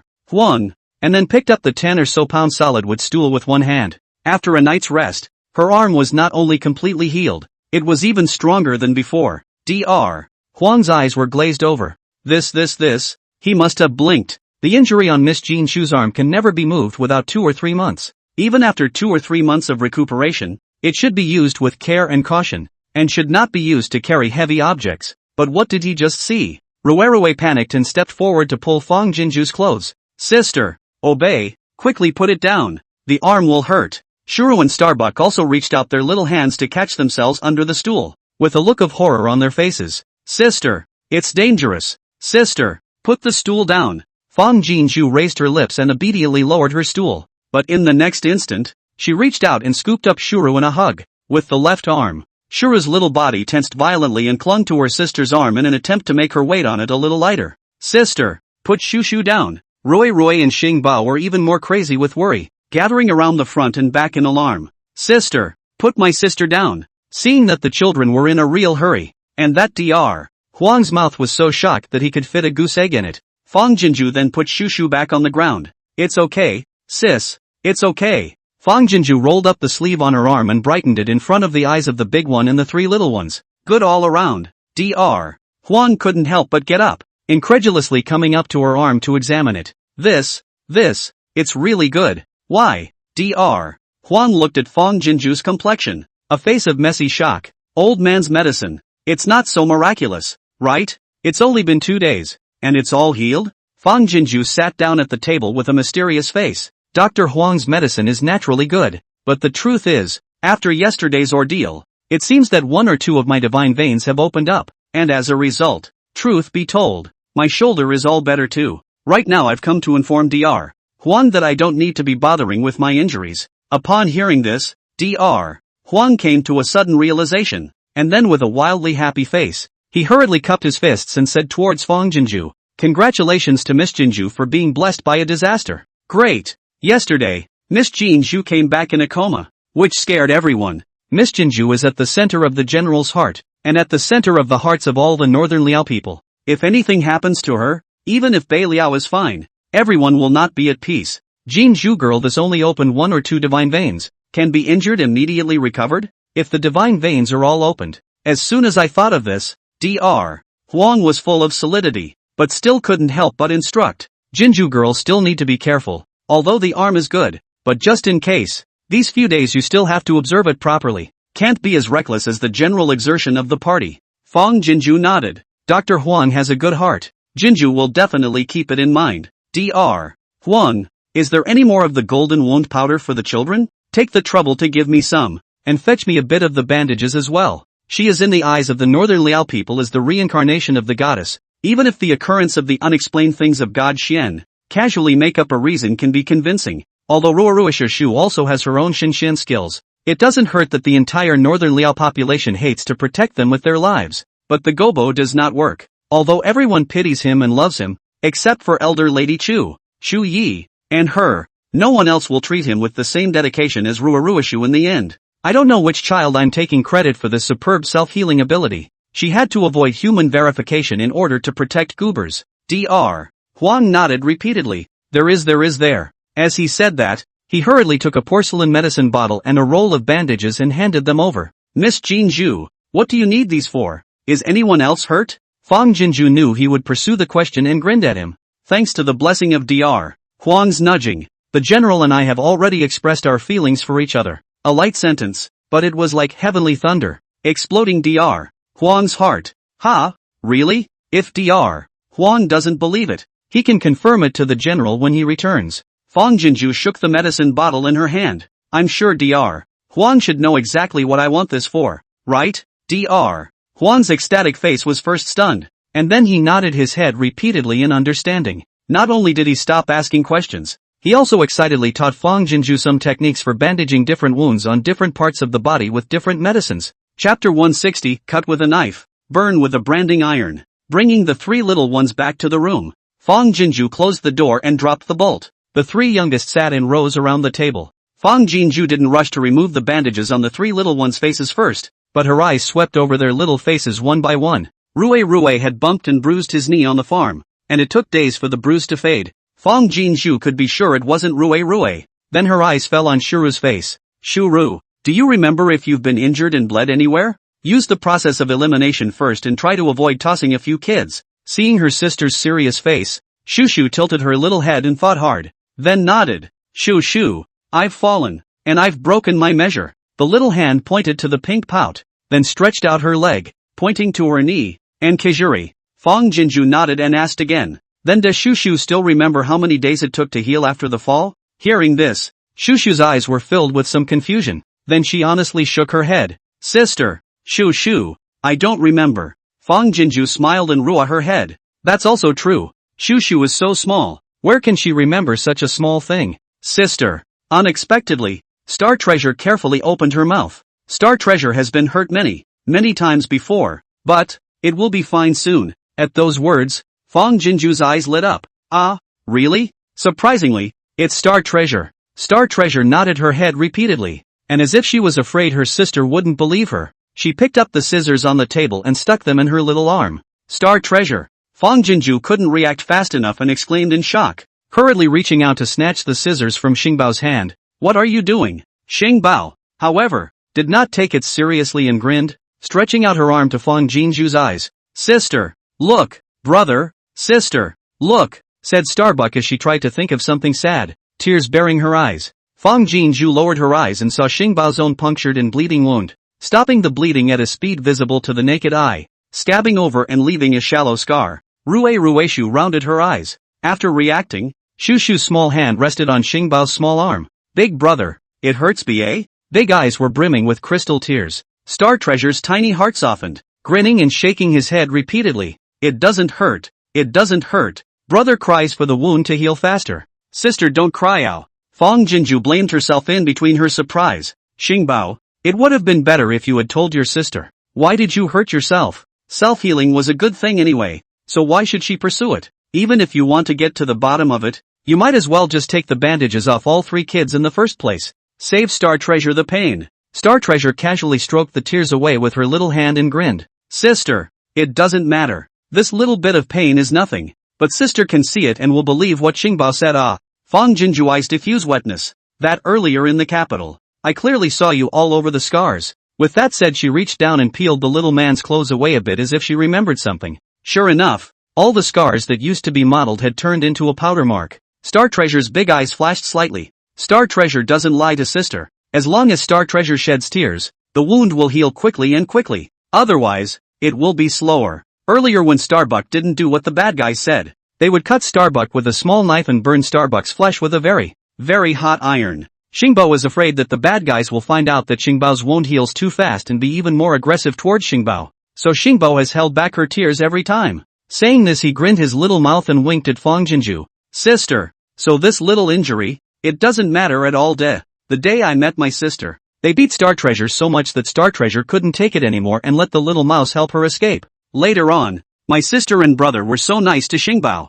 Xingbao actually cried secretly. He, but it was a happy cry out. So the body is healed. Fang Jinju's tears flowed. Cut with a knife. Burn with a branding iron. How dare they be so cruel to such a young child? She reached out and swept Star Treasure into her arms, holding her tightly and weeping with heartache. Rue and Shu Shu also understood and carefully stuck their hugs on their brother's back. Tears rose again in Starbuck's big eyes, but his little mouth grinned behind his ears. No grabbing. No looting allowed. This is our food. Oh God, I beg you, don't trash the grain. In the villages on the outskirts of the city, a large number of victims flooded into the wheat field, frantically pulling off the ears of wheat and stuffing them into their arms, and some of them who were very hungry even stuffed them directly into their mouths. There are simply too many victims. Everyone was afraid that if they were one step behind, they wouldn't be able to grab enough food, and they were all in a frenzy. The golden wheat field was trampled into a mess, and the nearby villagers vociferously blocked it, but to no avail. A lot of villagers were hit and trampled, in order to save their lives only to escape to sit in front of the ridge, and watched the victims wherever they went. The wheat fields were destroyed. The general is coming. The Chu family army is here. Some sharp-eyed villagers saw that a large number of troops were rapidly approaching over and cried out in surprise. Hearing that the army was coming, the victims were afraid in their hearts, which made them stop the movements of their hands. There is an army. We robbed their grain. They will surely kill us. It's a death anyway. There are so many of us. There's still a slight chance of surviving a fight with them. As long as we win, all the food here will be ours. I don't know who took the lead and shouted, but all the victims got up and rushed towards the army. Boom, boom, boom. Suddenly, 3 heavenly thunderbolts in succession exploded over the heads of the victims. Caught off guard by the vision, the victims were scared to lie down in the wheat field, and for a while they flickered and looked around, not daring to move again. Heavenly punishment. It's heaven's punishment. The goddess has descended to heaven to punish. Seeing this scene, the indigenous villagers boiled over in order to shout.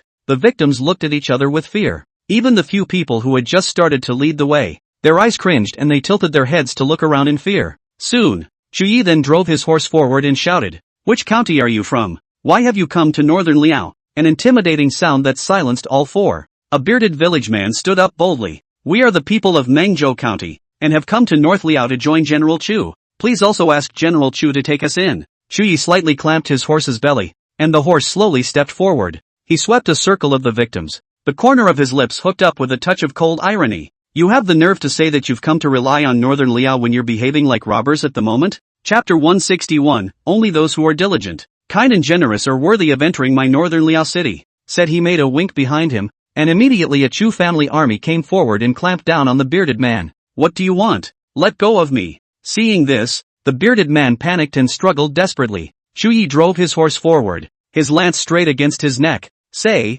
what's your name and what did you do for a living before?" The bearded man's eyes flashed as he replied, "You are not the Chu family army. The Chu family army would not do this to the people. Folks, come on." He had just turned his head and was ready to yell to incite the victims, when Chuyi knocked his neck hard with a gun, and fainted to death without even a grunt. This person is trying to incite the victims to cause trouble. Take him back for a proper trial. It's the general. The bearded man was quickly dragged off. Chuyi did not utter a single word, and his majestic eyes scanned the victims like a falcon. It was as if, but if anyone else came out of the woodwork to venture as far as the bearded man, the lance in his hand would not spare anyone. The victims looked at each other in shock and fear, not knowing what to do. "Run away. The Chu family army is trying to kill people." I don't know who shouted again, and the victims were immediately terrified and in an uproar. But the person who drank high was very shrewd, and did not come out of the head like the beard, but hid in the sea of people. Only heard his voice, not see his person. Chuyi's eyes were stern as he drank in the air.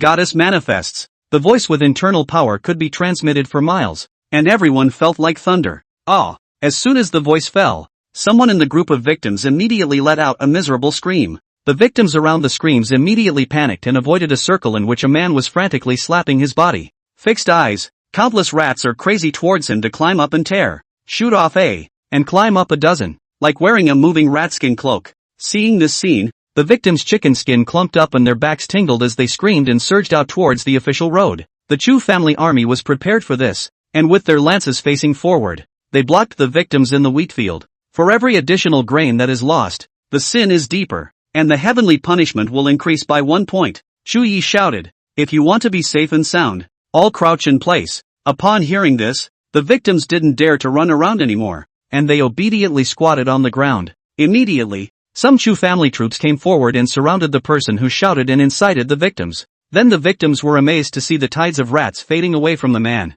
In just a dozen or so breaths, the clothes on the Hanyo's body had been gnawed into shapelessness. The face, the bare skin, was even more of a bloody mess. Seeing this scene, the victims immediately felt the cold from the soles of their feet. Even breath suffocated. Where still dare to move? The Chu family's army immediately brought the bloody and slimy man down. Shu Yi glared behind him. A group of military doctors, led and escorted by the Chu family army, poured in along the ridge and began to check the injuries of the indigenous villagers, waiting for them to carry out the injured villagers. Shu Yi just said, "This general believes that 99% of you are victims, but as you can see, there are also people with bad intentions mixing in and trying to incite you to trouble." The horses' hooves roamed back and forth in front of the victims, and Shu Yi's pair of stern eyes also scrutinized them imperviously. Originally, if you had honestly defected to the North City Gate, even if this general would not release you into the city for the time being, he would not sit back and ignore you. But you are so short-sighted that you have been instigated by the thieves to damage my Bailio grain fields and injure my people. So if I were to let you off lightly, it would be an injustice to my people and soldiers in Bailio. At those words, the uninjured aboriginal villagers rose to their feet, their eyes blazing and reverent as they gazed at their general. They knew that the general would do it for them. "General, spare your life. General, spare your life." I don't know who took the lead, but the victims turned toward Shu Yi and clattered to their knees. "General, we were starving before we listened to the instigation of the traitors. I beg you to take pity on our broken family and homelessness and spare our lives. We know we're wrong. Please spare our lives. General." Shu Yi quietly waited for the sound of the victims begging for mercy to lower, before saying, "Even if this general spares you right now, how long will you live?" The victims were silent. "Yeah, right now. Many counties have been affected by the disaster, and they are already homeless and have nowhere to go. Even if you turn to the capital at the foot of the heavens, without food or water, you will only die halfway. The moment. Everyone is remorseful. It's already under the city of Bailiao. Why don't they hold back a little longer?"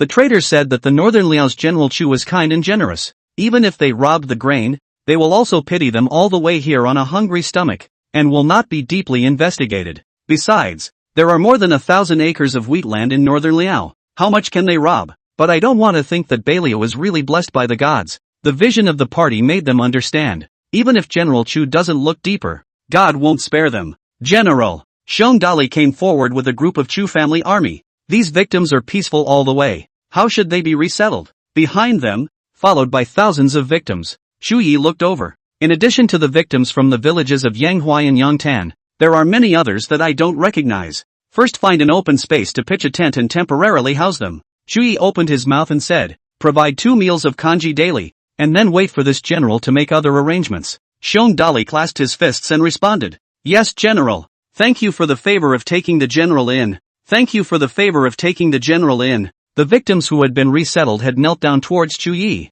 kowtowing in excitement and gratitude. "The mayors of Yanghua and Yangtan villages are right. The general really won't leave them alone," Shu Yi said in a loud voice. "You should not be too happy too early. This general is only temporarily resettling you, and did not say that he must take you in." He raised his voice a bit. "Northern Liao does not take in people with bad intentions who are good at causing trouble, nor do they take in people who are lazy. Only those who are diligent, kind and generous are worthy of entering my city of Bailiu. Here you shall supervise each other. But wherever there are any of these miscreants that this general has spoken of, you shall take the initiative to give them up to this general for disposal. Otherwise don't blame a rat for spoiling a pot of porridge. Everyone won't be able to enter Northern Liao City." These words were not only for the victims who had already been resettled, but also for these victims who were grabbing food. Zhao Liangpeng straightened his back and answered in a loud voice, "Don't worry, General. We will definitely bear in mind the general's admonition and will never allow people with bad intentions to defile the Northern Liao region." Uncle Quan also chimed in. "We all listened to the general." Shu Yi nodded his head and asked Shong Dali to take them down to resettle them. Seeing this, a group of grain-grabbing victims envied the occasion, repenting and wishing to turn back the clock to a few hours ago. If they had known this, They wouldn't have done such a foolish thing even if they were starving and drinking their own blood. Chapter 162. Please, General, give us a chance to redeem our sins. Wait for Xiong Dali to walk a little farther away. Shuyi resumed looking at the victims kneeling in the wheat field. Wherever his eyes went, the hearts of the victims hummed high. General, there was a half an armor-aged calamity victim who stood up boldly and said with a trembling voice, please, General, give us a chance to redeem our sins. If we don't do a good job, we are at the General's disposal. With that, he cupped his fists and bowed down deeply towards Chuyi, his head hating to fall down into the dust. Please, General, give us a chance to redeem ourselves. Please, General. After reacting, all the victims kowtowed towards Chuyi to echo the words of the half-armored victims. A shimmer of triumph flashed under Chuyi's eyes, but he didn't open his mouth to respond right away. During these few breaths of silence, all the victims felt that it was hard to endure with knives hanging over their heads. Whether you live or die is at the whim of the General in front of you. At the end, Chuyi finally opened his mouth. Which county and which village are you from? Report your name. Everyone looked up at the flower-armored villager in unison. The flower-armored villager's figure shook and looked up at Chuyi in fear. Chuyi continued, come forward and answer. The flower-armored villager stepped forward in quick succession, stumbling and falling because he was so flustered. Even so, he didn't dare to delay. Busily climbed up, trotted to Chuyi's horse, and flung himself on his knees, reporting back to the General. My name is Zhao Degan, the village head of Zhengtai village in Xinzhou County. The old voice trembled more than a little, but it was as pious as it could be. Please admonish and punish the General. So it's the head of a village. Chuyi sunk in. No wonder there is such a boldness to seek life at the death gate. Zhao Degan was trembling, kneeling down and bending his head.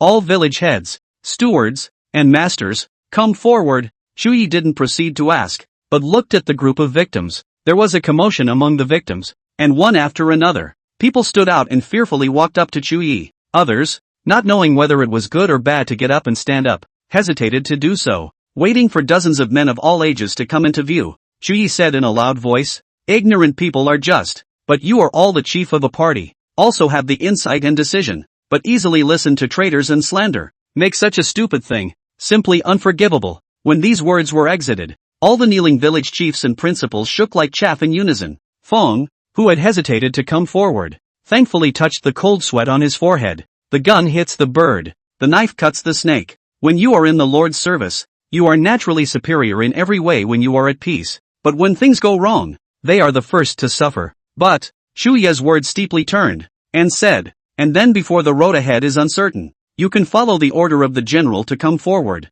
but also have the courage to bear the use of people. From this will be able to conclude that you do have sincere repentance. Upon hearing this, the kneeling cadre of village chiefs and principals felt that the knife that was about to fall over their heads was hanging up a few more points, and they kowtowed to show their sincerity. The people who had been feeling thankful were instantly a little confused. What's the situation? It's amazing how elusive the General's temper can be. Just now also a look to kill the chicken to warn the dog's ruthless look, now and suddenly changed his tone. Between the weighing struggles, a few more gritted their teeth and stood up. General, I'm the village head of Spikestone Village in Mangzhou County. General, I am the mayor of Pear Blossom Village in Xiangzhou County. Afraid of losing any opportunity, the few people who stood up didn't wait for Chuyi to open his mouth to ask, so they reported their names in unison. Chuyi glanced at them coldly and gave a look behind him. Immediately a Chu family army came forward and guarded the side of the few people who stood up after. When these men saw this, their hearts were instantly high in their mouths. Chuyi did not respond to these few people, but continued to look at the kneeling village headmaster and said, therefore, this general can give you an opportunity to redeem your sins. Upon hearing this, the kneeling village headmaster looked at each other twice, agitated beyond measure. At the mercy of the general's discipline, Chuyi swept a glance at the victims. The party has already arrested 2 people who picked a fight, but this general knows very well that it is not only the 2 of them who are doing wrong. You are the chiefs of the villages, and if they want to make trouble, they must talk to you first. This general orders you to rise at once and bring out all these provocateurs. If we don't uncover these hidden dangers, this general will expel all of you from the northern Liao territory. At these words, the village chiefs were so awestruck that they didn't dare to have the slightest objection, and they went into the pile of victims and began to identify them. Not only that, but he also shouted for the villagers of his village to join him in identifying them. The Chu family army followed them up, and in no time they caught a dozen or so thieves and thieves. Others tried to escape, but were pinned to the ground by the quick eyes of the others. After a commotion, the Chu family army twisted 26 suspected victims to Chuyi's eyes. Chuyi glanced at them and said in a cold voice, Take them back for strict interrogation. Wait for the Chu family army to take the people away. Shu Yi looked again at the cadre of village chiefs who had stepped forward and said, "Very well, this general has already gotten a slight sense of your sincerity. Now call all your village people forward and line them up in an orderly fashion by village." Just as his words fell, there was a good deal of commotion among the victims. It was the victims under the command of these village chiefs who were glad that their village chiefs had the courage to take charge and fight for their chance to live. The rest, or apprehension, or grumbling, the village chiefs who had come out after him were made to feel as if they had been killed. In the time it took to burn incense, the victims from more than 24 villages lined up in an orderly fashion in the open space. Each village chief stood at the head of the group, with another 10 Chu family troops standing guard. Permitting the victims to come to Baliao was a rumor put out by this general himself. Shu Yi looked at them and said, "For one thing, it's only because this general knows very well that the court doesn't care if the people live or die. Previously North Liao was cut off and abandoned. This general and the city full of soldiers and people 9 deaths, can feel the same as your desperate plight of asking for help without a door. Secondly, it is because the gods had mercy on the world and ordered me to save the people from the fire, and I dare not disobey. But I did not expect that you would damage the grain fields and provoke the gods to anger." Seeing the victims all hang their heads in shame, he added, "Now is the time of the grain harvest. This will be the first penalty, is to let you harvest the grain, every day up to the amount stipulated by the general. You can get a meal. If there is an excess, you can eat 2 meals a day. As for what punishment is to follow, wait for this general to decide. When the gods have forgiven you, then I will order the people to set up camp to give you shelter from the wind and rain. And after screening, I will allow you to enter the city and settle down. May I object?" The village chiefs led the way, and the villagers in the clearing knelt in unison. "Let the general punish you. I dare not have any objections." "Okay, take them to get the farm equipment."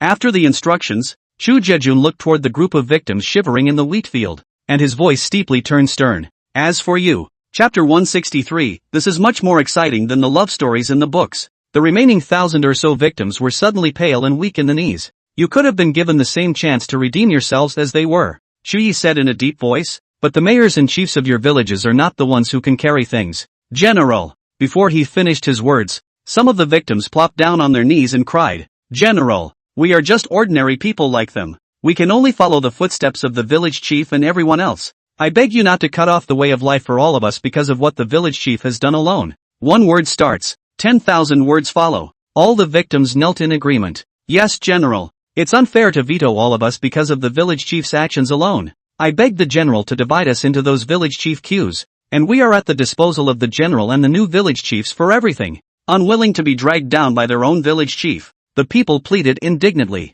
Those few village chiefs who stood out afterward, their faces were green and white, ashamed and angry. Shu Yi coldly snorted, "If you follow the village chiefs of the villages at this moment with the same advance and retreat, this general will still look at you highly. Right now it seems, oh, it really is exactly as this general guessed." He looked toward the 7 or 8 village chiefs in the wheat field. "If you as village chiefs can't carry things, how good can the hearts of the villagers under your command be if they have been taught by ear?" he said and sneered at the group of kneeling victims. "Look at them. You had been neighbors for many years or even for a lifetime. And when they encountered difficulties they still immediately fell apart and sold out. Not to mention the fact that we, the military and civilians of Northern Liao, have no affection for you. If we resettle you in the capital, when the enemy attacks again in the future, there's no guarantee that you won't sell out your masters and destroy my Northern Liao's foundation from the roots. My Baliao city has easily recovered from its desperate situation and is thriving. This general will never allow anyone to destroy the righteousness within my Baliao city."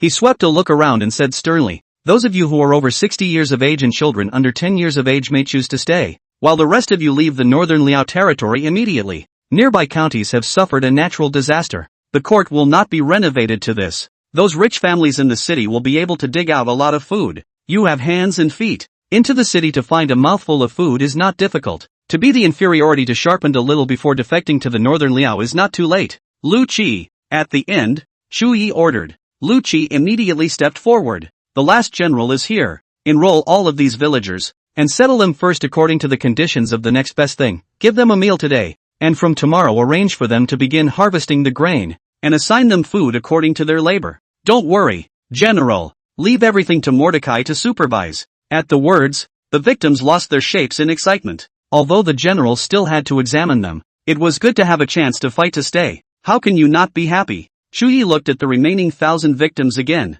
Those who meet the conditions mentioned by this general and are willing to stay will come forward immediately. The words fell. More than 1,000 victims hugged and wept instantly. It was clear to everyone that it was naturally the best option to stay in northern Liao. The general's benevolence is evident in the fact that he can make an exception and leave the old man and the children behind. Even though they were no longer willing to let their families cut away, the victims entrusted each other and pushed the elderly and children forward. There were about 100 or so. Lu Qi, you register these people and assign them to the villages under your command. After Chu Yi instructed Lu Qi, he also looked at a group of victims who got the chance to be resettled. I will assign these people to your villages under my command. After that, they will be a village folks with you. But if any isolation and exclusion is found, you will be expelled from the entire village from the northern Liao territory. Can it be written down? The crowd of victims responded in unison. Remember the general's command. The more than 1,000 victims who were still reluctant and uneasy just now have all put down their hearts at this moment, leaving their elderly children behind. Their biggest worry is that their family members will be bullied. But they didn't dare to make any demands in front of the general. But I didn't realize that the general wanted what they wanted and arranged it to the best of his ability. After giving some more instructions, Shu Yi steered his horse back to the city. With Jin Zhu's advice, the disaster victims' fiasco has been handled properly. As the horse raced, Shu Yi couldn't wait to remove the walkie-talkie at his waist and curved his lips to report. I'm heading back to the house now. Fang Jinju was preparing the dishes and hurriedly wiped her hands when she heard the voice coming from the intercom. So soon? I thought you were afraid you'd only make it back in time for dinner. Then I'll get a few more dishes out. Don't be in a hurry. Ride slowly. Don't scare the people on the road. The corners of Chu Ye's lips lifted wider. Good. Don't be in a hurry. Do it slowly too. I'll come back and help you. Fang Jinju looked at the oldest little one who was busy playing in the first kitchen and smiled. There is no longer a place for you in the kitchen. Just wait for your meal. Barracks. A bunch of Chu Jia army surrounded the bookcase tightly. An intercom was placed in the center of the bookcase, and the voices of Chu Yi and Fang Jinju talking and laughing were coming from inside. Yi Tingxian covered his mouth and giggled. The Chu family soldiers were all grinning from ear to ear as well. That said, the conversation between the general and the Jinju girl was normal, but to their ears, every word was sweet. It's not just the army tent, the whole barracks, the vice-generals, the chiefs of thousands, the white army chiefs, but all the chiefs who were equipped with walkie-talkies were surrounded by the Chu family's army. I have a feeling that the general favors Miss Jinju. What's the point of feeling? The general just likes Miss Jinju. That's right. When did you hear the general speak so gently? Even when talking to Ruwei Shushu, he can't get rid of that majesty. TSK. Previously the general said that he would not marry if his family and country were disturbed, and I was worried for a long time. It seems that the general does not want to marry, but his vision is too high. Then what do you say? Does Miss Jinju like general? Our general mustn't be shaving his head and getting hot at the same time. Earlier, Miss Jinju's status was extraordinary, so she must not dare to think about it. But now that she is a woman of the earth, and our general is a son who is unrivaled in the world, I think there must be a chance. If General and Miss Jinju could, that would be great. The Chu family's army was listening and chattering at the same time. Everyone's face was excited, more fervent than if they were marrying their own daughter-in-law. The debate was heating up when the intercom suddenly went watery silent. A group of Chu's army came together and waited for a while without seeing any movement, all a little disappointed. I wish I could still hear the general and Miss Jinju talking tomorrow. It's so much more exciting than the love stories in the talking books. How can we listen? General and Miss Jinju are both at the general's residence, so if they have something to say face to face, where would we have a chance to hear it? Hey, I do have an idea. Chapter 164. When that day comes, I will marry you. The general's house. Granary. The four-sided dining table has been transformed into a large round table in the farm of Fang Jinju. There was a mandarin duck pot on the round table, and it was gurgling hot. The spicy overbearing aroma pervasively pervaded, causing the Chu family troops guarding the doorway to gulp furiously for a while. The hot pot was surrounded by a variety of meat and vegetable dishes. The veggie ones are fresh and juicy. The meat ones are full of flavor. The Chu clan guards' afterimages were all glued to the round table, and they actually realized that there were not many dishes that they could recognize.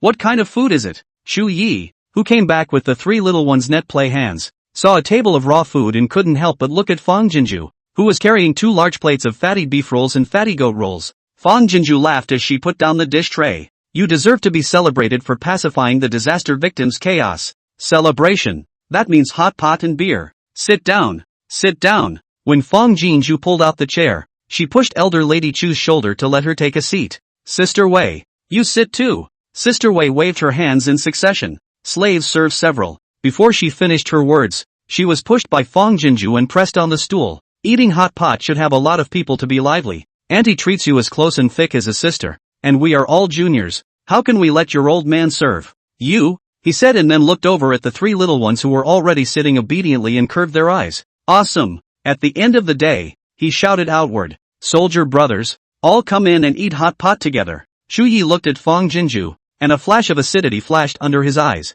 Soldier? Previously, when Jinju was on the farm, he had recruited 2 soldiers as guards, and he had also called out to them as a soldier brother. At that time, he respected and admired Jinju, although he could detect the jealousy in his heart, but he also regarded this as disrespectful and blasphemous. But now, Jinju says she likes him. Thinking of this, before the acidity in his eyes faded, the tips of Chu Ye's ears were dyed a flushed red again. So he can be legitimately jealous, can't he? Thank you, Miss Jinju, for your kindness. My subordinate wouldn't dare. The subordinates still have to be on duty. The ears of the Chu family's soldiers flopped in unison, and they said politely without moving a muscle. But the heart with the long nose and mouth was already sitting at the table. It is just too flavorful. Just smelling it feels like it could go down several bowls of rice, and I can't imagine what kind of good taste it would have in my mouth. A meal is nothing. Fong Jinju walked outside and said in a serious manner to the 4 Chu clan troops, I've prepared shabu for 12 people, so if you guys don't participate, a large portion of it will go to waste.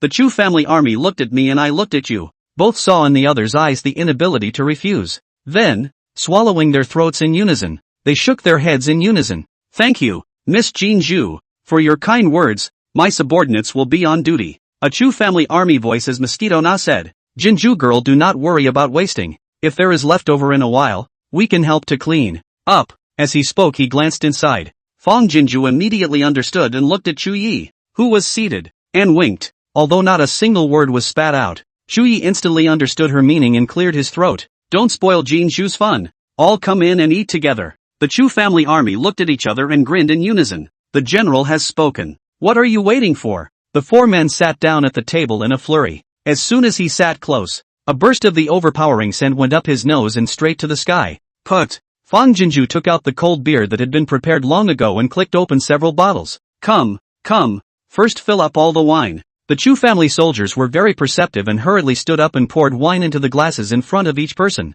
As the sides poured, a couple of the men's eyes traveled back and forth over the beer bottles and glasses. Sheesh, agate vase, glazed marigold. There's also this Taiji octagonal-like cauldron. Never before seen meatloaf and a host of dishes. No wonder the brothers are crowding to come to the granary on duty. No wonder. Looking at the 3 little ones who were looking at her with bated breath, Fong Jinju magically took out a large bottle of yogurt from under the table. Dang, you guys are in on it, too. The 3 little ones bent their eyes in unison. Yay, thank you, sister. After the glass in front of each person was filled, Fong Jinju raised her glass with a smile and said, before we start eating, let's raise a glass together. May our great general be victorious in every battle and succeed in every horse. Everyone cheerfully raised their cups and clinked them together. I wish the general success in every battle, and success in every horse. Uncle Junior, success.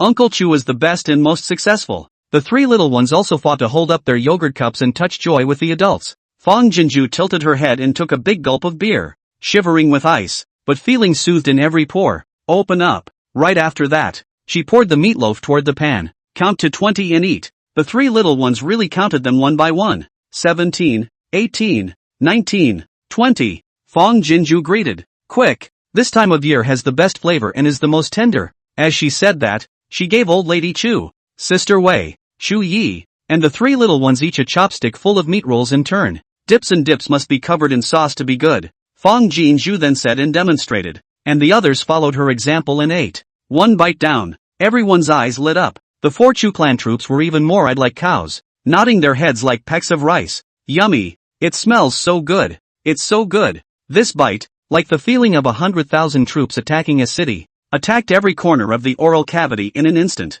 The place where the ice beer pathway had been, was instantly covered by the warmth of the scorching heat. The good taste of fire and ice cannot be described as a sound. There's more deliciousness to come. A cup of wine under the belly. The heat-'ll linger. Fong Jinju looked to Chu Yi. Face halo open a flash of red. In the future, every time you return from a victory, I'll give you a table of good food to celebrate. Never the same. How? The gentleness in Chu Ye's eyes was not hidden. Good. Fong Jinju giggled. I hope that the day I run out of ideas is the day when there is no more war in this world. I hope that someday everyone in this world will be as happy and joyful as we are right now. Elderly Lady Chu and Sister Wei looked at each other. The bottom of their eyes coincidentally flooded with some crystalline wetness. Chu Ye's eyes were colored with a touch of deep meaning, and he picked up his wineglass and drank it all in one go. There will be that day. When that day comes, the world will only have to worry about whether to eat fish or meat today, and which new coat to wear tomorrow, and no more worries. Fang Jinju smiled and raised her cup towards Chu Yi. When that day comes,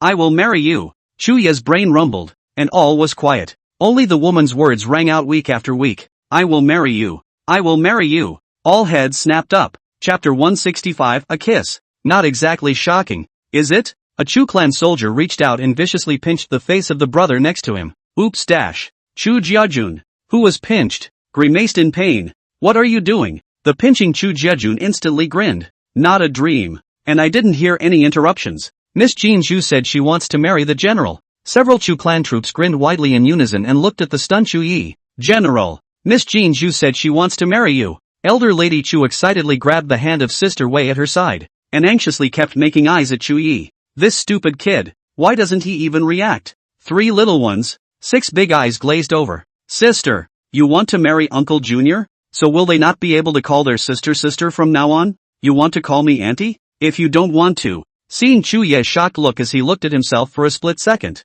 Fang Jinju's lips hooked up with a touch of mischief. Then even if. Yes, he does. Before her words had even fallen out of her mouth, a table of people interrupted in unison, with the tacit understanding of the gods. Chu Ye's divine soul, which had been sent flying towards the 9th heaven by the shock, was instantly ripped back into his body.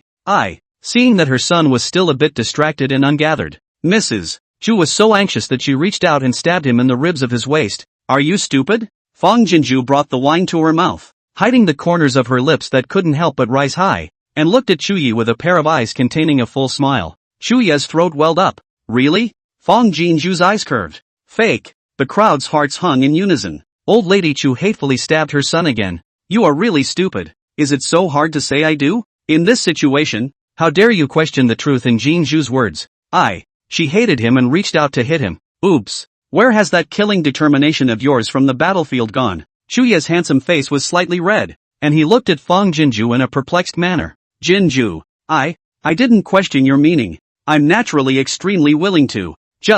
I understand. Looking at Chu Ye's overwhelmed and chagrined appearance, Fang Jinju pressed to hold back her laughter and couldn't help but want to tease him. It's just that you didn't think that I, a woman, would openly confess my love for you on this kind of occasion, and really don't know how to be shy. Not. Smelling something wrong, Chu Yi bounced up sharply, hitting the table with a clank. No, it's not. A few Chu clan troops' eyes stared like bronze bells, and after the shock, their hearts hung violently. Oh, God. Generals are never stoic or dignified, and their faces don't change when Tarzan is on top of them. When has it ever been so out of character? But this scene, well, not at least they saw it. They are finished. Chu Yi noticed that he had lost his temper, and his heart was also startled, subconsciously looking at the 4 Chu family troops, but was baffled. The 4 Chu family troops all closed their eyes tightly, straining their bodies, with a tense expression of I didn't see nor did I hear. Very knowledgeable. Chu Yi coughed lightly and looked at Fang Jinju once again. Jinju has always been honest and open in the world.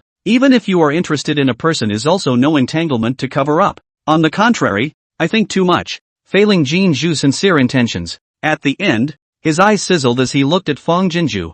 Once upon a time, I said that my family and country were uneasy and I would never take a wife, but now I'm going to hit myself in the face. Jinju said that she would marry me on the day when her family and country were at peace, but if I were to reveal my true heart, I would want to take Jinju as my wife tomorrow. The 4 Chu clan troops stared violently in unison. What kind of good fortune are they having today? Not only were they invited by Miss Jinju to eat and drink well, but they also watched such an amazingly good show for them? Chu old lady excited eyes tail are rippling open folds. Good. This is my Chu family man should have the bearing temperament. Then she looked blearily at Fang Jinju with a Jinju. I can't wait to be your mother-in-law look. Fang Jinju slightly surprised, then warm soft smile open. General to Jinju heart. Jinju no doubt. Jinju also think that the general is the most trustworthy good man, even if the marriage tomorrow. And what is the harm? Only. Chu Ye's eyes tightened. The table full of people looked at her. But, Fang Jinju intentionally sold a secret, after a bright smile like a flower. But I don't want to do the marriage. The groom suddenly left me to carry a gun and go to war The crowd was stunned in unison, and then they all burst into laughter. gently moving Chu Yi, eyes covered tightly, can no longer drill into the slightest side of the mood. He regarded Jinju as a pearl. How could he let such a thing happen? If you want to marry Jinju, then the country must be settled first. Then we will use the rivers and mountains as the bride price. 10 miles of red dress to welcome the bride, so that all the people will congratulate the bride. It's the only way to live up to it. A hearty, hot meal, with 4 Chu Jejuns around. There wasn't even a single vegetable leaf left on the table, or even in the pot. They weren't even allowed to pour the soup at the bottom of the pot. They had to save it to cook noodles for the evening. Fong Jinju didn't block it. Having experienced that inhuman famine ordeal, cherishing every bite of food has become their muscle memory. After packing up, elder Lady Chu and Sister Wei glanced at each other and decisively left the granary with the 3 little ones. The 4 Chu family troops also had the sense to go out and simply cut off at a distance, guarding the entrance to the courtyard. Only Chu Yi and Fong Jinju were left in the granary, sitting across from each other in front of the 4-sided table. Chu Yi looked at Fong Jinju for an instant. Unlike the previous stoic concealment, this moment's eyes were frankly scorching. Originally drank wine, Fong Jinju's face has long been stained with a few points of drunkenness flushed. At this moment is even more by the man's passionate like fire eyes, inch by inch, burns scarlet. Though she has had one relationship, it only progressed to the stage of holding hands. Now that I think about it, even the memory of holding hands is pretty disgusting. In all seriousness, it's not even a relationship experience, only a reality hit. So, Fong Jinju is actually confused about relationships. All she knew was that Chu Yi was the superior of all the men she had met, even a few blocks away from the senior she had worshipped and crushed on in the beginning. It's hard not to be impressed. More than heartfelt, there is reverence. Admire Chu Yi's commitment to the people of the country. That's why she didn't hesitate to reveal her heart, didn't hesitate to swear her sovereignty in public. Super-performing stocks. Naturally, you have to rush to get your hands on and clutch them. As for love, you can take your time. Throughout history, it is not uncommon for people to get married before they fall in love. Fong Jinju rested her cheeks and looked at Chu Yi with eyes tainted with a 3% drunkenness. It's a favorite that you can't hide. Who would have the stamina to sit still with such a good man day in and day out at arm's length? Isn't it only a matter of time before you fall in love? The liking in the woman's eyes was so thick that it was drawn out. Her scarlet face was delicate, and her lips, which were raised in joy and acceptance, were even more red. Chu Yi's throat welled up, and he only felt a bit of dryness in his mouth. Well, and it's kind of a marriage relationship. So a kiss. Not shocking, is it? Zip, zip, zip. Chapter 166, asking what love is in this world. One thing is as good as another. Fong Jinju's voice was mercilessly interrupted by the current sound of the intercom. General. Yi Tingshuan's voice came out of the intercom. Can you come to the barracks? Chu Yi's mind was blank. The woman's words just now were deafening in his ears, obscuring all sounds beside them. General? General, are you listening? Across the street, Yi Tingshuan's voice was anxious and suspicious. See Chu Yi because of their own words and lost concentration, not versed in the right things. Fong Jinju heart shamed dry, cursing their own color courage, and hurriedly reached out and shook Chu Yi's arm. Chu Yi, the barracks looking for you. The woman's red lips are close at hand, opening and closing them to capture the soul. Chu Yi indulged himself. General? General, are you alright? General, if you don't make a sound, I'll come to the general's house. Over the intercom, Yi Tingshuan's voice rose above the rest. Helplessly, Fong Jinju hurriedly pressed the intercom and said, Don't worry, the general is with me again. He drank some wine and fell asleep. I'll wake him up right now. Make sure I won't miss anything. She doesn't know. Reasoning off the top of my head. It blew up on that side of the barracks. The assembled Chu's army boiled over. Hear that? The general and Miss Jean Zhu are together again. And he, sleeping. Ha ha ha. The general's lifelong endeavors are in sight. So envious of the brothers who are on duty in the general's residence. Every day you can feel the general and Miss Jean Zhu's dealings and interactions up close. I'm going to sign up to be on duty in the general's residence. I'm going too. They don't know. The brother they envied was at that very moment covering his mouth and bouncing lengthwise in place. If the body can make a sound. The action must have been deafening for a few of them then. Though deliberately guarded from a distance, they couldn't control their ears. Well, it's all about marriage. A kiss. It's not shocking, right? Not shocking. It can be a bright and colorful kiss. If there are still concerns, they can help block the and favoring the most exciting moment was interrupted by the intercom. Now that the Chengwu emissary has been removed, what urgent matters can there be in the military camp that are not waiting for the general to deal with? Aha! Chu Yi! Fong Jinju came to Chu Yi's ear and shouted in a raised voice. The military camp is looking for you. It's not that bad, is it? Even if her words were too shocking, Chu Yi was a great general of 10,000 people. I've seen it all before. Why are you so lost in thought? Fang Jinju was aware that Chu Yi had never been in love, but she did not expect him to be as pure as this. That's not even a kiss. If we really kissed, we'd pass out, wouldn't we? Looking for a chance? Gotta try it. After shouting several times, Chu Yi came back to his senses. His face and ears had long been red and indistinguishable. How? What's wrong? The main thing at the moment. Fang Jinju dare not have delay. Busy said. Fang Kaiyi Vice General looking for you. Let you hurry to the barracks a trip. I said back that you fell asleep drunk. Is waking up. Wait. I'll get you a basin of cool water to sober up first. Said also do not care. Chu Yi is what look. Whirlwind like pot went out. Chu Yi subconsciously touched his face before realizing that it was shockingly hot. You can imagine how red it became. But Jin Shu's words really made him. General? Yi Dingxuan's voice came from the intercom again. Miss Jinju, is the general awake? That what? In fact, the barracks is not a big deal. If the general sleeps well, it is better not to disturb him. Forget it. We can deal with it ourselves. That, please trouble Miss Jinju to take good care of the general. If it was said that just now, God's thoughts were still a little misty. At this moment, Yi Dingxuan's words directly caused Chu Yi to return to his wits for a second. Yi Dingxuan's words were unusual, and besides his voice, there seemed to be a suppressed cacophony of voices. Chu Yi immediately reacted to something, pressed the intercom, and said in a deep voice, I'll come to the barracks right away. It better be something spectacular or else. He didn't finish the latter words, but the intimidation was already through the walkie-talkie. Wonderful control of the barracks. This side of the barracks, Yi Dingxuan's group, who were listening to the bustle, all winced in unison. That what? What are you still standing here for? Go drill. The few guards at the granary also hurried to stand end to end, their backs taut. The eyes are not slanted and the face is expressionless. Don't worry, an ice hanky on your face will recede the redness faster. Fang Jinju admonished from the side. Chu Yi obediently buried his face under the hanky. In truth, he was a little ashamed to meet Jinju's eyes. While Jinju's words were a bit shocking, his performance was even more shocking than her words. He was so lost in thought that he left business behind. If Fang had been on the battlefield, he wouldn't have known how many times he had died. Not only that, but it also involves the three armies. Chu Yi previously did not understand why there would always be people who habitually used the beauty plan to control the enemy. Now he understands and comprehends. If Jinju was a beauty trick sent by the enemy to seduce him, then he would surely fall with a city. But, it can only be Jinju. You're coming with me. After repeated icing several times, Chu Yi looked at Fang Jinju. I'll take you to the military camp to take a look. Fang Jinju's eyes lit up. Is it okay? Don't you have to take care of things? Won't my going affect you? Chu Yi smiled and shook his head. The Qiangu emissary has just been removed. Even if Qiangu reacts it will take time. As long as it's not Qiangu coming to commit crimes it's not a big deal. Let's go. Upon hearing this, Fang Jinju did not push or shove and cheerfully agreed. The two of them went out one after the other, and were immediately followed by two Chu family troops. Chu Yi glanced at them. There's no need to follow them. Guard the general's residence and watch over the three children. Keep your mouths shut about today's events. And if I hear anything unusual from anyone else's ears, I'll hold you all accountable. He didn't know that Jinju was so outgoing about her feelings and that he was defenseless against her words and actions. He hadn't forgotten how he had lost his temper in front of these men. If this happens a few more times, how can he talk about his majesty in front of the three armies? The two Chu clan troops were on their feet,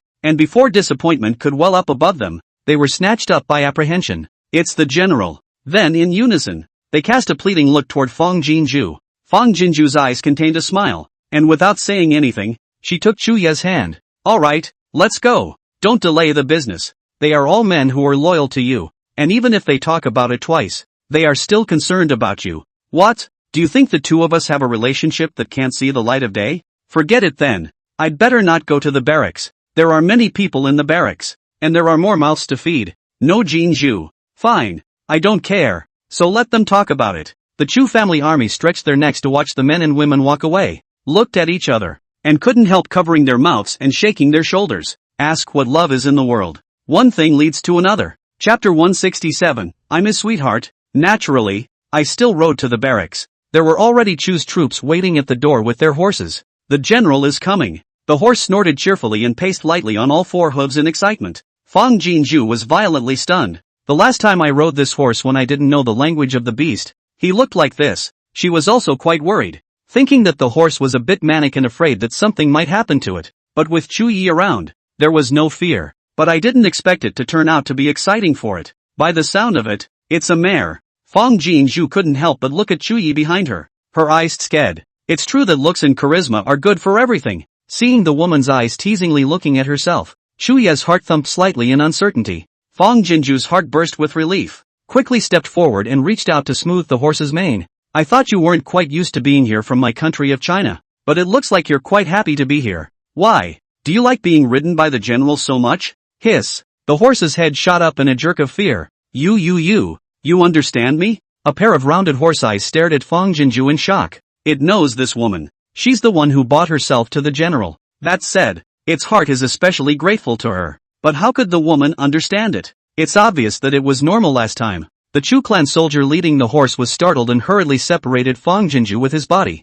Miss Jinju, be careful. There's no harm in it. You go down first. Chuyi sensed something and hurriedly stepped forward to take the horse's rope, waving his hand for the Chu family army to go down. Fong Jinju smiled and stroked the horse's face. I was able to send you here. So what's so rare about understanding your words? Horse, it's not as safe here as it is in China. You could be ridden into battle at any time. Why do you look so happy? The horse returned to his senses and raised his head proudly. I am of warhorse blood. Being ridden by those brats earlier was simply degrading to the horse's life. This is the world that belongs to me. Saying this, it twisted its head to look at Chuyi. Only such a hero is worthy of sitting on my back. I will follow him in the bloodshed and help him settle the country. Fong Jinju couldn't help but extend her thumbs towards the horse. I didn't expect a tiny horse to have this kind of ambition. Admire, admire, admire. The horse proudly snorted. That's for sure. But any horse with a bit of blood is most proud of being able to gallop across the sands. But not every horse has this opportunity. It was you who gave me this opportunity.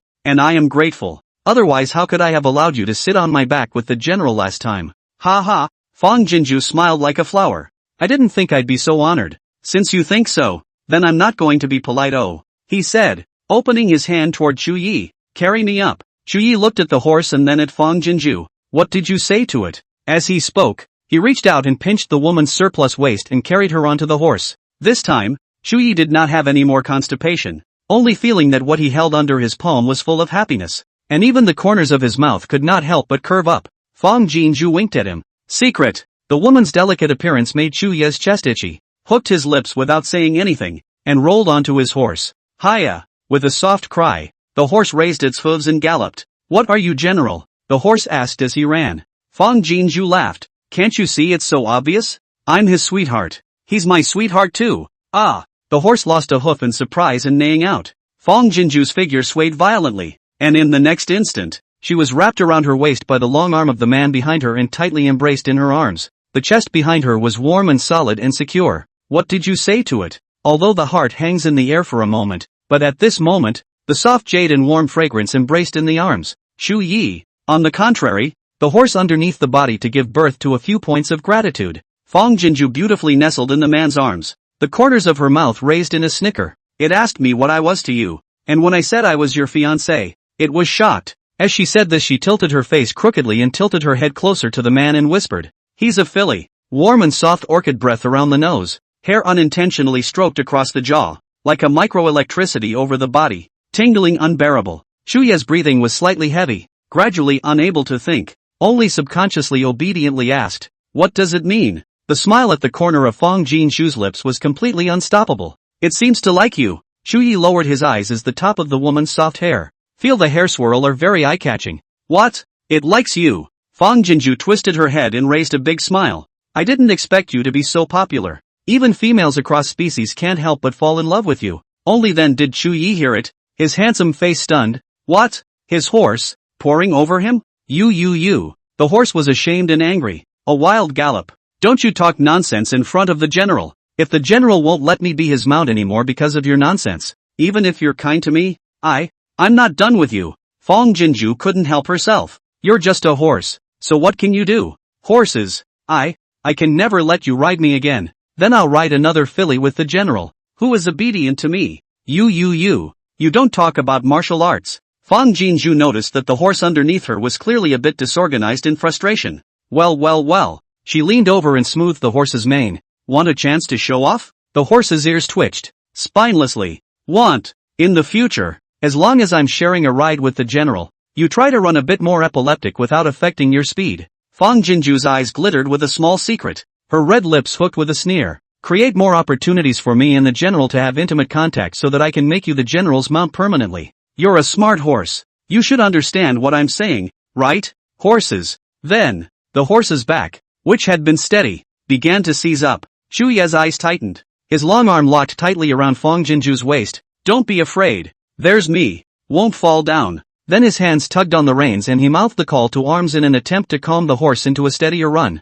Fang Jinju beautifully nestled in the man's arms. Soft Baba said, "Aha, as long as you're around, I have nothing to be afraid of." Horses. Very good. A very clever horse indeed. The strong hormonal scent of the man's body made Fang Jinju's heart overflow with a lot of happiness and satisfaction with every beat. But you grasped the scale. And don't be too deliberate. Horses. Good for you. You fall in love. I contribute. Chapter 168. The rules of the military camp are only for us. Miss Jinju doesn't need to follow them. The general is coming. 30 or 40 feet short of the barracks, the shouts of the Chu family's army were heard. Then there were 2 Chujia army babas who greeted them. When people arrive, laughter comes first. Still some distance away, Fang Jinju saw the big, bright teeth of the 2 Chu family troops. "Hello heroes." She rippled a polite smile back and waved at them. "I'm Fang Jinju, Miss Jinju, General." Although the Chu family army had long ago guessed that the woman who rode with the general was the Jinju girl, their ears couldn't help but vibrate with excitement.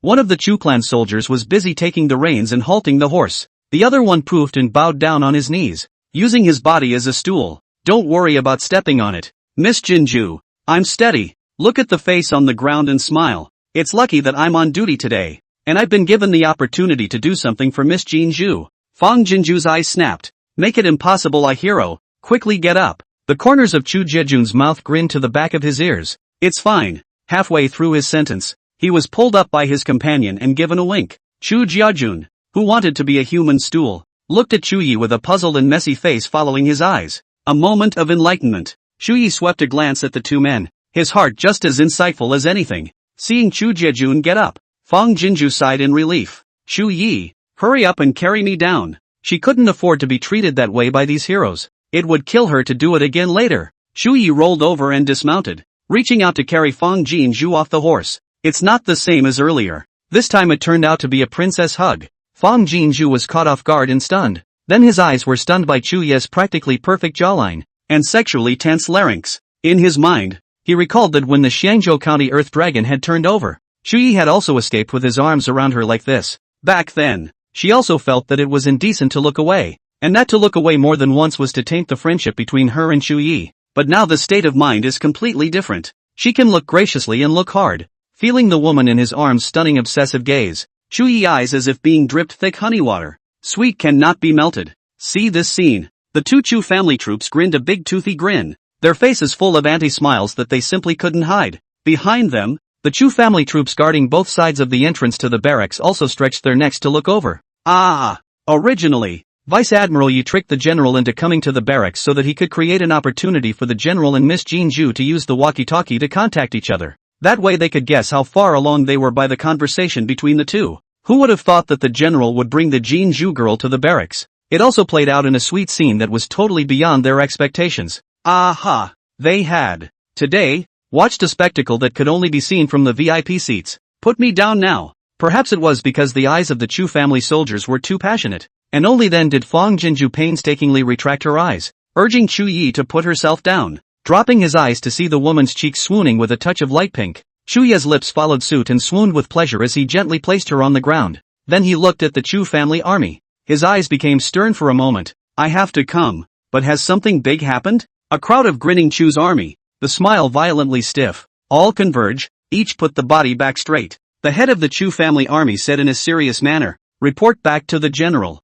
Yi Vice General said that the southern barbaric messenger was put to death. Counting the days they came to the north, I think there will be another 3 or 5 days. Chenggu State Lord will notice the end. Not a few days, there will certainly be a vicious battle. Vice General Yi asked the general to come to the barracks precisely to discuss the response. Though they tricked the general into coming to the barracks, inevitably they had selfish motives. But what they say is true. This matter at hand is indeed a matter of great urgency. Even with their current armament and strength, they were not afraid of Chenggu coming to war. But you have to call out to the general to decide. Upon hearing this, Chu Ye's face cleared up a little before he looked at Fang Jinju and said, let's go in. The two entered the barracks one after the other. Behind them, the Chu family's troops let out a breath in unison, craning their necks to watch the pair of wallflowers walk farther and farther away. The moment. They're envious of the brothers inside again. General, Miss Jinju, all the way in. All the Chu family army saluted and greeted with an excited and respectful face. The woman beside the general was a stranger, but they did not hesitate to shout out. If one listened carefully, one could hear that when they called Miss Jinju, they were even more devout and excited than when they called general. Look at a face that is devout and friendly to the core. Fang Jinju's tense and anxious mood loosened up little by little. You've seen a pig run before you've eaten it. In the TV series, no one is allowed to enter the barracks, not to mention women. Although Chu said it didn't matter, but she still feared that by bringing herself here, he was leading the way in breaking military rules to his detriment. But now these GIs gave her the feeling. It's her and Chu Yi who don't share the same weight. It wasn't that she came to this barracks or not, but it was as if she was the most important member of this army. Everyone was expecting her. General. Before he even approached the military tent, Yi Tingxian and Han Kangwu welcomed him out. Miss Jinju. Han Kangwu looked at Fang Jinju with a smile on his face. Fang Jinju instantly smiled openly. Big brother Han. Although all the heroes here were nice, Han Kangwu was the one she was most familiar with, so naturally she felt a little more affectionate.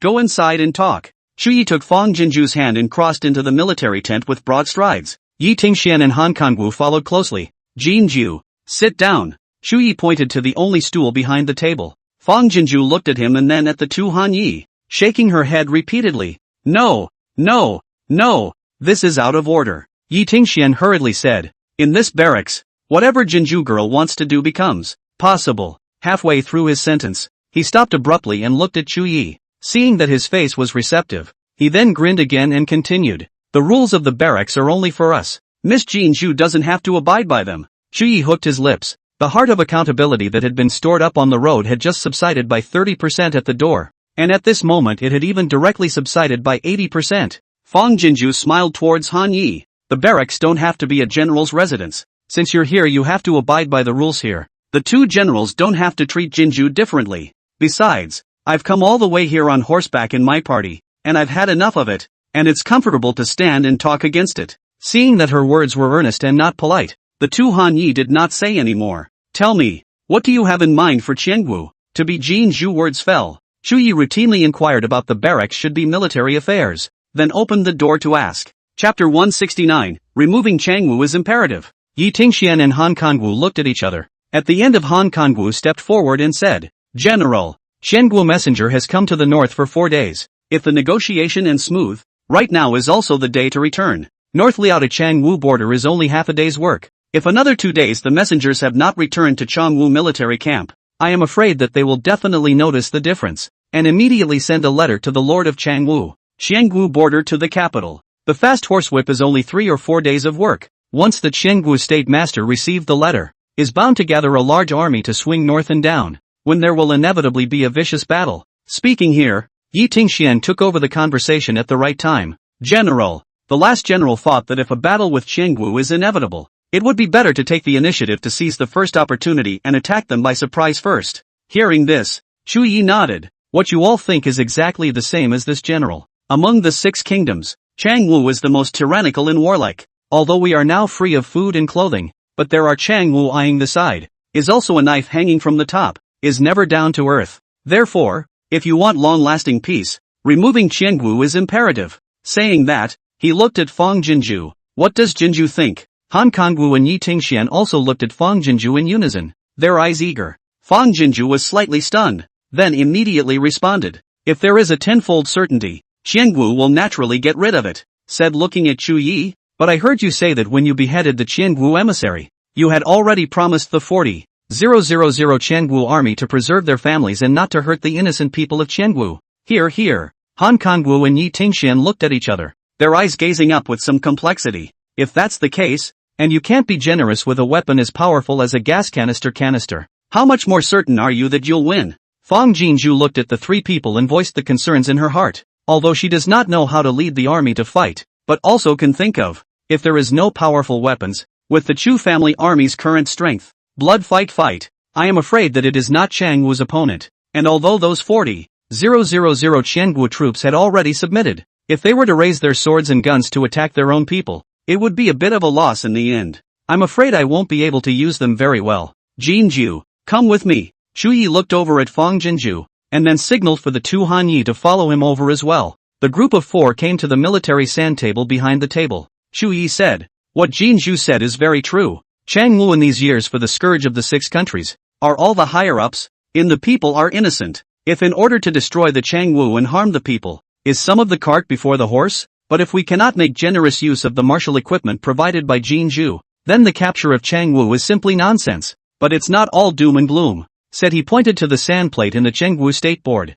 Chengwu State 36 continents. Now there are 10 continents or plundered 6 country cities. These 10 continents are fertile soil material rich place. So in order to prevent the 5 countries' stupid move, Chengwu big half of the troops are gathered in the border defense of the 10 continents. North Liao because of the barren land. Changwu did not bother to take over, but was preserved. Shu Yi looked to Han Yi. 2 people. Eyes again fell on the face of Fang Jinju. Changwu the other small half of the troops, half in the capital of the imperial city, the other half scattered in the various continents of the city. Chengwu in our northern Liao border city of Gobichao, is also a poor and desolate place. The land is vast and sparsely populated, and the people in the city are no more than 20,000 to 30,000. Because of their disdain for northern Liao, the Gobichao military camp's strength at its peak was just over 40,000 men. It is only during the fall harvest season each year that a wave of troops from the 3 continents surrounding the Gobi continent are assembled to commit a crime. The Chu family army has been stationed in northern Liao for more than 10 years,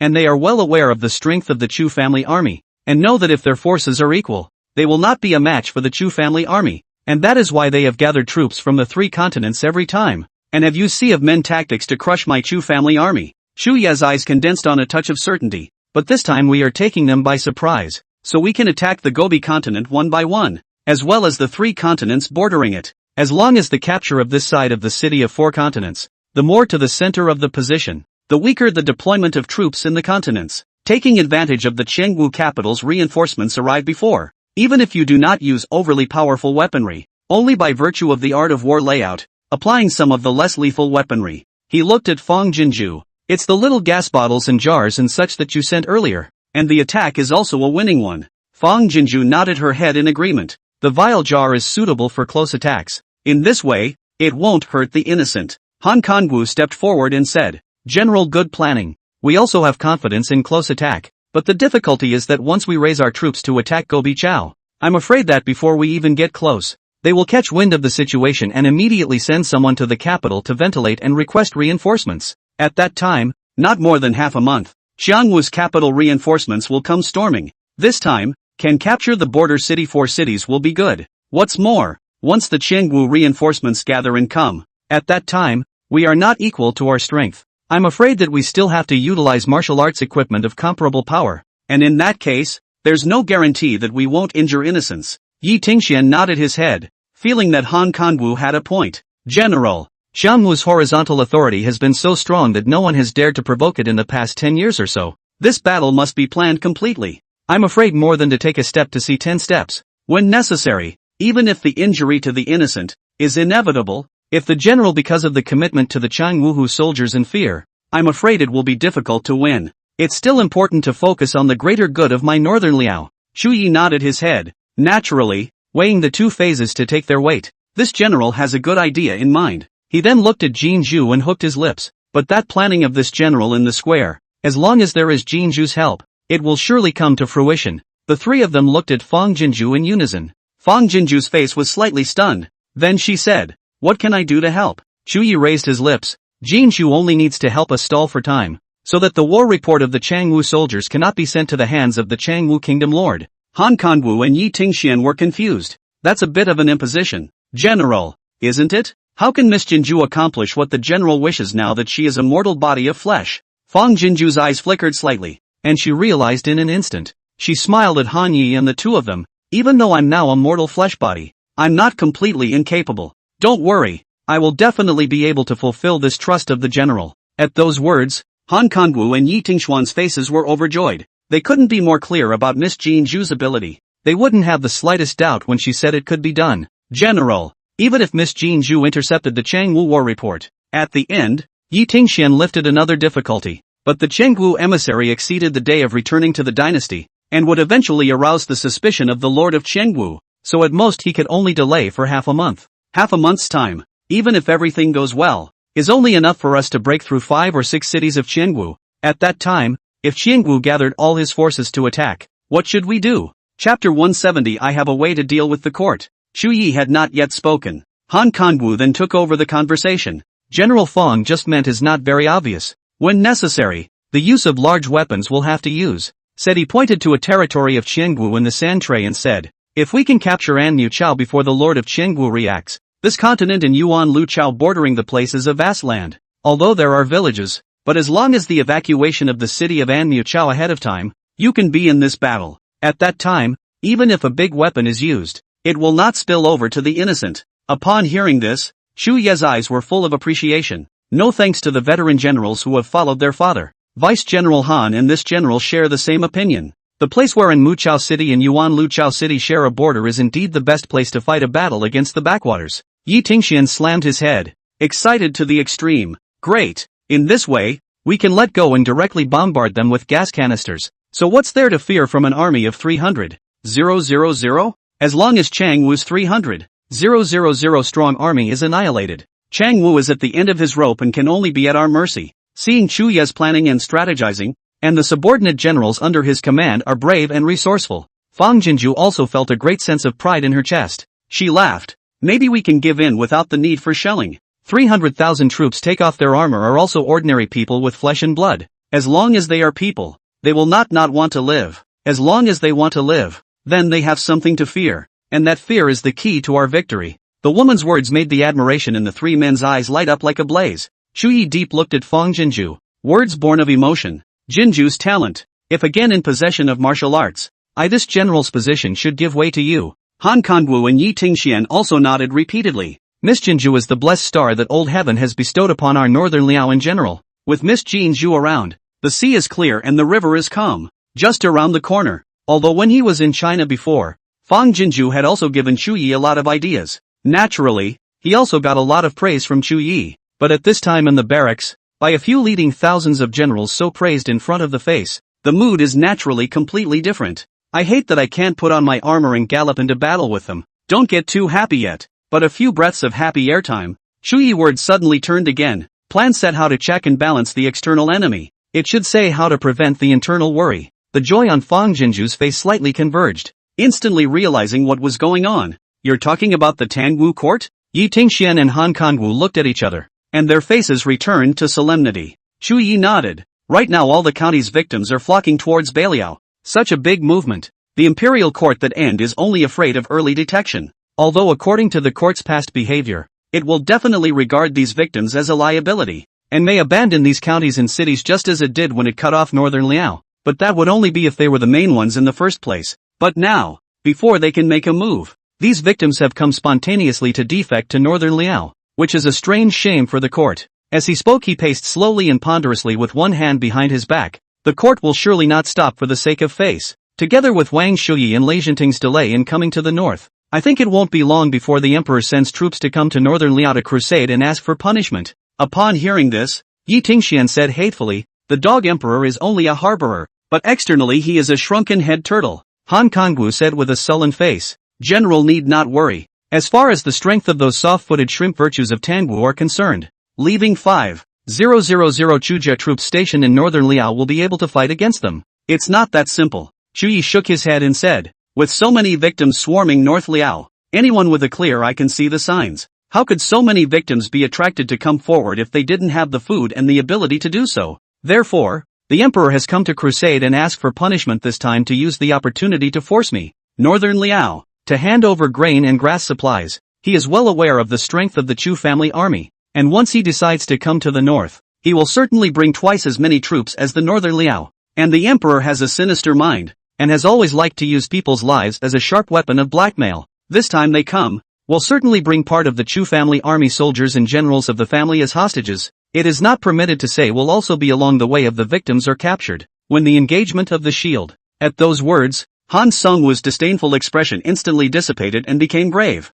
Yi Tingxian and Fang Jinju were also filled with complicated eyes. Even with powerful weapons, there was no fear that the emperor had many soldiers. But how can we disregard the lives of the families of the Chu family army and the innocent victims? And let's not talk about tolerance. Let's just say that there are countless victims outside the city, and they can't be resettled into the city yet. Once innocent lives are taken in vain and weapons are used to bombard, will it not make the lips of those victims die? You can't tell if you're not going to cause a riot. Even if the victims are afraid of weapons, do not dare to riot. But it is also certain that the North Liao, Chu Yi lost the cold heart. Those with dissenting views will certainly not be able to be placed in the city. But if we don't resettle the victims and push them back to the central plains, we are letting them die. Anyway, the whole body will be affected by one hair, and it will be difficult for both sides to move. By comparison, against the Qiangwu foreign enemy, after all, are much simpler than against the court. Right now we have 60,000 troops. Chu Yi lent. Among them,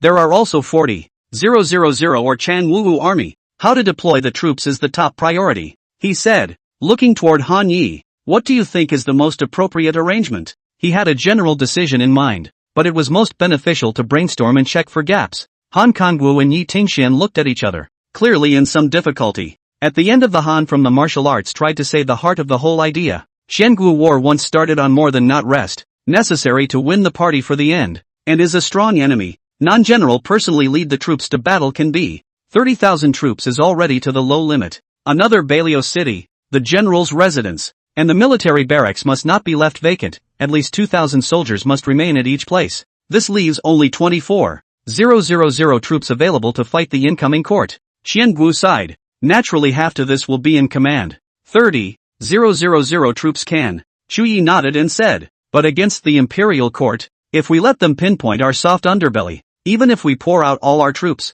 it will be nothing more than a display. But if we can find a breakthrough, 10,000 troops are more than enough. Han Yi looked at each other, neither having a clue. After listening for so long, Fang Jinju had an early insight in her mind and spoke at the right time. I have a method to deal with the court. Chapter 171, I am the master of the outside world. Jin Zhu is the master of the inside world. Words. Along with Chu Yi, the three of them looked at her in unison. They've just discussed so much, and Miss Jin Zhu didn't even say anything more. But every time when it counts, it always solves the problem with a single word. They naturally look forward to it. Fang Jinju looked at Chu Yi. The bottom of her eyes was a sure confidence. The court is shameless, thinking that by taking the lives of the innocent and weak, they are taking Bailiao. But after all, they don't understand the situation of Bailiao, much less you and me. Unbeknownst to us, this time they have come but to send us head soldiers. How the Qiangwu soldiers were subdued in the first place. How they will be subdued at the present time.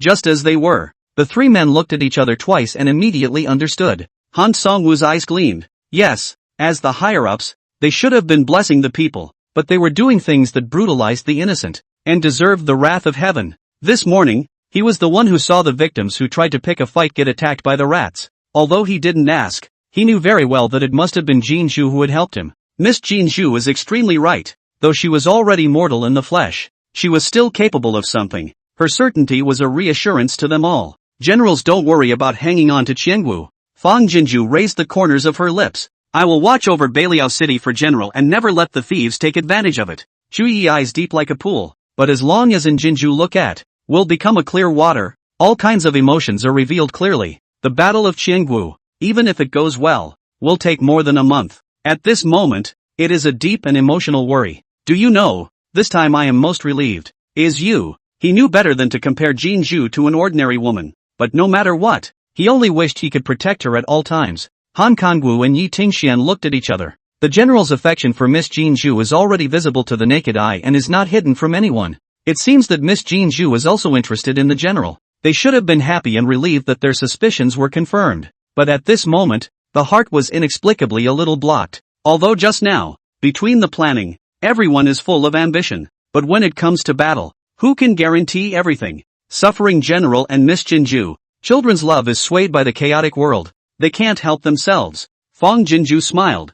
I can't worry about you either. But when will I be able to marry you if the external worries are not removed and the internal troubles are not solved? Han Yi duo? In their excitement, the two subconsciously gripped each other's hands tightly. The general and the Jinju girl had surprisingly developed more rapidly than they had imagined. If you don't open your mouth, you'll be talking about marriage. Miss Jinju, so candid. General. What a blessing! Although he was mentally prepared in advance, Jin Shu's words still made Chu Yi unable to help but be shocked. shocked and overwhelmed. The feeling of being confessed over and over again in public by the woman you love is really uproarious. He subconsciously looked at the Han Yi duo. As expected, both faces had been shocked and excited to the point of contortion. Chuyi can no longer suppress the corners of his lips. Good. I host the outside. Jinju security inside. Will certainly be this internal and external trouble in addition to. When he said that, his eyes flickered slightly, thinking of the woman's natural candor, and his face was overlaid with the same color of candor. The first thing I will do after settling the country is to marry Jinju as my wife. Just as his words fell, a figure stumbled and fell out of the doorway of the military tent. The people in the tent looked out in unison. Just saw a few Chu family troops outside the army tent fell to the ground like a stacked Han. Every Chu family army face is a color of panic. Shuya's face sank and he was just about to say something when Yi Tingxian hurriedly ran out. What are you all huddled around here for if not to drill properly? Yi Tingxian then reprimanded and scowled. Even if you want to kowtow to Miss Jinju to thank her, you have to follow the rules. All of you go down and receive 5 army sticks each. The Chu's soldiers at the door will understand. Dizzy climbing up. A slip and run. Everyone was grinning from ear to ear. It's as if they're not there to collect their punishment, but to collect their reward. Having heard with his own ears the general's request to marry Miss Jinju, it was worth it even if he was beaten with 50 army sticks. Yi Tingxian sighed in relief and turned around. Then he saw Chu Yi staring at himself with an insightful glance. He grinned. Miss Jinju came back to the barracks for the first time, so it's inevitable that all the guys are a bit excited. Previously, I heard that Miss Jinju was picked up by the general, and if it wasn't for me stopping her, everyone would have hated to kowtow to Miss Jinju at the general's residence to thank her. But even more excitement has to be observed by the army, and the general won't blame me for making a fuss and beating them up, will he? Then without waiting for Chu Yi to respond, he looked at Fang Jinju again. Miss Jinju, they behaved in an abrupt manner. The last general feels that the 5 army sticks are cheap for them. With that, he turned around in a whirlwind. No, it's not going to work. It's going to take at least 20 clubs to make it work. I'll have to go and supervise the punishment myself. Vice General Yi. Fang Jinju, which cannot see that Yi Tingxian intentionally want to defend these Chu family army, smiled and stopped. You hurriedly ordered to go to notify. 10,000 do not just those a few heroes to impose punishment. The heavy ground of the military camp is not a place where I should be. If it is more serious, the general and I will have to be punished first. Everyone previously to me are only heard of its name, not see its person. Now have some curiosity is also common sense. Today on my face, do not pursue too much, otherwise I will become a sinner. At the end, she looked over at Chu Yi with a slight wink of her eyelashes. What do you say, General? The moment the woman's eyes touched over, Chu Yi's eyes immediately became soft. Good. Then look to Yi Tingxian. The bottom of the eyes and an instant overflowing will be way. Today read in the face of Jinju. Will not be held accountable for the fault of those people just now. But you commanded to go down. This time only. Not to be repeated. Otherwise even if Jinju begged for mercy again, this general would never forgive. Yi Tingxian hurriedly restrained his countenance and stood up his back to receive orders. Yes, General. The last general will go out and knock on the door to admonish the crowd. With that, he turned and walked out in a single stride. Chu Yi looked at Han Kangwu again. After some deliberation just now, the division of troop deployment. This general has already made up his mind. 10,000 Chu family troops, 25,000 reserve troops, under the command of Yi Tingxian, and march with this general to Qiangwu at noon tomorrow.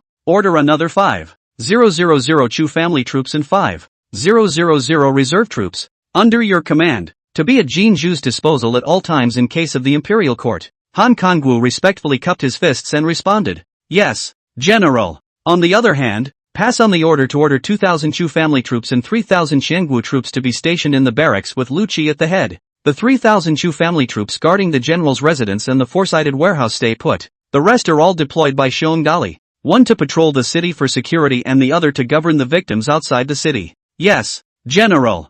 Should be military orders go down. The military camp immediately bingo footsteps array. Tightly began to prepare for the war matters. Chapter 172. We must win and we will win. Fang Jinju had never seen such a scene before and couldn't help but follow him out. Standing in front of the military tent and looking a bit mesmerized, soldiers in armor moved through the campground in orderly columns, then regularized themselves in their own military formations. Han Kangwu and Yi Tingxian stood in front of the military formation and gave orders, their words resounding. The sound of the army responding was even louder. Each sound was like hot oil on fire, causing the blood of those who saw the scene to burn. Fang Jinju's white fingers clenched into fists at this shocking scene. She was born in the land of peace, never experienced war firsthand, even though the movie rendition is better. It's not as real as being there right now. The moment. She trembled around her body and her eyes blazed with a hatred that she could not immediately put on her armor and become one of these British soldiers. A pair of large palms gently covered her shoulders. Jin Zhu, don't be afraid.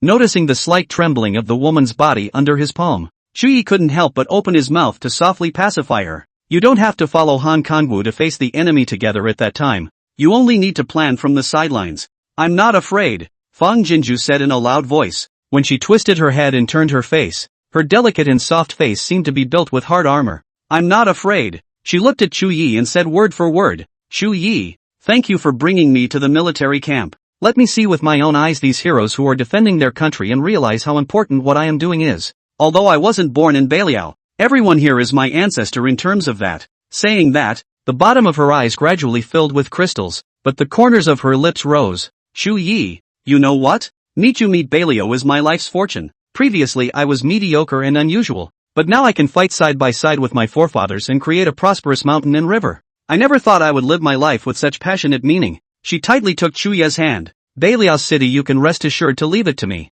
I will not let you down. And please do not fail me in my weight. We must win and we will win. Chuya's eyes were shocked, wrapping the woman's hand firmly in his palm. Well, Jin Zhu's golden jade words will definitely come true. They don't know. They just stand there. It is the center of gravity for all the Chu family army, and even the reserve army. That is, the first Chang Wuhu army. Seeing all the military orders given, all the men, each in his own way, began to count the war preparations and prepare the weapons in a busy and orderly manner. Fang Jinju said, Chu Yi, tomorrow is going to be a great battle. This go, before the success of the day will be windy. Let's give the generals an extra meal tonight. We eat with them. Chu Yi nodded approvingly. Good, all according to Jin Zhu. The two men came to where the cooks were cooking. The general is here. Miss Jinju. Hundreds of caterers were preparing the army's dinner, and seeing Chu Yi and Fang Jinju coming side by side, they all put down the work in their hands and eagerly called out. Everyone was grinning a very obvious anti-grin.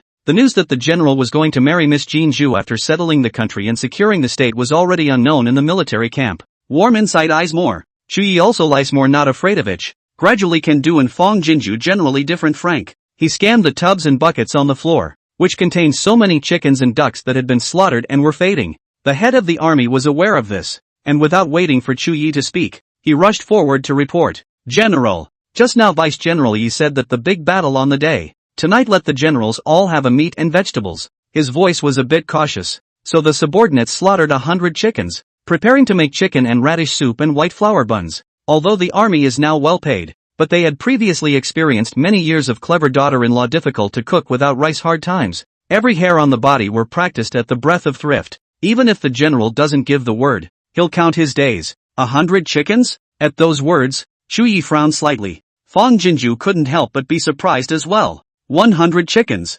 60,000 troops. 10 people sharing a piece of chicken is not enough, but they don't know that it's already half the amount they add on a regular day. General, this portion of meat is indeed extravagant tonight. The head of the catering army hurriedly explained. If you don't set aside 30 of them to make another meal in the morning, in fact, the soup stewed by the wrong 30 of them isn't much different. Fang Jinju couldn't help but speak. How often do you give the generals meat? The body of the head waiter unconsciously bowed down a bit, excited and respectful. Back to Miss Jin Zhu. Every 3 days there will be a meat meal. This is something that would have been unthinkable before. Every day, the barracks would be as festive as the new year. Then listen to you old uncle. Fang Jinju pointed at the chickens and ducks in the basin on the floor. On a usual meat day, less meat is used than now? The head of the army nodded repeatedly. Yin Chang said, every time that day is meat soup with white bread. It can be fragrant and delicious. The general also ordered that 3 meals a day. Meals can be eaten tightly and full. It's all thanks to General and Miss Jinju's blessings that the generals are able to have enough to eat and drink meat soup. And we all don't know how grateful we are in our hearts. The cadre of men behind him nodded in agreement. The good life they're living right now is all thanks to Miss Jinju. Miss Jinju wouldn't think they were too extravagant and wantonly squandering the blessings she had bestowed upon them, would she? Too little. Fang Jinju looked at Chu Yi and said, 60,000 generals. Even if it's 100 chickens, they can't eat a piece of meat when distributed to everyone's head. It's really too little. You can't lose anyone but the soldiers. I gave so much food and meat supplies. Why don't you let them do more too? Everyone was stunned in unison. Instead of blaming them, Miss Jin Zhu even thinks that the meat is too little at the moment. The head of the army in the heart of a hot, Afraid of Jinju girl blamed the general. Hurriedly explained. Jinju girl misunderstood the general. The general commanded that each meat day can be slaughtered 150 chickens and ducks. Is my subordinate think that 150 is a little bit too extravagant, so it is trespass to save a little bit each time. Saying that, he kneeled down in fear towards Fong Jinju. Please Jinju girl chastise my subordinate. 10,000 don't blame the general. The men behind him saw this and followed suit, clattering to their knees. Fong Jinju's eyes tightened as she hurriedly reached out to help him up. Old uncle, I won't blame the general. Get up and talk. The partner army saw the opportunity to insist on kowtowing 3 times to Fong Jinju before they would get up. Others followed suit. Fong Jinju said, Fong and the general and I have already conferred. Tonight we must give the generals a big meat feast. Slaughter 6,000 chickens and ducks for dry frying. Stir fry another vegetable. For the main meal, steam the large white rice and let the generals eat heartily. It's just a matter of avoiding having to work hard for all of you. Everyone was instantly thunderstruck. Nearby is preparing for the Warchu family army also have to stop their feet. Incredible look over. 6,000 chickens and ducks. Big white rice. Eat your heart out.